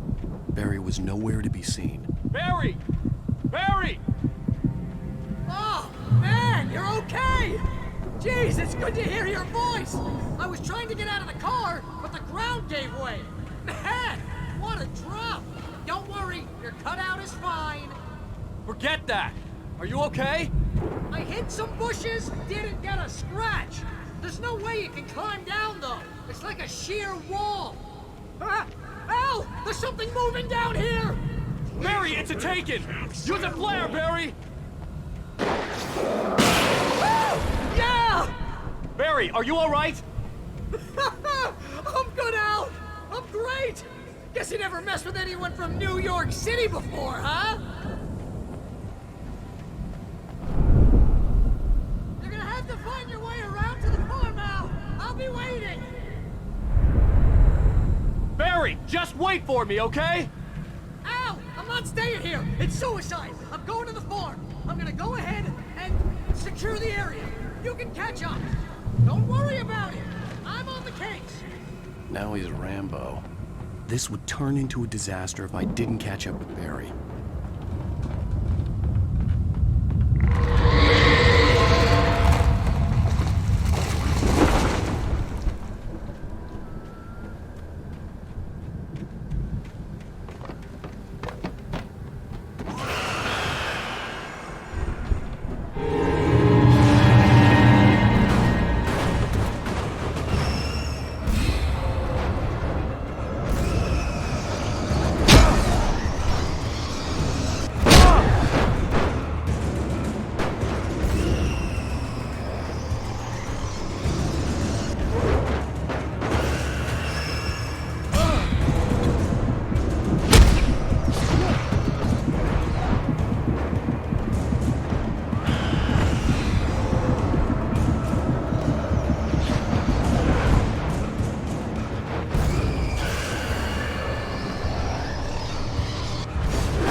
When he stopped the car at the Anderson farm, Walter felt relieved.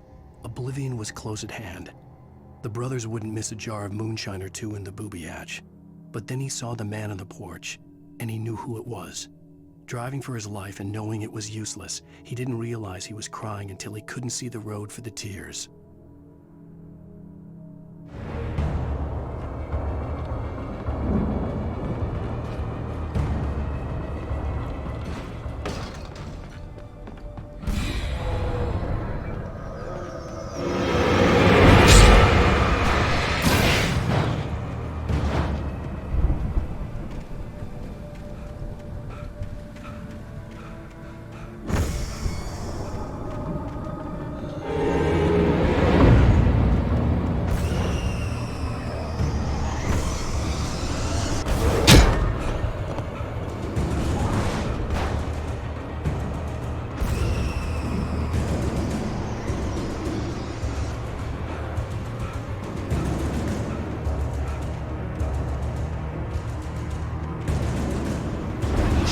Crawled over the gate.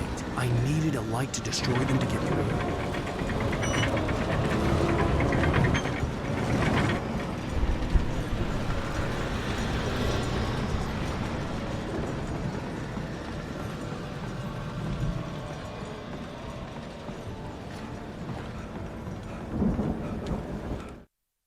Agent Nightingale stared at the passed-out rider. The man was sleeping off one hell of a night. Nightingale felt a stab of envy at Wake's oblivion, but he had a job to do. He put the gun to Wake's head and almost became a murderer. His hand shook and his throat felt tight and dry. Biting his teeth, he tried again to pull the trigger. He lost the nerve. Wake stirred. Nightingale would have to settle for an arrest.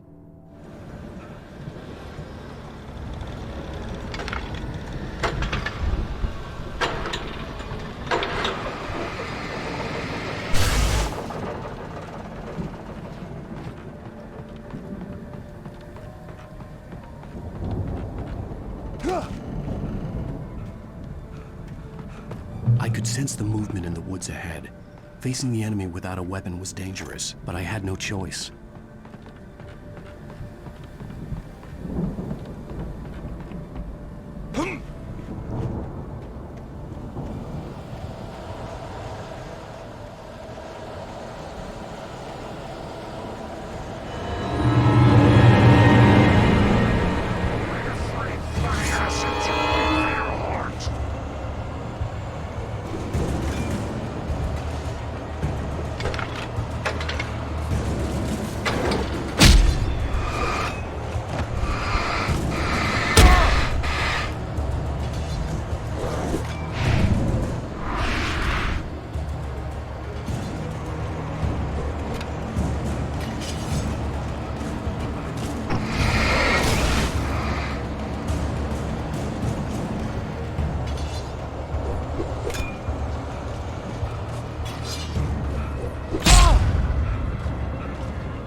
car was driving away from the farm, headed in the same general direction as I was. For all I knew, it was Barry, caught in the consequences of leaping before looking.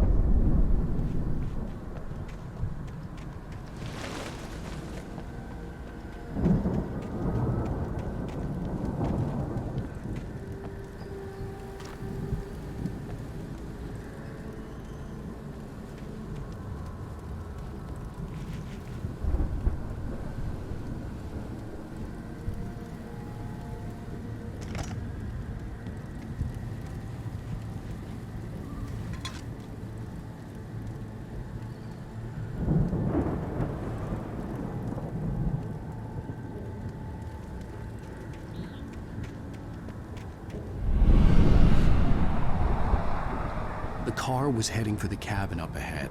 It wasn't far. If it was Barry, I would see the damage soon.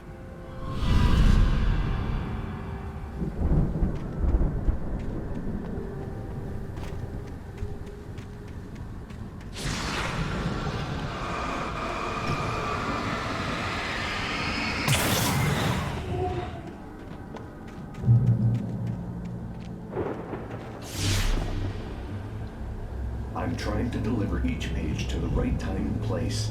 I'm trying to show you how the story goes. I had seen glimpses of the light before. I had seen it in my dream.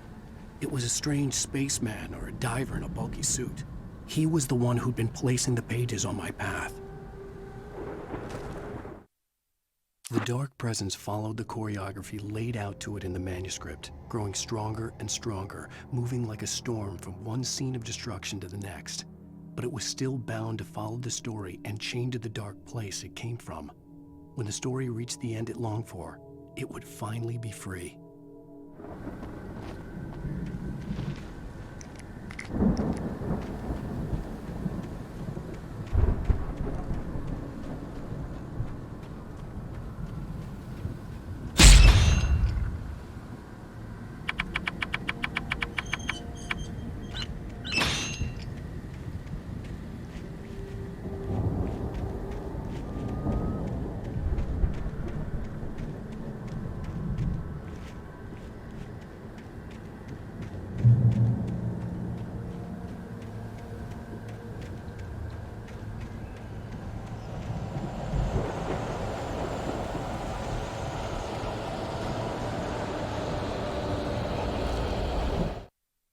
The storm raged on as the Anderson brothers walked unsteadily away from the clinic with the other patients in tow, knowing that this time they wouldn't return. The darkness around them seethed with horrors, but Tor and Odin were unafraid. Their eyes glinted with guile. They knew every secret path, and there was blood on their hands. They had fought these shades before.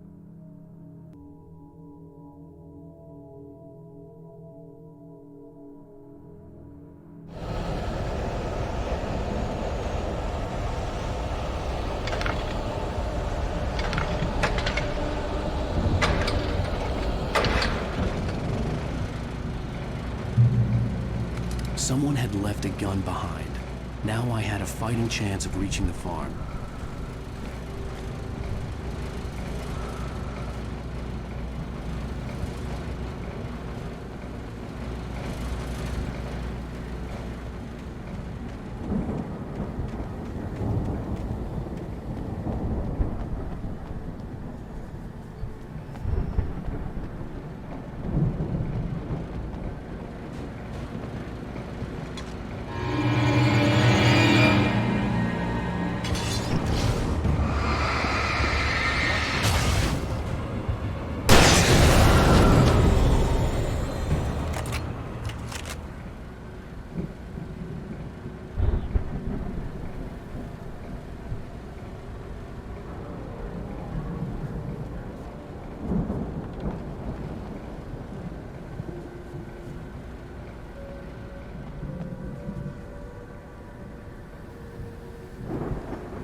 I could see the car, but there was no sight of the driver.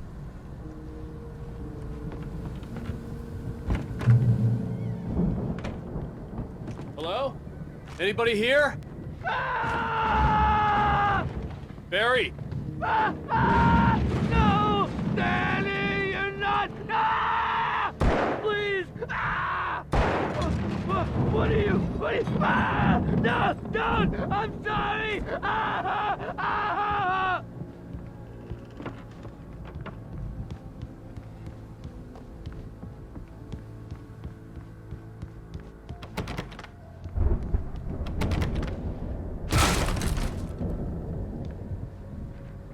Ah!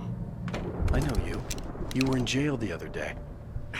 I went to the farm again for the moonshine, you know? It makes you see. They're not gonna miss it. They're in the loony bin. But my buddy, Danny, I lost him. Something's gone wrong with him. It's not him.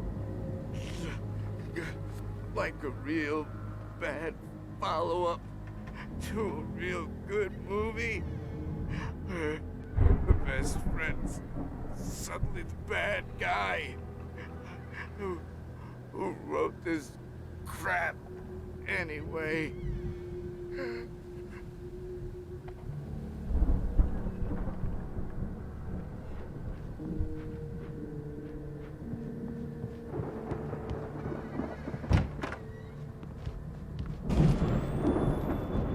I've run through every possible course in my head. If I continue like the Dark Presence wants me to, the story I'm writing won't save Alice. It's a horror story, and it's going to kill her, and me, and everybody in this town. No one will survive. Darkness will consume everything. This is what it's wanted all along. It will be free, unstoppable. It used Alice to get to me, dangled her in front of me to keep me going. It was never going to release her. I'm going to change this. I'll escape. I've written myself into the story. I'm now the protagonist. This feels like a terrible risk, but it's the only way to save Alice. I'll be bound by the events of the story just as much as anyone else who's been woven into it. The story must stay true for this to work. There have to be victims along the way, near escapes, cliffhangers. In a horror story, it can't be certain that the hero will succeed or even survive. He almost has to die. I'll write my own escape into the story next. I need help. Zane's going to be the one who will help me. I'll make it happen.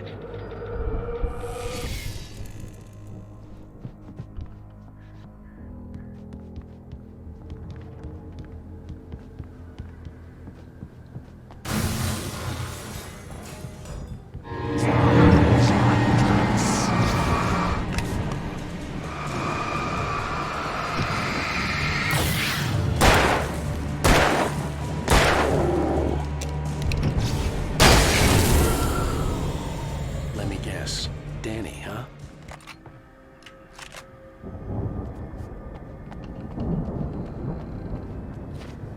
The farm was still a good distance away. I'd need a car to get there fast.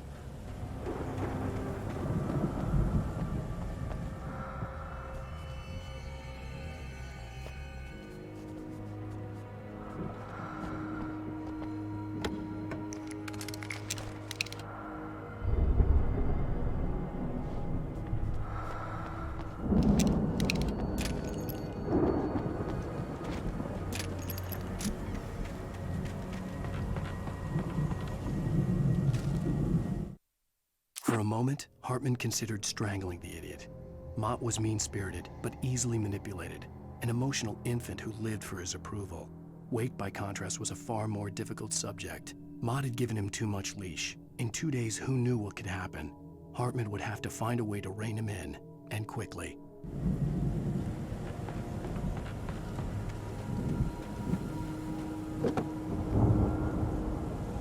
If Barry wasn't up here, he was probably in trouble down at the farm. For a moment, I felt bad for doubting him. After all, I'd made it this far myself. But Barry was Barry.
Well, as I'm sure everyone's noticed, that storm we all felt coming is finally here.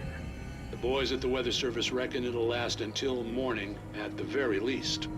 Pertaining to that, let me read that missing persons alert again. The Sheriff's Department's still looking for a Caucasian woman, 30 years old, slim and blonde with blue eyes.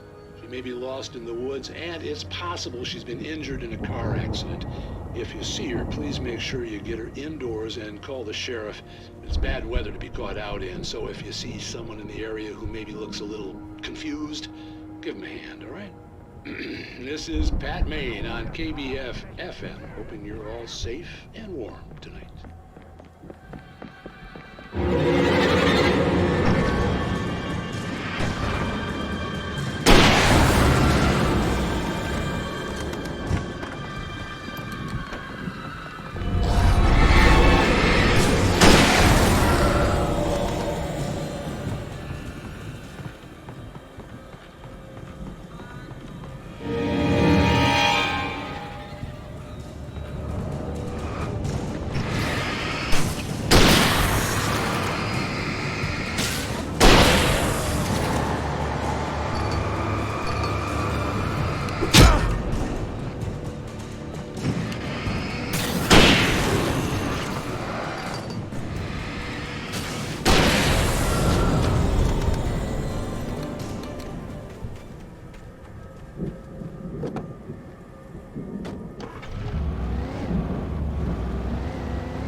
I'd known the brothers used to be some kind of rock stars, but it hadn't really sunk in until I saw the stage.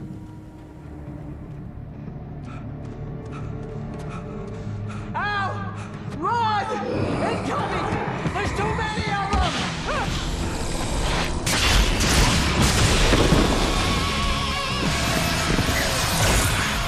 God damn!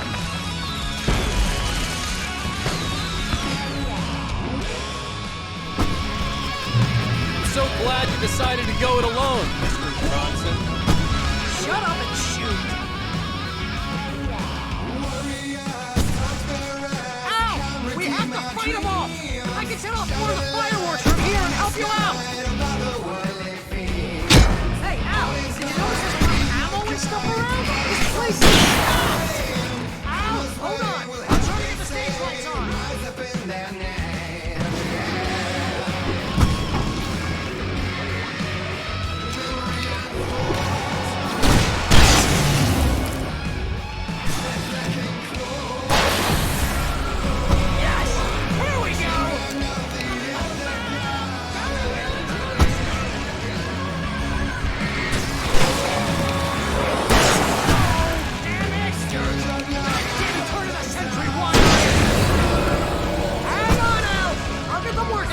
I promise!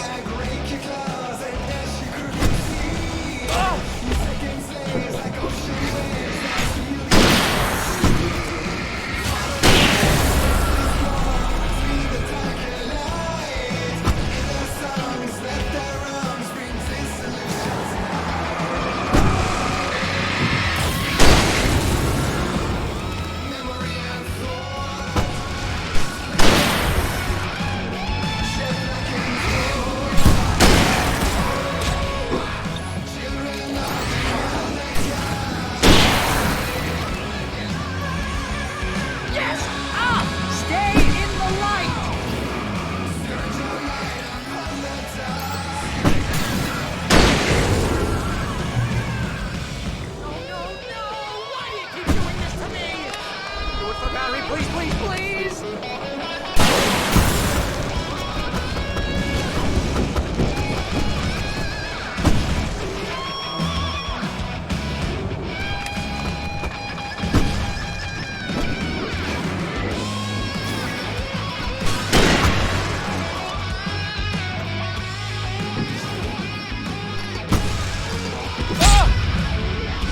Please don't let me die here.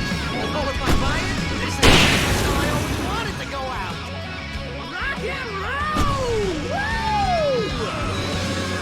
Ow, this may be the most awesome moment of our entire lives. They are trying to kill us. That's the high point of my life? Really? Children of the Elder God! God damn it!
Bright Falls, rock and roll capital of America.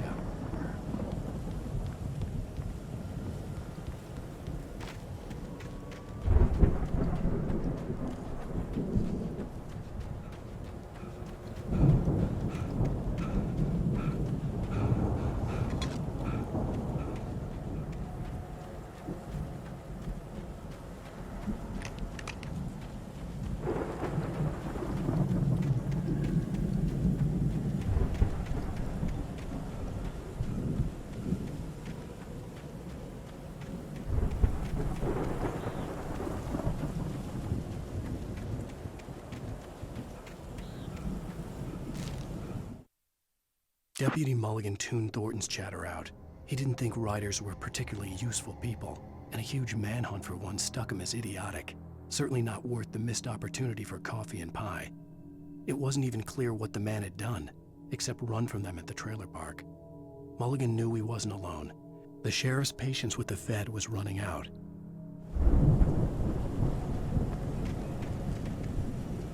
Hey, Al! This way to the farm!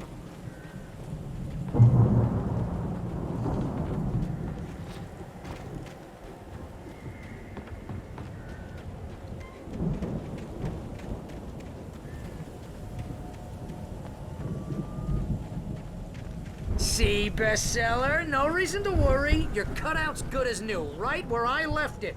I'll come back for it once we have the place secured.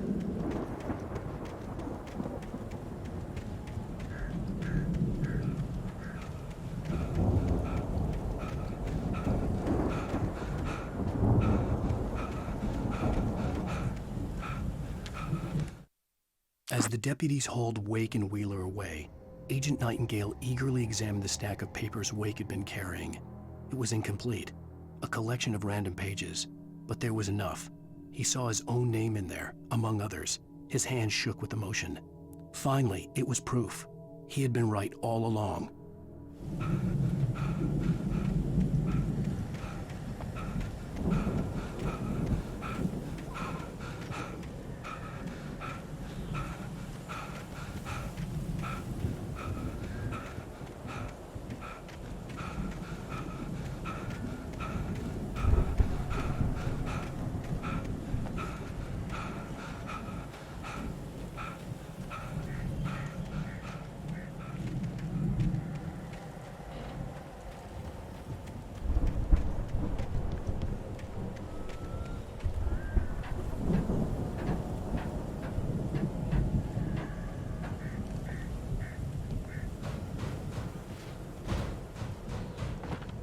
I think Alan Wake here has something to say.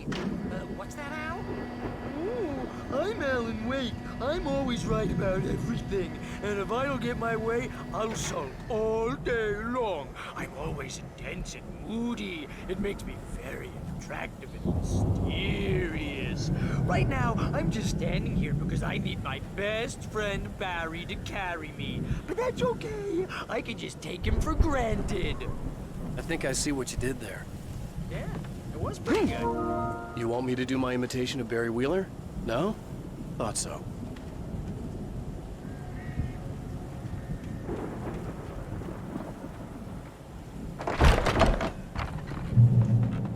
Wow!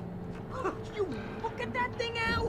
They really went all out with this Viking crap, didn't they? Look at all this stuff! They must have done a... Sleep.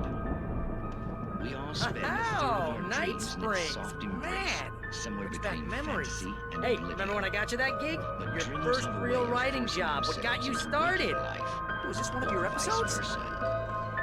In Night Springs. Tonight's episode, The Dream of Dreams. That's by someone else. We join Mr. Jones as he explores the endless dreamscape, only to be brought to a sudden stop by a decidedly mundane situation. A long line of people. Hey, Jones, right? Listen, we're gonna have to wait until His Highness over there is good and ready. Oh, wow. Who's that? You don't know him? What are you, new? He's the guy dreaming us. Well, not just us. He dreams everything. All of this. But wait, no. I'm the one who's dreaming. I'm asleep. Isn't this my dream? Oh, yeah. Sure. Get real, pal. You're just another dream. I'm a dream. You're a dream. The weirdo in the diving suit is a dream, and the girl made of smiles and sunshine is definitely a dream. But I'm pretty sure I'm dreaming this. Well, maybe you're a really confused dream. What am I, a shrink? All I know is I'm going with the smart guys, and they say that's the guy doing the dreaming. Right there. I don't know what that means. It means we keep him happy. No sudden falls. We make sure he has his clothes on when he goes out in public. No chases where the monster is nipping at his heels and he runs like crazy, but his legs don't seem to get him anywhere. None of that. Because if he wakes up in a cold sweat... Yeah, precisely. So we wait till he wants everything's nice and calm. Hey, something's happening here. Yeah? What's that? What? Can't you hear that? Oh, God help us, it's an alarm clock. Oh, it's you, isn't it? Please, man, I got a wife and kids. Please don't wait.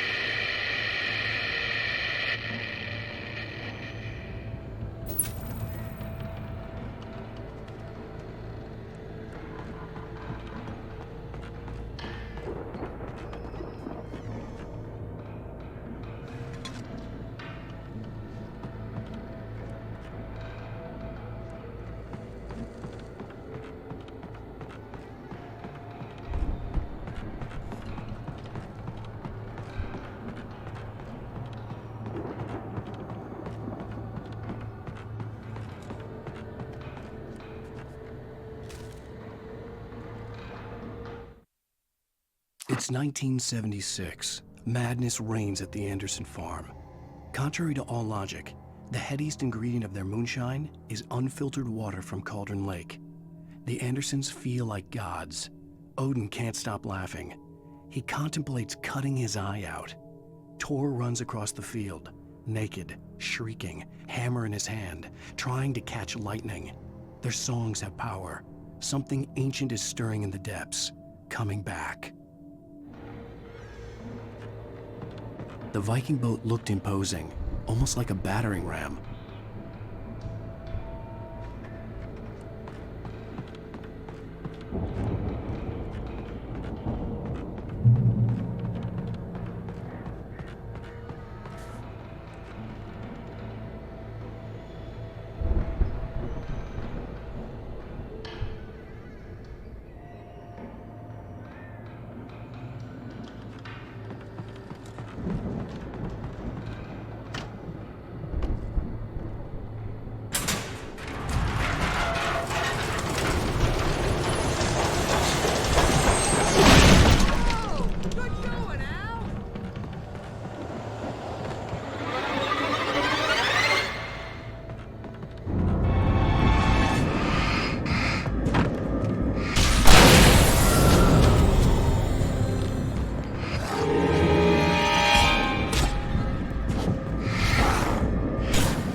Those geezers had quite a production going on.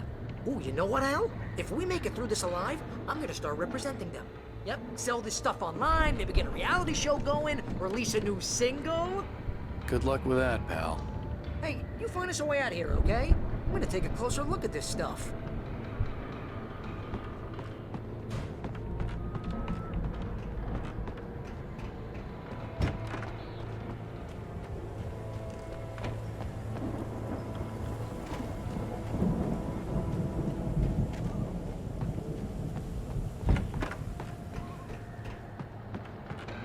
The door was barred from the other side.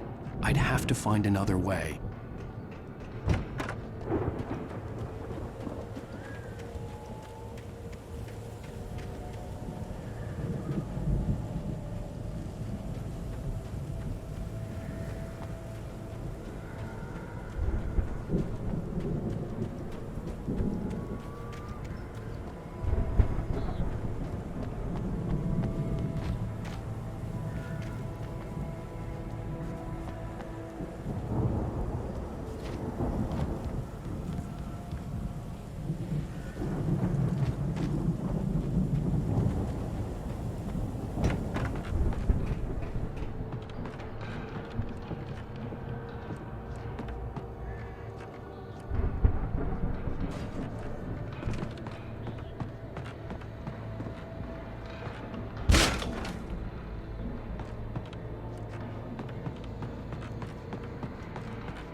Be careful, Al!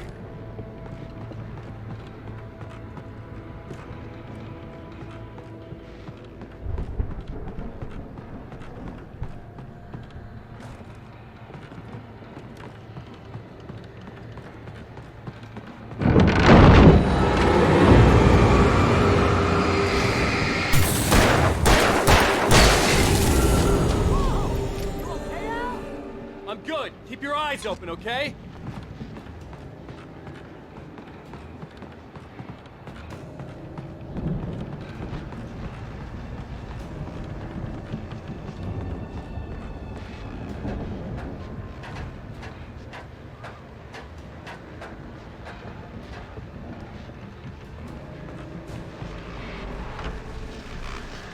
As you regular listeners know, I tend to work through the night, but I'm not the only one.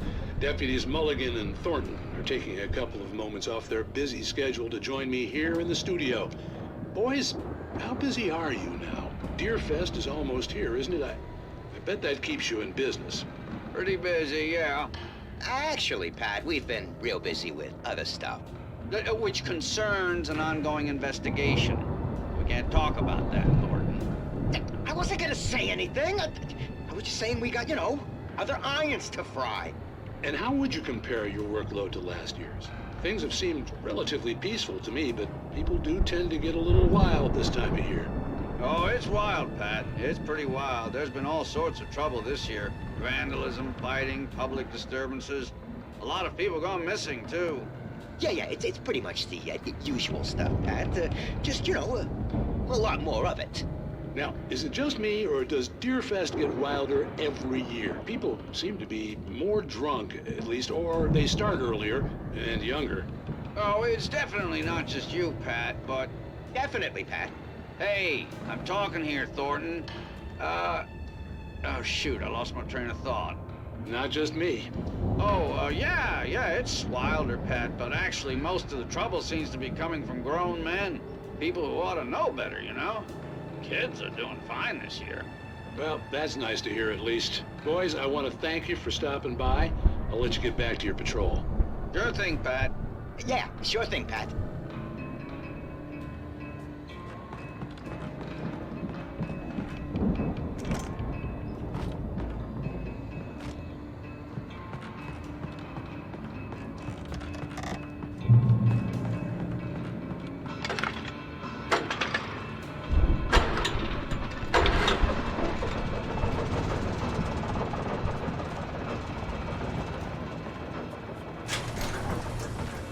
I could see the building that had to be the Andersons' home on the other side of the field.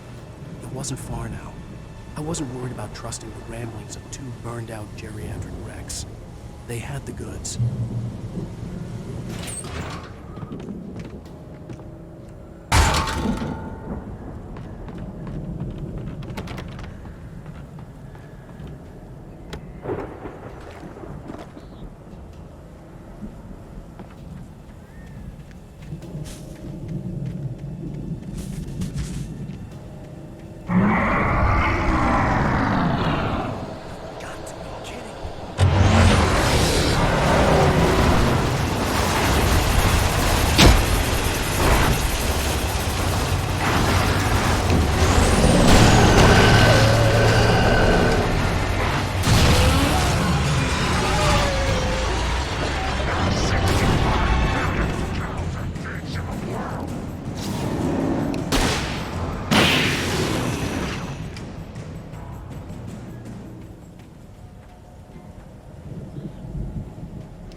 that you out there, buddy? I had to find a key to get Barry out. Yeah, it's me. Hang on.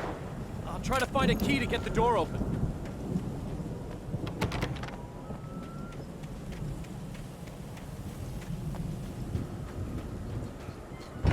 Hey, what's the holdup? Come on, this place is all dusty. You know I got my allergies.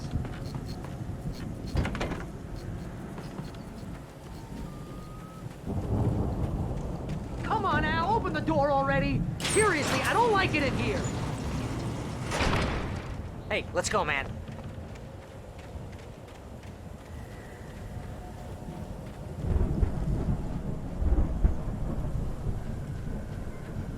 I think we're gonna have to work together to open this gate, Al. Looks pretty heavy. Ah! Hey, I think that's the farm on the other side of the field. We're almost there. This farm is a crazy place for crazy people. We should feel right at home then.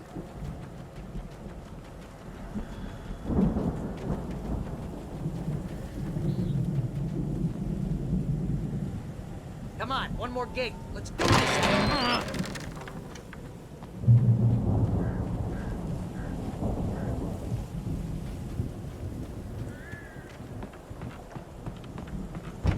The lights are out. Guess we better check the fuse box.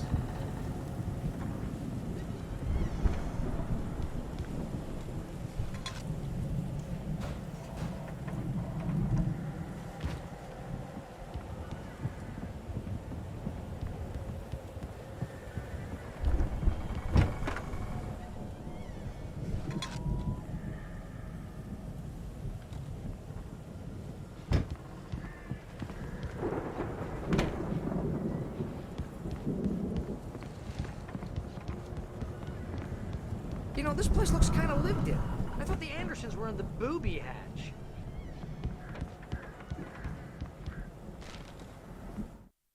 Again, Alice's screams rang in the stillness of the night. I saw myself run toward the cabin, flashlight in my hand. I followed my past self. I was an out-of-body observer, a time traveler in a crazy drunken dream.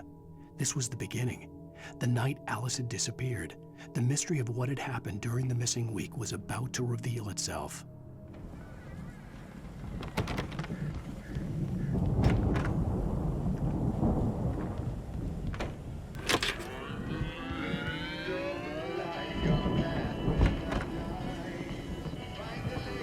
Can you hear that, Al? Music? Of course. We need to find where it's coming from. That's the message the Andersons talking about. That's the whole reason we're here. Lady of the Light? Oh, that's gotta be what's-her-face, the crazy lamp lady from the town. Cynthia Weaver. Right. Must be.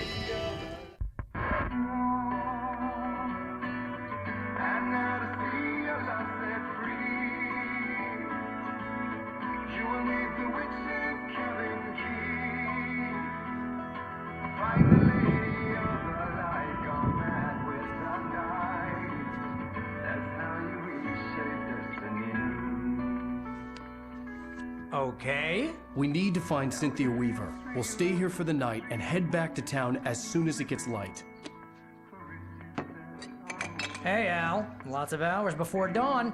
Might as well get some rest. And by rest, I mean drunk. Come on, Barry, this is... Yeah, what the hell?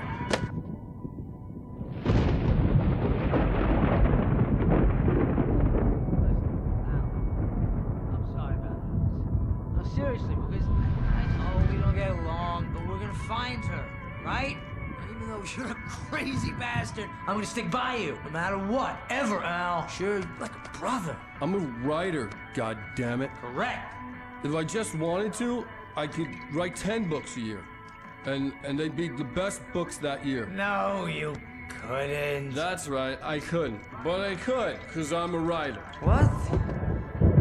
What do they put in this stuff? I feel like my brain is coming out of my nose. I'm gonna get the recipe off those coots and be a booze millionaire. I just miss her, Barry. I just want her here with me. I know, Al. I know. It's gonna be okay. We're gonna make it okay.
It was a crazy drunken dream, and yet it was more than that. It was the truth, a suppressed memory unearthed by the Andersons' moonshine. I was there, an out-of-body observer. This was the night Alice and I had arrived at Bright Falls, the night Alice had disappeared. I had a chance to find out what had happened. I remembered being surprised to see the cabin dark. Alice would have never turned the lights off. I remembered thinking I caught a glimpse of her form underwater, sinking into the darkness. Beyond this lost memory, there was nothing. I had to follow the footsteps of my past self to find out what had happened that night. Diving after her was the last vague memory I had of that night. After that, the next thing I could remember was waking up behind the wheel of the crashed car and finding the first pages of the manuscript.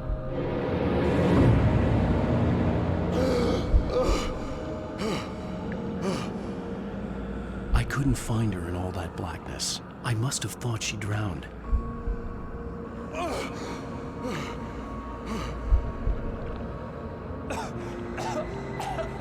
Alice!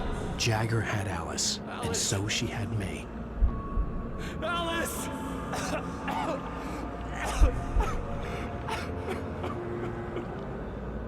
I'd been easy prey. Look at the cabin. Is there someone in the window? Alice? Maybe she didn't drown after all. Maybe she's inside.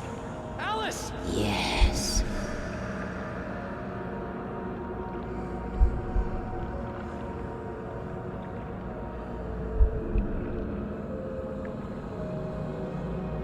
The dark presence had touched me. She had dug her nails into my brain and used me, made me her puppet.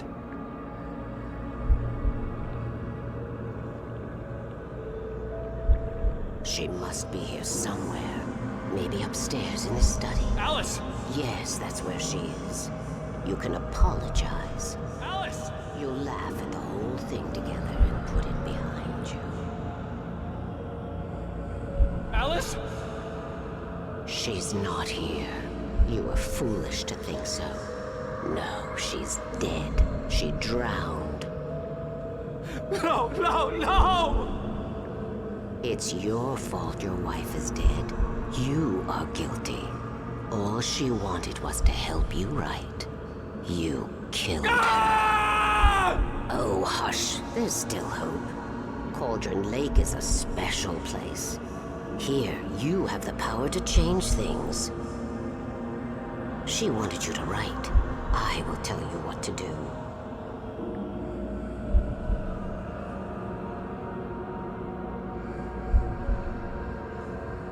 You can write her back.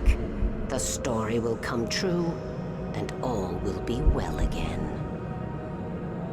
She had Alice, and the manuscript was the ransom for her.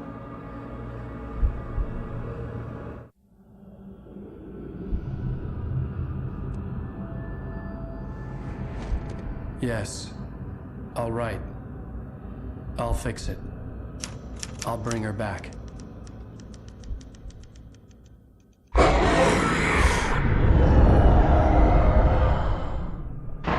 No. I wrote it. I remembered it all now. In the dark, I'd written for days, a week, almost a complete manuscript of a novel entitled Departure. Jagger had been my editor, whispering in my ear, making sure that the unfolding story would make her more and more powerful. I thought I was saving Alice.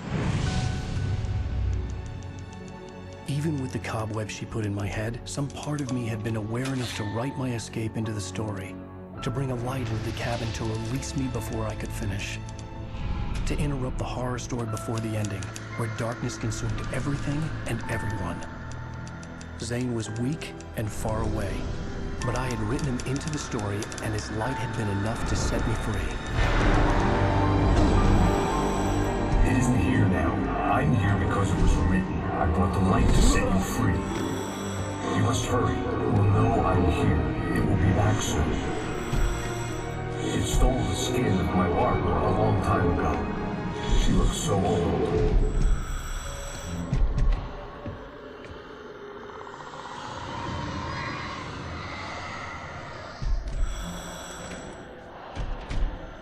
I had woken up, confused and groggy, my mind consumed by darkness and fear. All I could do was to escape.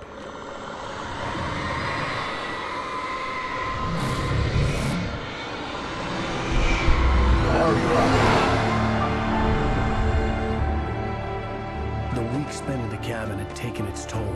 I was barely conscious and fading fast.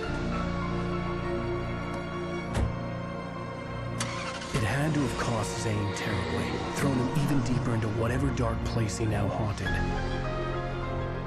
But he had managed to weaken the dark presence, kept me safe that night.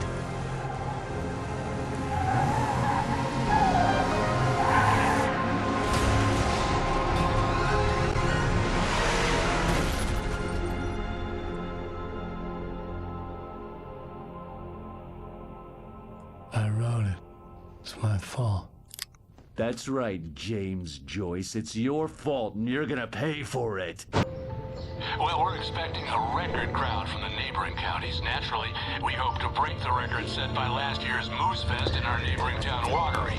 Ladies and gentlemen, some people have asked me, what's the big deal about Deer Fest? And I think that this sums it up. It's about friendship and community. We've got a great party coming up, but let's try to hold it in until tomorrow and get through the night in one piece, all right? I have it. Someone will come for it when the time is right. Thomas said so. He wrote it. The key is insurance. It's my job to keep it safe. Safe in the light. Always in the light. Hello.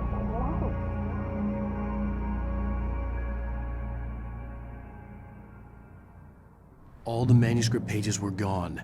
The FBI agent had taken them. I think my tongue just took a crap in my mouth. Ugh. Oh, wait, we're in jail now? Oh, Al, this is not good. That about sums it up.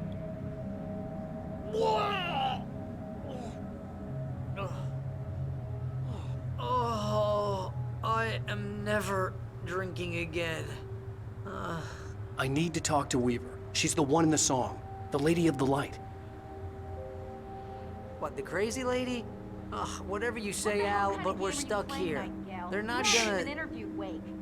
I had some reading to do first, Sheriff, and let me tell you, it was an interesting read. Well, I've got you now, Raymond Chandler. It's all here. All the evidence, including conspiracy to murder a federal agent. There's no way you're walking out of here. You hear me in there, Bret Easton Ellis? Huh? Agent Nightingale, I want to talk to your superior.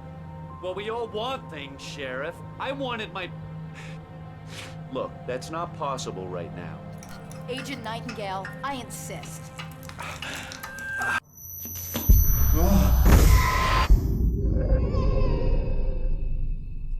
Wake, what's wrong? Lady, are you stupid? It's a trick. It's an obvious trick. Okay, I've had enough of this crap. Wake, I'm gonna trust you with this. You're joking. Agent Nightingale, your opinion would matter more if you were sober and if I actually believed you were here on official business.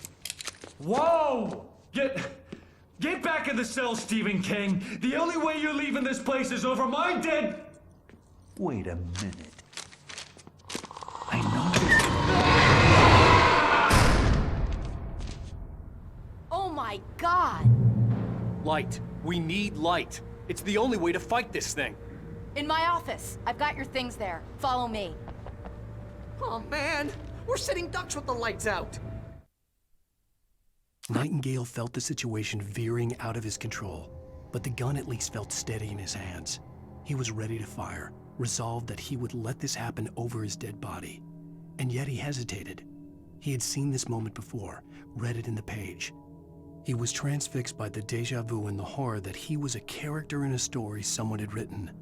Then the monstrous presence burst in behind him and dragged him into the night. Stay cool. I can get the emergency power on.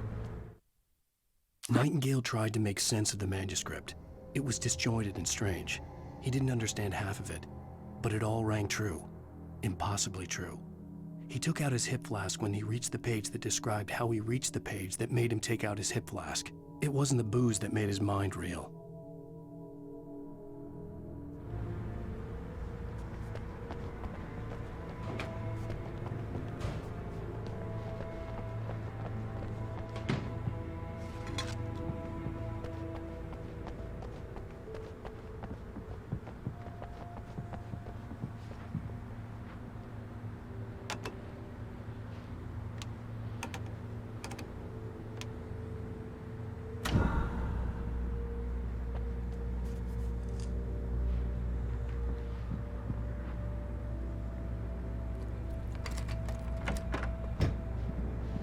your things. Wake, what do I need to know? What do you need from me?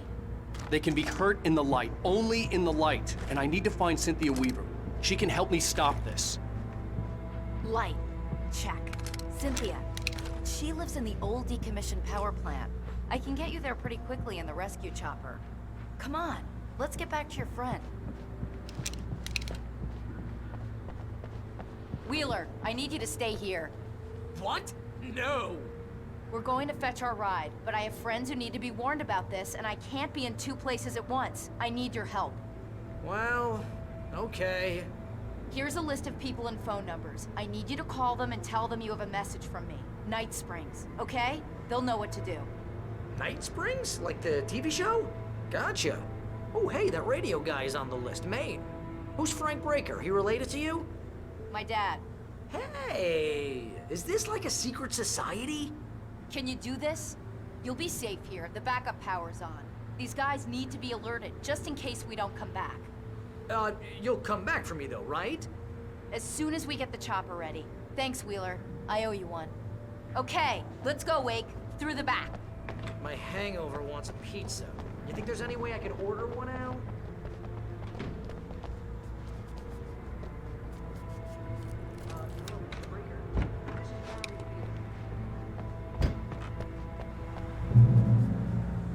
Oh, hell. Whatever took Nightingale must have broken the gate controls. We can't reach the gate's control box from here. We need to get to the other side over the rooftop. I'll go. I'll open the gate for you once I'm across. You stay here in the light and cover me, Sheriff, okay?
Hey, Sheriff! Your password. Night Springs? What's that all about? It's a stupid joke we have. That Bright Falls is the original inspiration for the TV show. This town can get weird at times. Never this weird, though. You need to bypass the damage control box. What am I, an electrician? Hold on! Ow, damn! That's smart. Good job, Wade. Okay, stick close. Our first stop is the town hall. The keys to the chopper are there.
air smelled of fish. This was Bright Falls industrial area. There was probably a cannery nearby. Fishing can be a hobby.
I'm gonna want explanations, you know. For example, what the hell happened to Rose? She's seriously messed up now. The same thing I think happened to me after I arrived. During this week you can't remember? Oh, I remember now.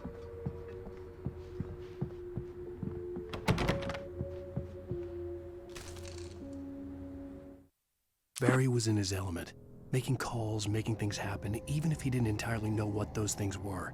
He wouldn't let the hot sheriff chick down. Even if every noise he heard from outside, and he heard plenty, made him jump. He had only paused to text Al a message, told him to hurry up. Suddenly, Barry froze in mid-dial. A window broke somewhere in the building, and then the lights went out.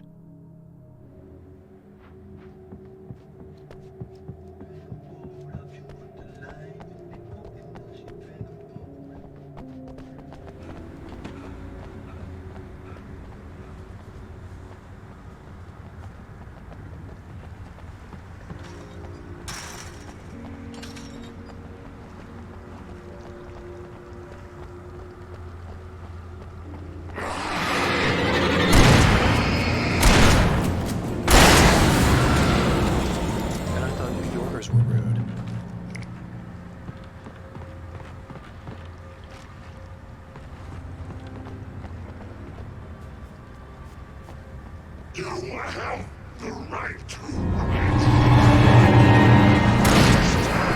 rights.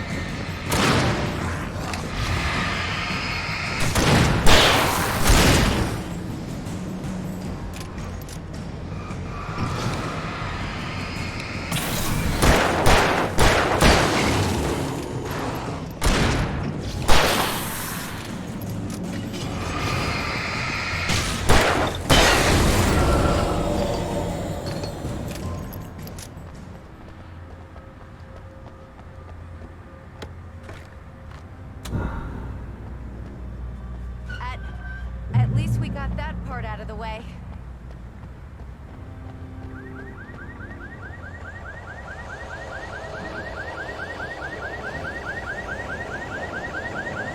Wait, over here! There's light!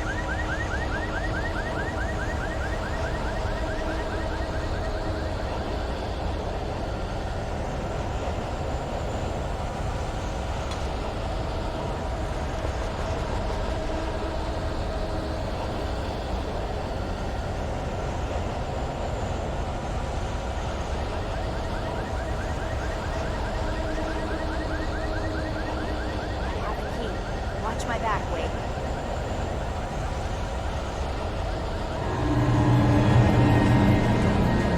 It's an ambush.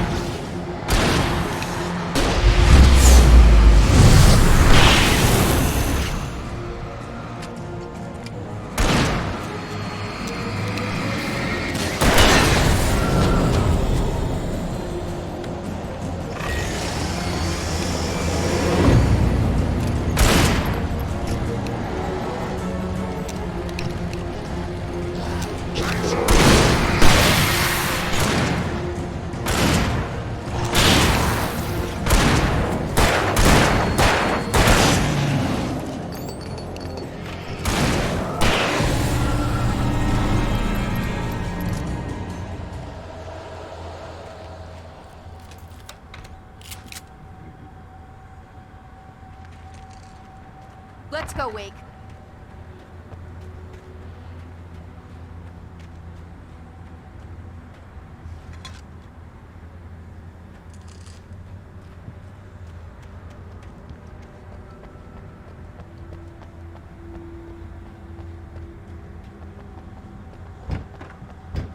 Okay, someone's messed with the fuse box here, but you should be able to jury-rig it while I find the keys. I already got electrocuted once today. How about I look for the keys and you get burned for a change? The darkness that wore Barbara Jagger's face was furious. The story in the manuscript had been making it stronger all the time, but now the light had set the writer free and hurt it, weakened it. It was only a matter of days before the dark presence would be strong again, but meanwhile, it would be difficult to recapture the writer.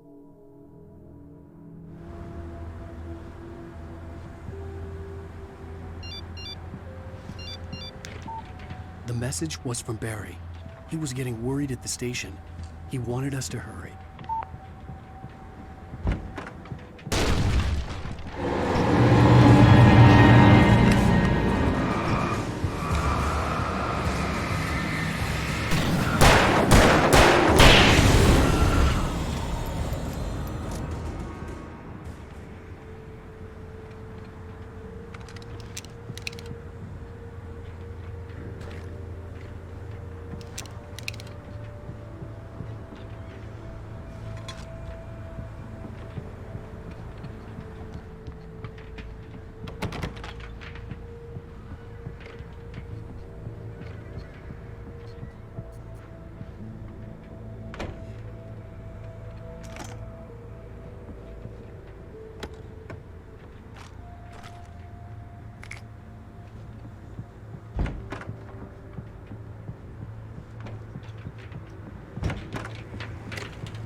Keys aren't upstairs, Wake.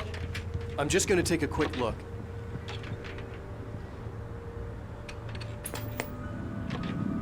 Freedom. A fusion of vigilance, conscience, and uncompromising clarity of vision.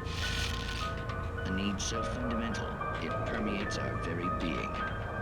And yet, a man may be brought to his knees in a single heartbeat. In Night Springs. Tonight's episode, taken in his prime. For young Manny, the night hasn't been kind. He's a marked man, selected for a lifetime of servitude after answering an ad in the newspaper. But first, a little field surgery is required. Well, well, look what I found. Please, no! Yeah, I think you're just about ready for it. Best if you don't resist this, kid. We gotta beat it out of you. What? I don't understand. What did I do? I just wanted to get a job in the service industry. Wow, you're gonna serve all right. Please! There it is! It's coming out now. Right between the self-esteem and the childhood traumas. What are you doing to me? Quit squirming. There, I've got it. Believe me, kid, this free will thing is more trouble than it's worth.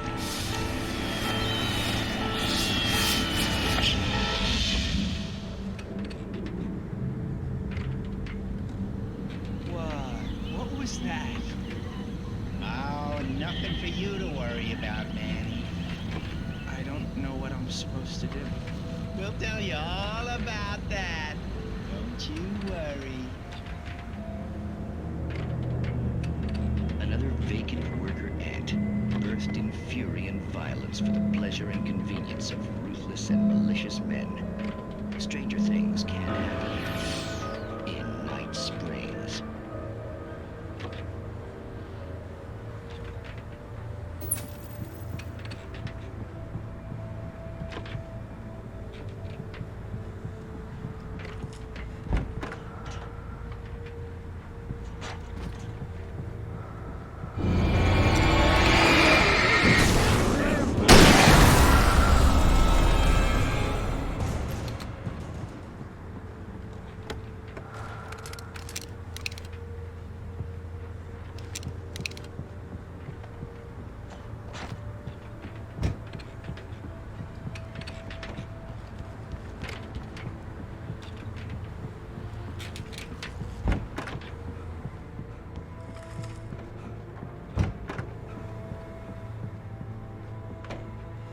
Okay, Sheriff, I got the keys.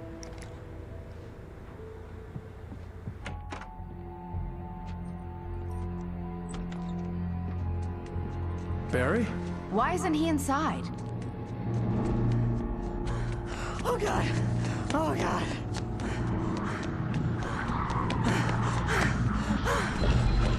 Barry! Look out! Barry, move!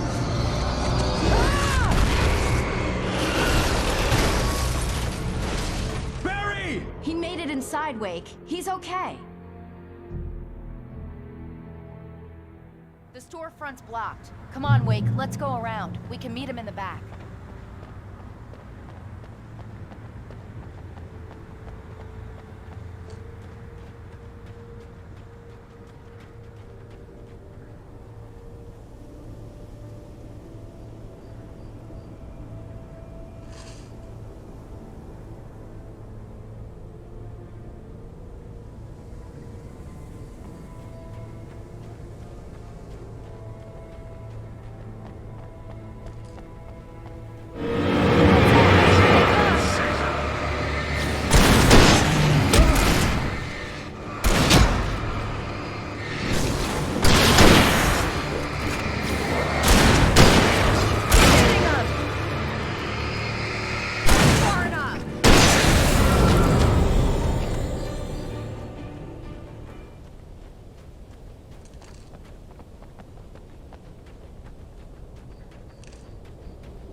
We can make it through the bookstore. Wheeler should be waiting for us in the backyard. Keep the hell down or I'll call the sheriff. Oh, hi, Doc. I've got it. Don't worry about it. Sarah, about time somebody showed up. All this shooting in the air is idiotic. One of these days they'll kill somebody. And over Deerfest. I know. Go back to bed. He's got a point, Wake. Look, this town can't take this. It's me they want. The sooner I get out of here, the sooner you can all get back to life as usual. I hope you're right. Come on, let me get this door open. Wait, you got the keys to the bookstore? Perks of being the sheriff. A girl needs to get around.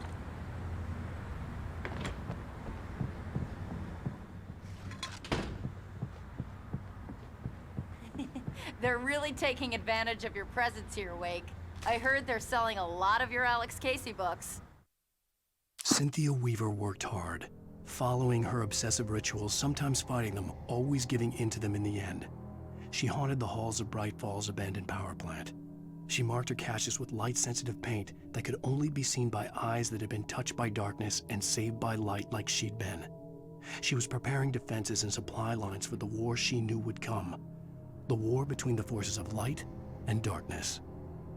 Right now, I'm not a big fan of my own writing.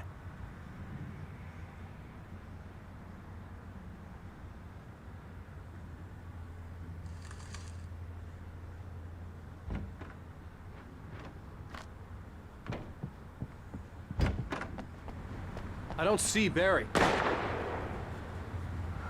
Look, wait, maybe that's him. That's the way to the chopper.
Barry got back to his feet inside the Bright Falls General Store and dusted himself off.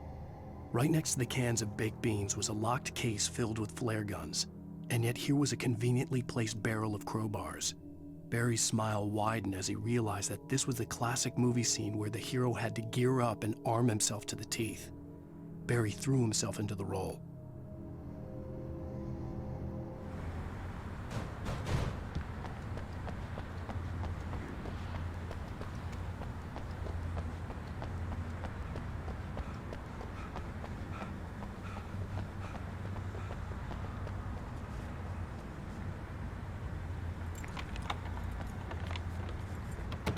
I'm gonna give Pastor Howard a piece of my mind about this lock. Ugh, I told him to get it fixed. Physical labor. Let's take a break.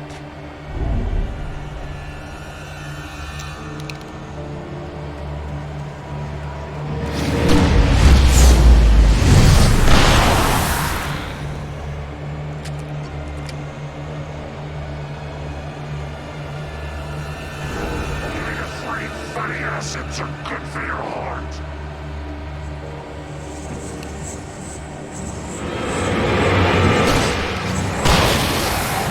Shooting! Oh!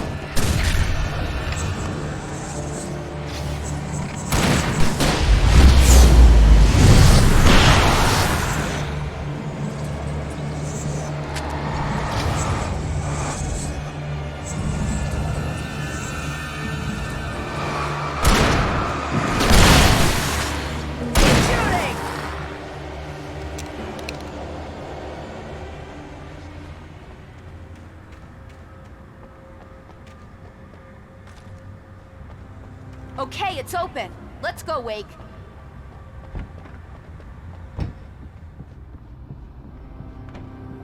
Wow. We keep them lit all night long on the night before Deerfest.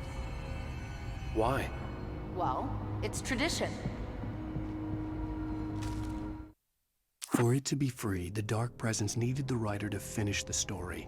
Again and again, the story let it get frustratingly close to the writer without letting it capture him. It was bound by the events depicted in the manuscript, but it could pursue the writer indirectly, put others on the task, and stop those who would help him. It took over everything in its path, made them its puppets, and sent them after Alan Wake.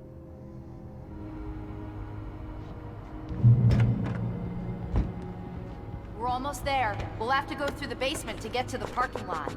Yeah, there's no way going through the crypt will turn out to be a bad idea.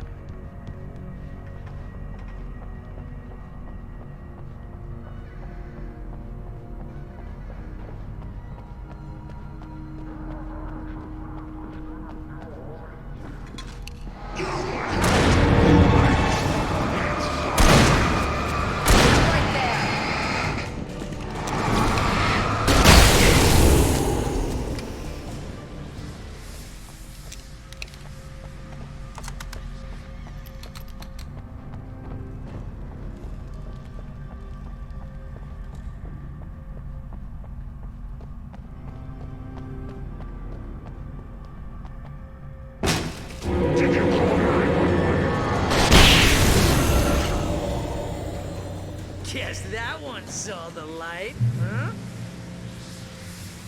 You didn't like that one? A tough audience. Well, I got plenty more.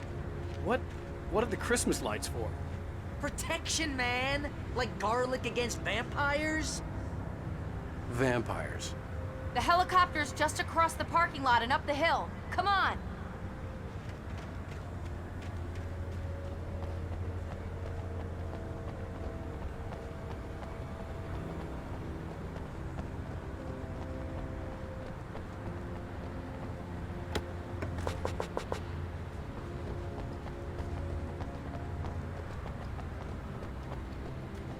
Bright Falls General Store is now my favorite place in the entire world. See this headlamp? It's like a superpower. I can just look at one of those things and they die. It's my flaming eye of Mordor. I wish I didn't say that. Alice had screamed until she had no voice left to scream. Around her, the darkness was alive. It was cold and wet and malevolent and without end. She was a prisoner, trapped in the dark place. The terror would have burned her mind out, but one thing made her hang on. She could sense Alan in the dark. She could hear him. She could see the words he was writing as flickering shadows. He sensed her too. He was trying to work his way to her.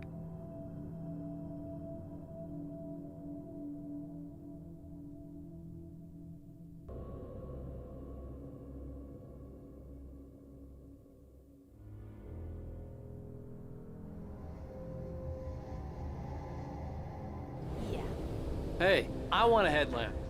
Last one. Bastard.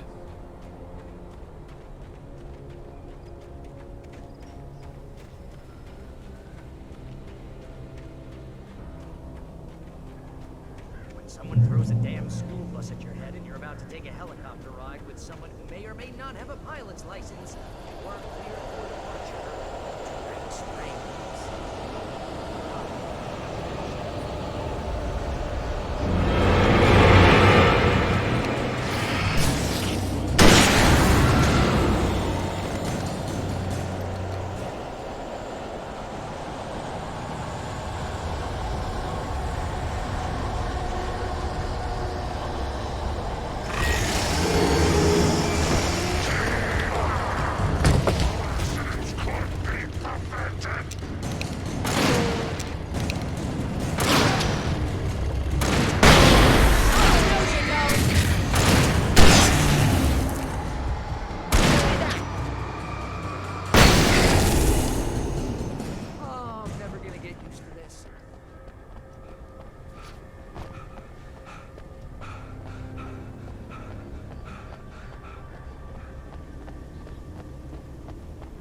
The helicopter's just up ahead.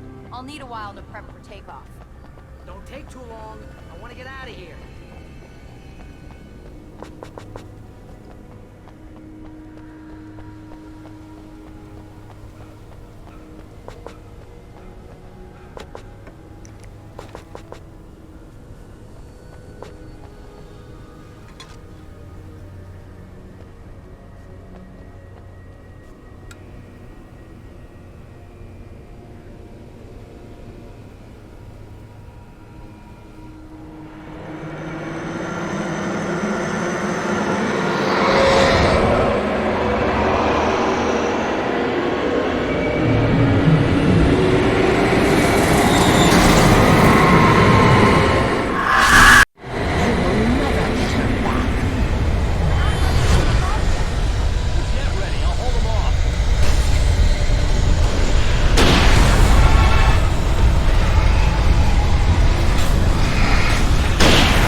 Get me to Weaver, Sheriff. You're taking a big chance on a local crazy lady, Al. I hope you're right about her, or we can kiss this town goodbye.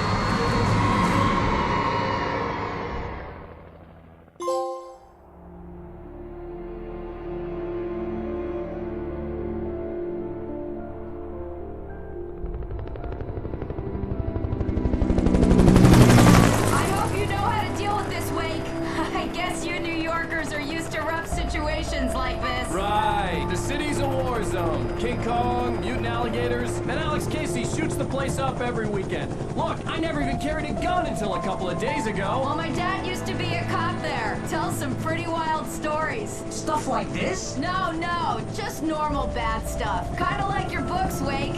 I used to tease Dad that he was just like Alex Casey. You've read me. Oh, sure. You're a pretty good writer. A little heavy on the metaphors, maybe. Nobody's ever said that before. We're coming up on the power plant. See the lit building over there? And that's the dam further up the river. I can't land here. I'll take her down the road across the river. Just get me there, Sheriff.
Song from a band that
plant glowed in the night. It was close, but I had to find a way across.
Making her way through the water pipe alone, Cynthia was angry at the writer. Foolish young man, taking unnecessary risks. And the way he broke the rules. Didn't he understand what was at stake? Since the terrible days in the 70s, she hadn't wavered once, as hard as it had been. She was tired of protecting the town all these long years, and now only wanted to rest.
The story I had written in the cabin had come true. Touched by the dark presence, I had written a horror story, but the end was still missing. The story was incomplete, and the last unfinished page of the manuscript still sat in the typewriter in the cabin study. If I could get back there, if I could read the page, then I could write my own ending to this story and save Alice.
butterflies or butterflies that dream of being men. Such philosophical concerns are by necessity abstract. And yet, some of us can find concrete proof of the nature of our existence in Night Springs. Tonight's episode, an absence of creativity. Hello, Martha. What did you want to show me? Oh, Lydia. Thank God you're here. Please, it's in the basement.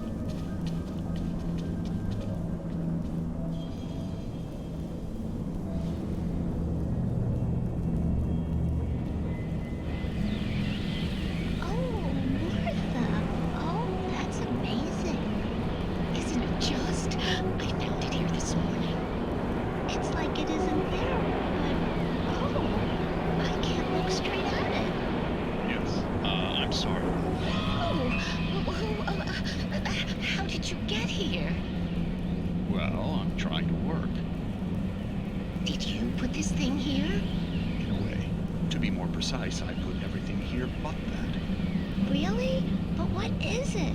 Oh, I guess the temptation is to call it a hole, but it's really an absence, a profound lack of reality. In Martha's basement? Yes, I was doing so well, too. I came up with 2 old ladies and put something really weird in the basement. It was a great start, but I'm completely blocked now. I can't imagine what I was up to. Well, surely it's just an ordinary basement. Is it? Why did you call your friend here then? Well, I don't know. Oh well. Couldn't you just ignore it? Oh no, I couldn't do that. It would probably turn into a plot hole. Might be one already. Could sink the whole enterprise. Oh my. Listen, ladies, not to be rude, but I'm really not at all sure where I'm going with this, and you're just not helping. You should just go back upstairs for a cup of coffee while I try to figure out what I'm up to. Well, if you think that's best. Maybe I should just stop here. Or is that too moronic? Is that too moronic? Indeed. Who can tell? It's a fine line between the stupid and the sublime. Night Springs.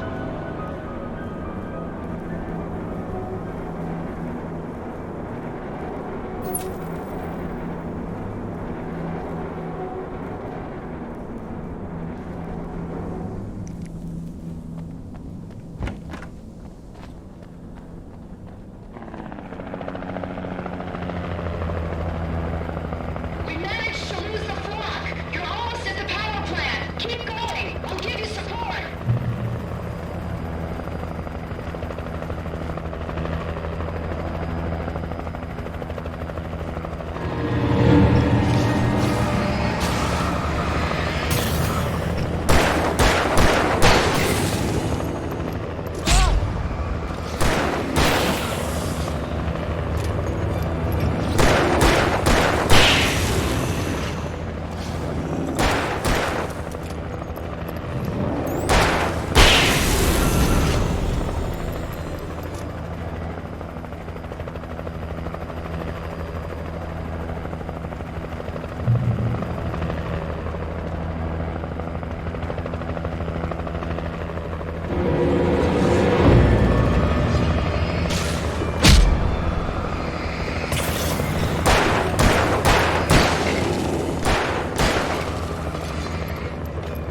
recognized the logo on the power plant sign. I'd seen a version of it painted all over the area, signifying hidden caches of supplies.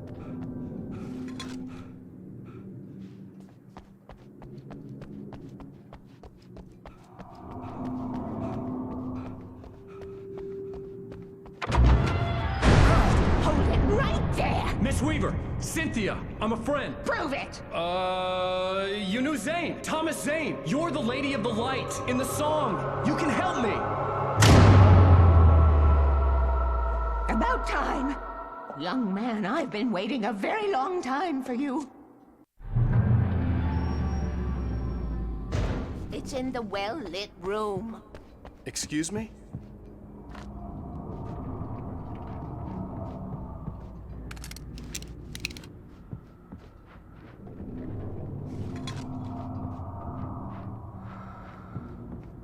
What you'll need to drive the darkness back.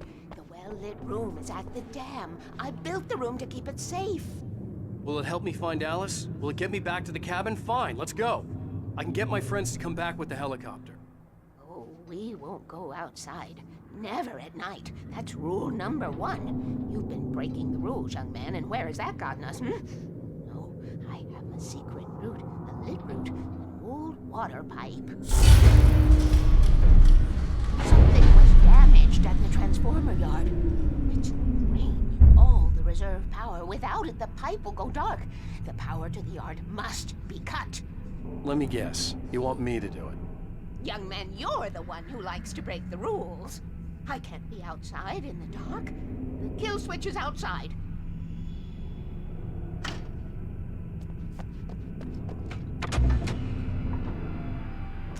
I have been preparing for these times. The dark tides. You have found my ashes, haven't you? You can see the signs. Very few people can.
Sent me to cut the power to the transformer yard.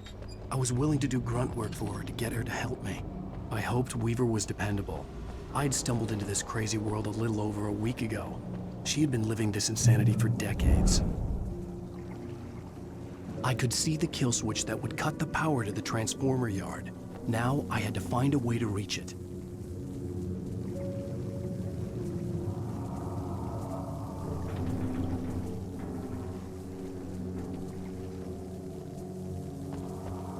If I could figure out the gates, I could use them to get to the kill switch.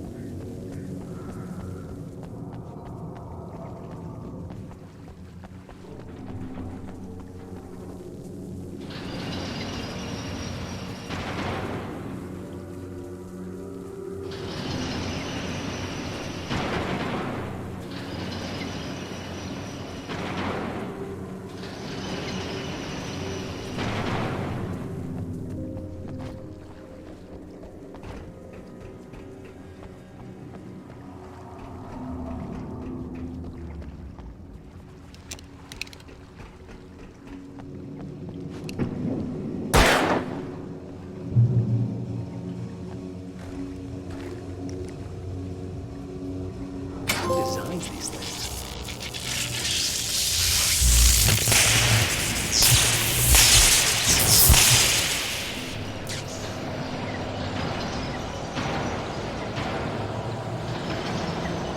The transformer yard went dark and dead. Weaver's water pipe passage should now be good to go.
This way, young man. Follow me. Come, come. The pipe's empty now. We're ready to go. This way. We need to go. I knew them both, Tom and Barbara. I had such a crush on him. Such a beautiful man. I was jealous. There was a part of me that was maybe a little glad when she had the accident. And then Tom started writing and woke the darkness up. He tried to bring her back, but you can't do that. There are no free rides like that. I'm starting to realize that. In that case, young man, perhaps you're a smarter man than Tom was. The witch looked like her, but it wasn't. Barbara was sweet. He didn't understand until it was too late. He tried to undo it, wrote himself, her, everything he'd ever written out of the world. Oh, he was so famous. And afterward, no one knew. Oh, Tom. He left only one thing behind in my care, in case it happened again. Insurance. He trusted me. Or perhaps used me a little. Tom knew how I felt. Knew I wouldn't refuse him. I built the well-lit room and put it there. It's been waiting for you. We are characters trapped in a story you have written, and none of us will survive to see the end of it if the darkness isn't stopped. She'll twist the story to her own dark ends. How do you know all this? Tom, that's the way he wrote it. He still talks to me in television, from beyond, from below. We have both been touched by the darkness, young man. He saved us both with light, but the darkness stays with you. Leaves a stain.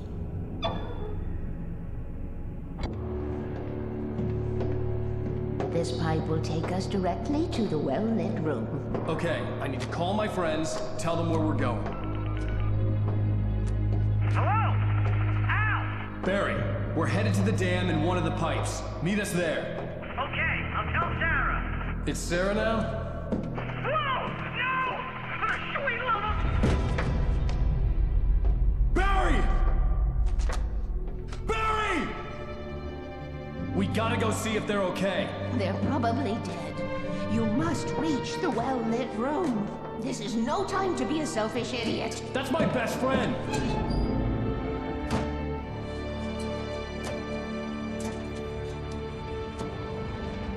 Well, be a fool. I'll use the pipe. I'll meet you at the dam if you make it.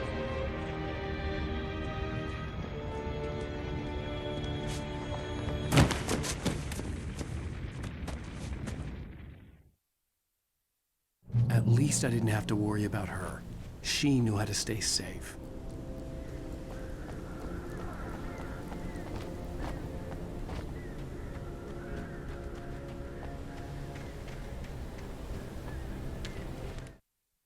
Sarah was almost starting to relax. Maybe they could turn this into a win yet. Suddenly, there was a piercing sound, like a table saw gone wild, as 100 birds made out of shadows swarmed into the rotor. The chopper bucked wildly and the board lit up, telling her what she already knew. They were going down. Barry Wheeler screamed next to her.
The crash site looked bad, but as far as I could tell, the wreck was empty.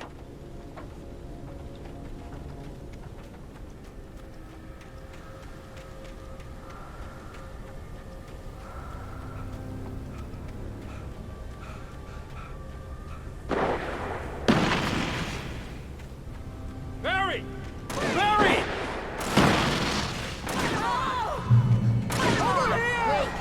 Hang in there, I'm coming!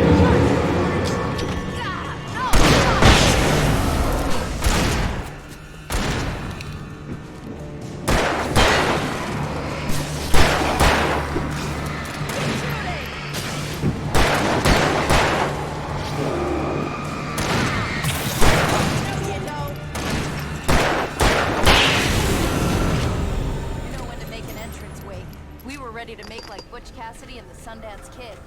I have a different ending in mind. Yeah, I'm fine. Thanks for asking. I knew you'd be all right. How's that? The flaming eye of Mordor? Weaver will meet us at the dam.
Like that, it's impossible! Do something! I can't get a shot! Was that it? Are we safe? That was... wow. I think we're okay. Hey, Al, I got a bad feeling. Let's keep our eyes open. I hate running. Wake, call the elevator. I'm keeping watch. I think I hear something moving around.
We're almost there. There's an entrance into the dam at the top. What's the plan, Wake? Well, Weaver's crazy, but she's got something Zane left behind. Something to fix this. Gee, could you be a little more vague? Thomas Zane? Seriously? Might as well be Paul Bunyan or Bigfoot. Yeah, well, he was real.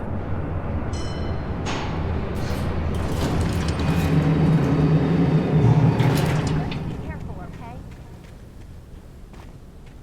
Oh, jeez, I hate this.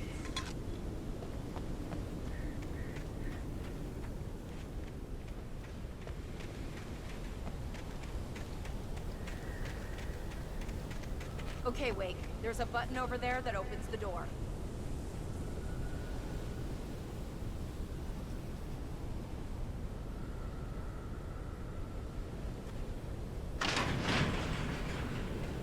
I think something's broken. Hold the button down so we can get in.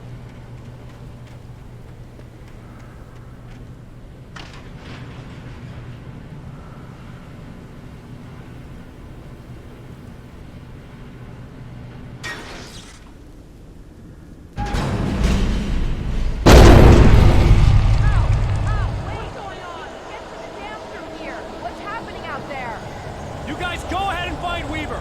She should be in the dam now. I'll have to make it alone through the top.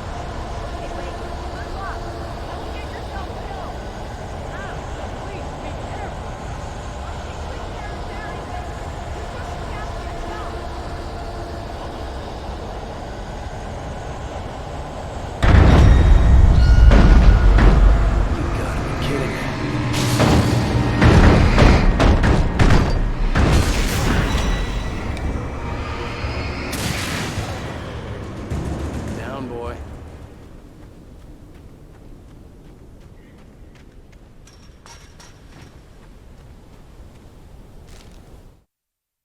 Thomas Zane knew he had to remove all that had made this horror possible, including himself. That was the only way to banish the dark presence he had unleashed and now looked at him through the eyes of his dead love.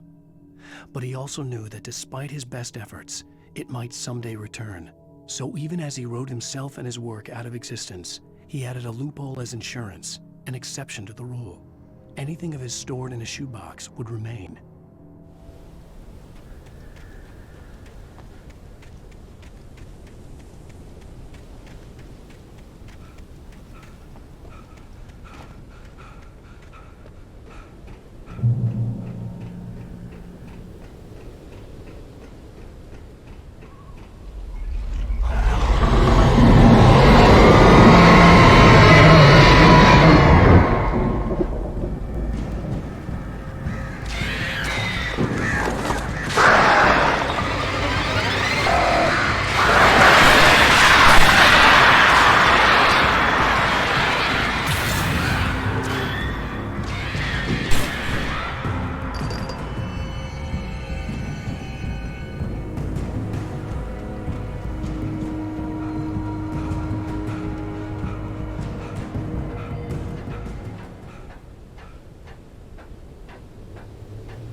I was ridiculously outnumbered. The searchlight could even the odds.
worry about the noise. We're safe here. I have looked after the well-lit room for many, many years now. There is no shadow in the well-lit room. The hour is fail-safe, and portable lamps are numbered and changed regularly based on their make and model. Right.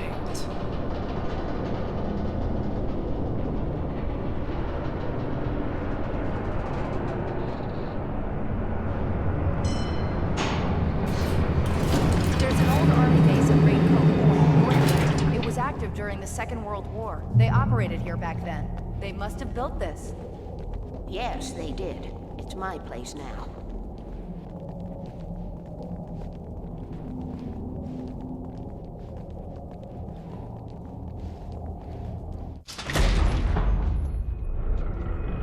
Take it, and I won't need to worry about the room anymore, because 6 and 33 and 118 need changing soon, and I don't want to climb up the ladder to change them because it's very late, and I'm tired. And if you take it, I won't have to do that anymore.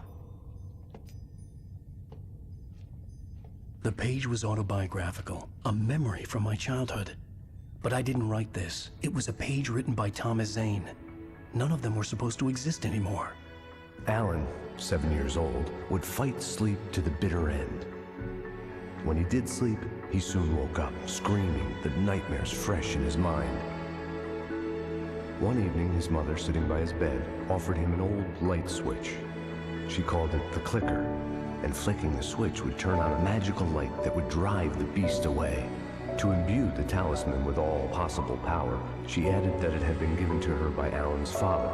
Alan never knew him, and anything of his took on mythical proportions in his mind.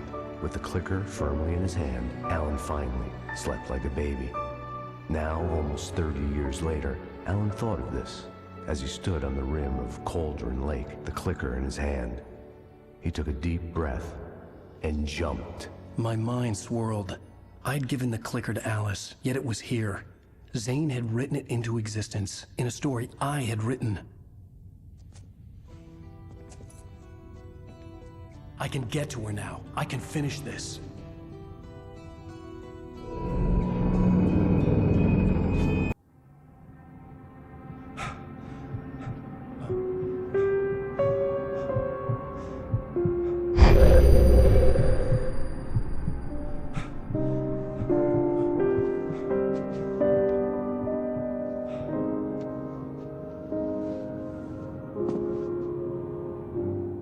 I had a hangover.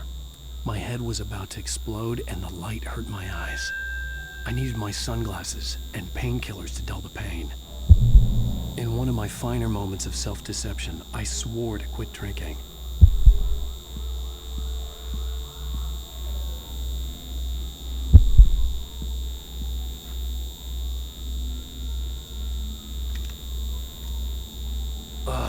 The sunglasses made the world look bearable. Now I could keep my eyes open without feeling like a vampire in the sun. I wasn't sure I'd make it out there without some painkillers.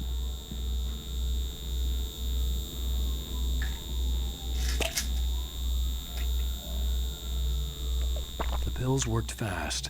The prospect of being awake started to seem bearable again. There was a message waiting for me on the machine. You have one new message. Al! Are you still asleep? Wakey, wakey! You should have your show on your TiVo. If Alice wasn't too mad to record it. As she called me earlier and really chewed me out. Yeah, we went a little overboard last night. But parties are a part of this business. Al, look, I'm saying this as your friend. She's not doing your career any favors by trying to run your life like that, okay? I'll talk to you later, Al. Watch the show.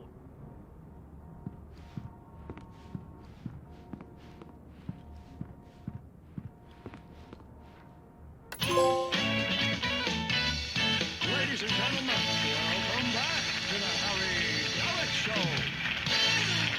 Thank you. Thank you, everybody.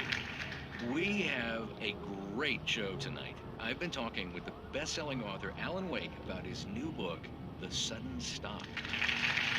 Yeah, good read. Go buy it. No, it is a good read. Look, I'm gonna be honest here. Is that wise? No, but I'm gonna do it anyway. I got people who give me the lowdown on books. I'm a busy guy. But this one, I actually read from cover to cover. I mean, I'm a big fan. Wow, thanks. Now, this might be a spoiler for those who haven't read the book yet. Based on the sales figures, the 2 people out there who haven't read the book yet. But this last book is all about the death of the main character, the hard-boiled New York detective, Alex Casey. Now, there's been a lot of outrage about this. Why the hell did you kill Casey? What the hell were you thinking, man? Good riddance. No, seriously though, 7 years and 6 books is a long time. He was a gloomy guy to spend all your working hours with, and it was a good run. But it's time to explore new things. My next book will be a departure from the old for me. You selfish bastard, always thinking of yourself. Well, you've certainly given us a lot of entertainment over the years. And now that you mention it, Casey was a gloomy guy. Never had much luck with his love life with the ladies. Was that autobiographical in any way? Yeah, no kidding. Casey's lady friends tended to die on him. With Casey, it was all about his pain. No, nothing autobiographical about that. I'm a happily married man. My wife is my muse. Well, congratulations. That's great to hear. So, how's the publicity tour been treating you? Good, great. But I gotta say, I'm glad to be back home in New York. Well, you've certainly been on the news a lot lately. Lots of parties and, you got into a fight with some paparazzi. Oh, man. Well, that guy was really in my face. I lost my temper. I know that wasn't cool. You are famous for that temper. Well, I did also write several books. Well, your latest novel is called The Sudden Stop, and it's in bookstores now. Go get it. That means the 2 of you out there who haven't bought it yet. Ladies and gentlemen, that's all we have for you tonight. I want to thank all our guests for the evening. Alan Wake, Sam Lake. Once more, do the face for a Sam. And our musical guests, Poets of the Fall. Thank you. At least I'd been funny. I told myself I could live with that. Hey, Lily. Did you watch the show? I didn't say anything stupid if that's what you want to know. Okay, Grumpy. You want an aspirin or something? Are you going to start with me about drinking now? You know what? Go back to sleep, Alan.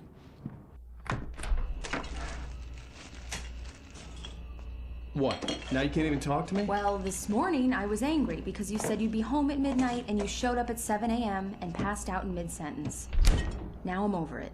Are you angry? This goddamn tour. It's gotten out of hand. Oh, honey. It's almost over, right? We can get back to normal. Then you can start writing again. I'm sorry, honey. Alan, you're not thinking straight. Just take a shower and go back to bed, huh? Yeah, you're right, honey. I'm sorry. Once this is over, let's go away together. A vacation. Just you and me. Some peace and quiet.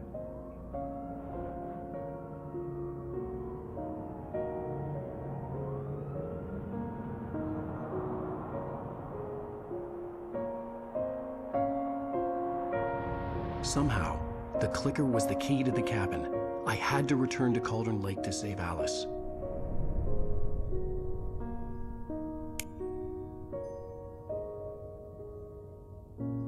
I'm going back to the lake to finish this. I'm going to write an ending to the story in the manuscript on my own terms, to make it all right. Why can't you just write it here?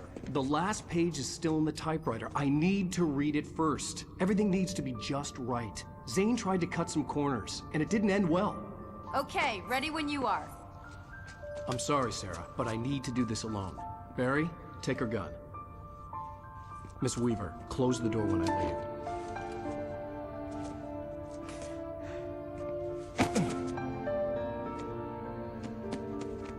Good luck, Al. See you later.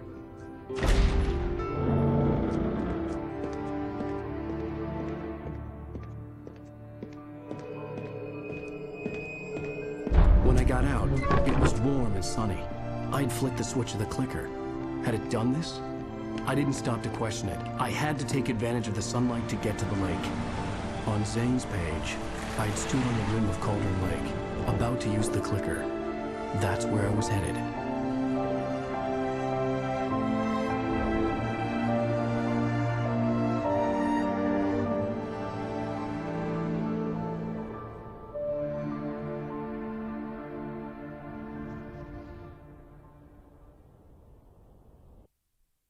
Alone, in daylight, surrounded by the beauty of the Pacific Northwest landscape, it was hard not to let doubt creep in one last time.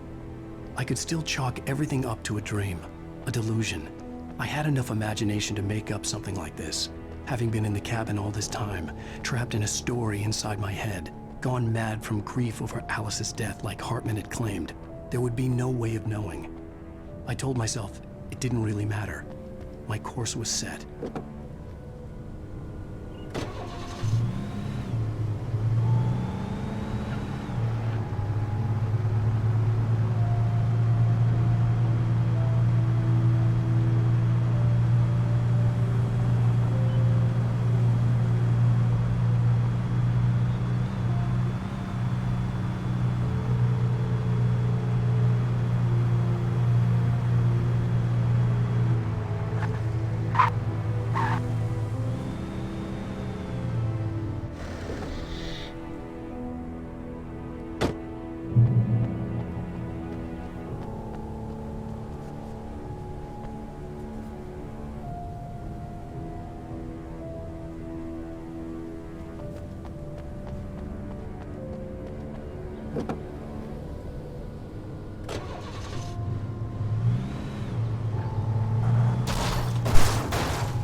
There was a link between us, always would be. I could feel its presence again, getting closer. I will kill your wife.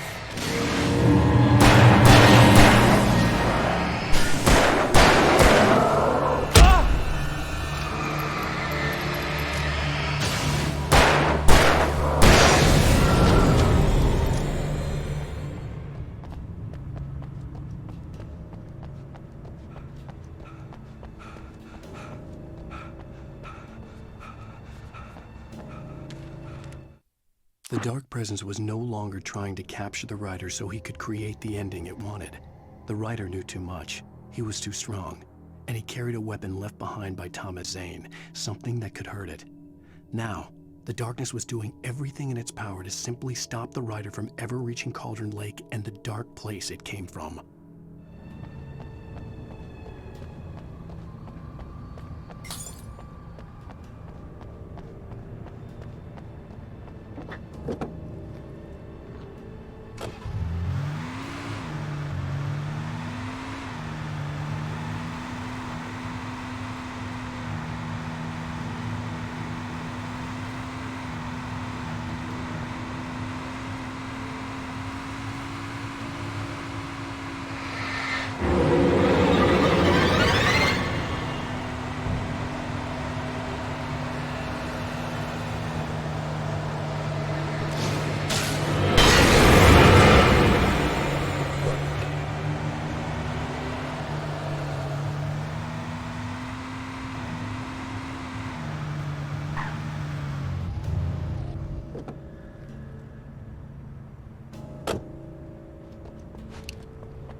The bottom of Cauldron Lake was a graveyard of things the lake had claimed in one way or another over the decades. The dark presence brought them up in its wake, scattering the rotten waterlogged hull of an old boat here, the remains of a long-ago crashed airplane there, trees shattered under the impacts. The earth groaned. It didn't even notice.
In the end, Barry wasn't going to shoot Sarah. They both knew that. Once she had no chance of catching up to Wake, Barry gave up the gun and sat down on the floor, shielding his face from the merciless glare of the well-lit room. "I don't think I'm ever going to see him again," he said in a weak voice. Sarah didn't have it in her to be mad at him. Besides, he was probably right.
Zane cut its heart out, but it didn't die.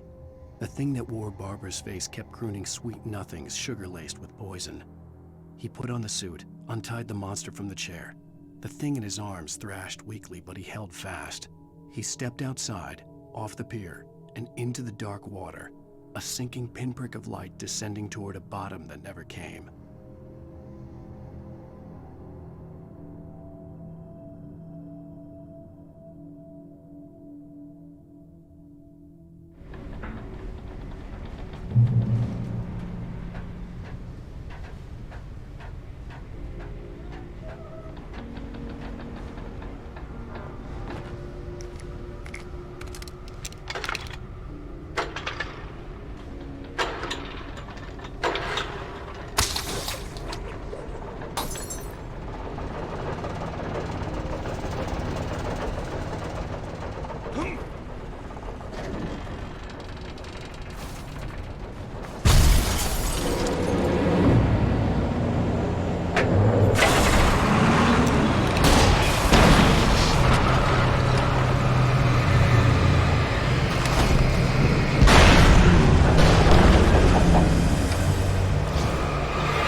When I told Barry my plan back in the well-lit room, I'd acted as if I knew what I was doing.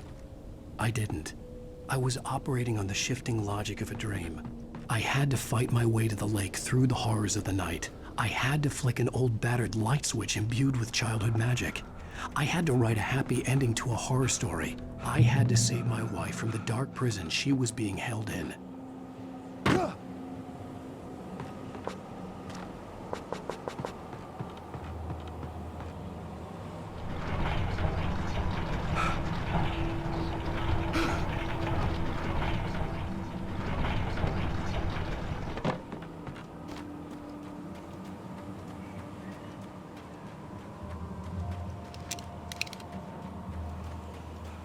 I will never give her to you.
The dark place I found myself in was unlike anything I could ever have imagined. It wasn't solid. It flowed.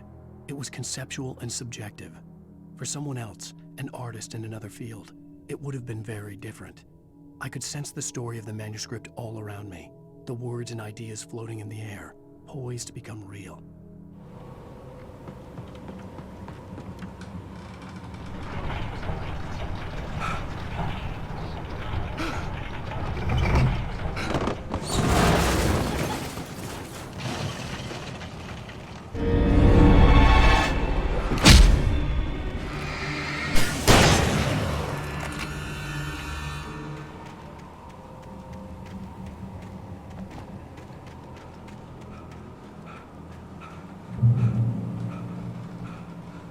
I could see Mirror Peak in the distance.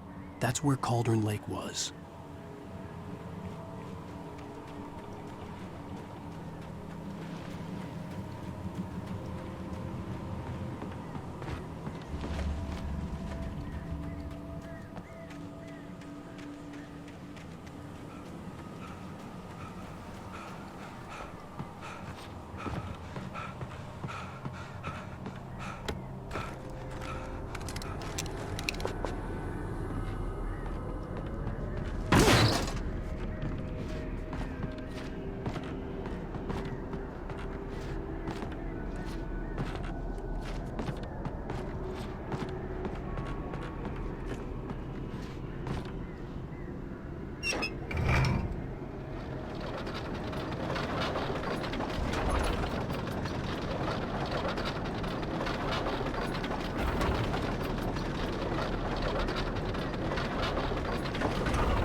I needed to get the generator running.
After Zane had gone, I stood alone in the shifting dream that was the dark place.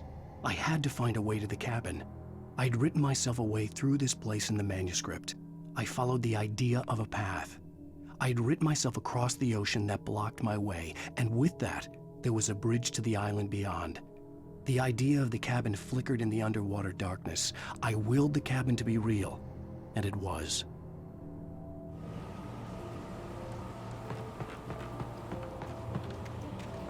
Turn back now.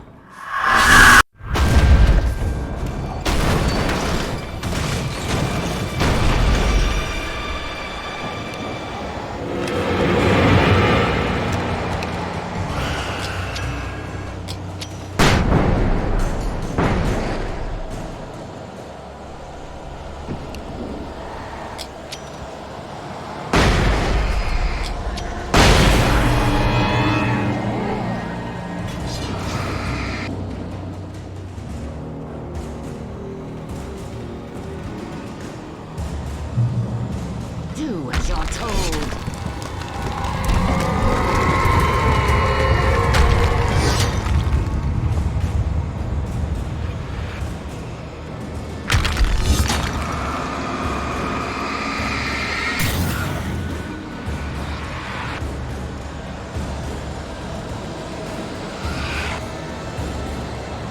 Alice never loved you.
You were having a bad dream.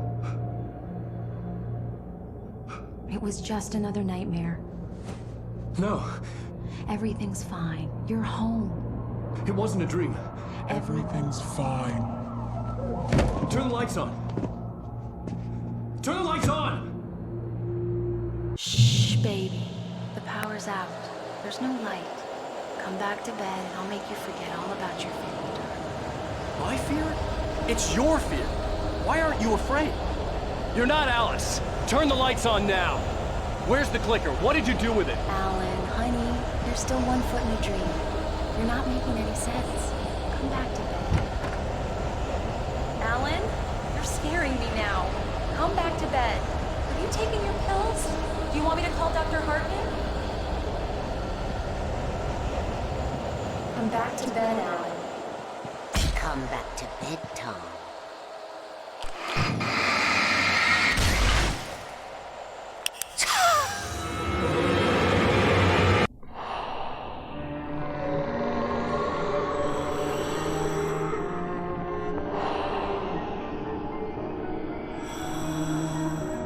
You must find your way to the cabin. It stands in your way. It won't let you pass. It has no heart. It's filled with darkness. You must fill its heart with light.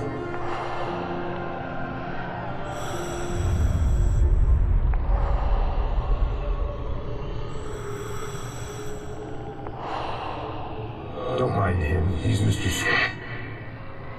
Your friends will meet him when you're gone.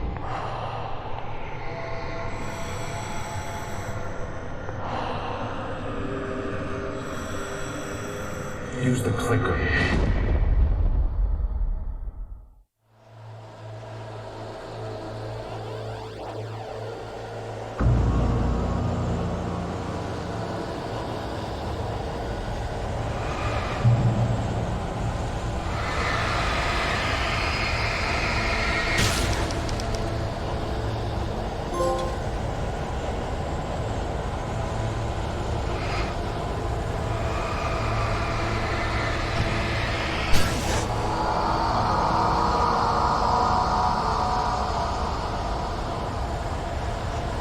I'm leaving you. What? I'm leaving you, Alan. I met someone. I'm in love with someone else. Alice? No, what are you saying? You can't. How could you? You don't even love yourself. All you do is torture yourself with work you can't do anymore. No, I love you more than anything in the world. You're my muse. I'm not. Who are you? What have you done with my Alice? Alan? What are you doing? Put the light back on. What are you doing, Alan? Stop! Put the light back on! It wasn't true. Nothing like that had ever happened. You're not my Barbara. Tom, let me go. I promise to be good. Please, untie me, you naughty boy. I will help you write your masterpiece.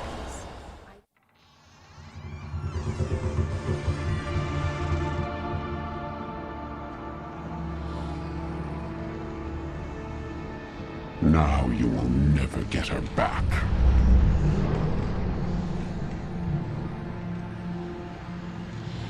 I am much older than you. Older than your first work of art. I will find a new face to wear. Someone else to dream me free.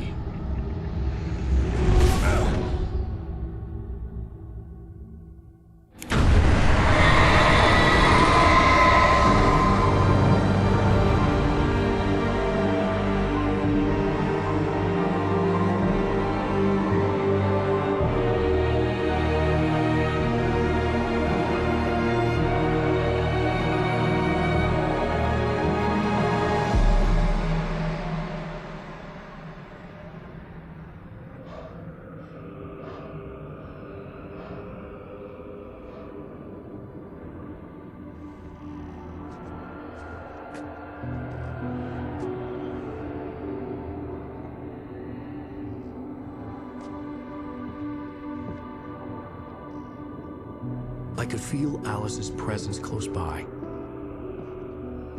I understood what I had to do now. I knew how to write the ending to Departure. There's light and there's darkness. Cause and effect. There's guilt and there's atonement. But the scales always need to balance. Everything has a price. That's where Zane had gone wrong. There's a long journey through the night back into the light. Alice? Alice?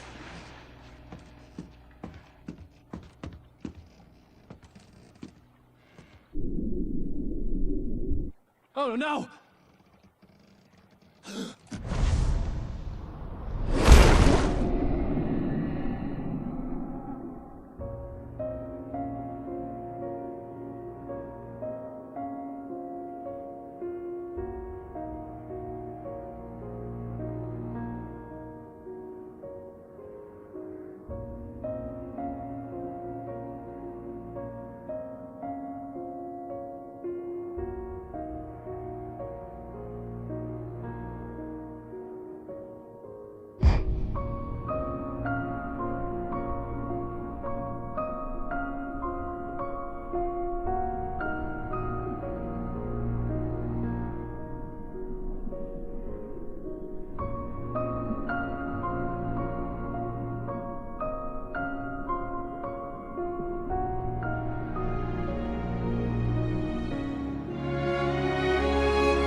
It's not a lake. It's an ocean. Alan, wake up.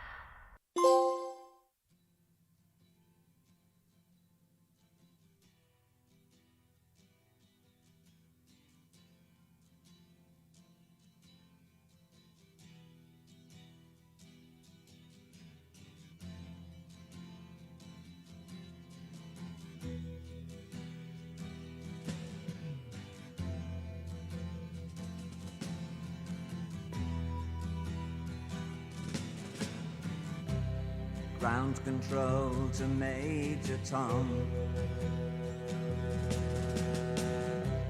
Ground control to Major Tom.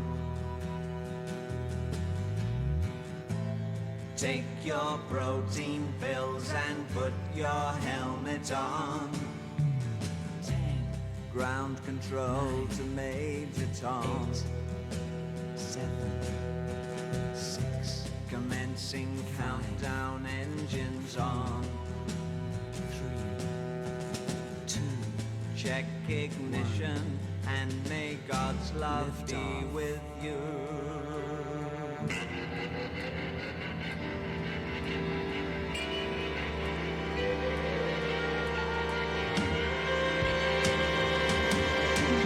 This is ground control to Major Tom. You've really made the grade, and the papers want to know whose shirts you wear. Now it's time to leave the capsule if you dare. This is Major Tom to ground control. I'm stepping through the door, and I'm floating in a most peculiar way, and the stars look very different today. For here am I sitting in a tin can.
Ground control to Major Tom, your circuit's dead. There's something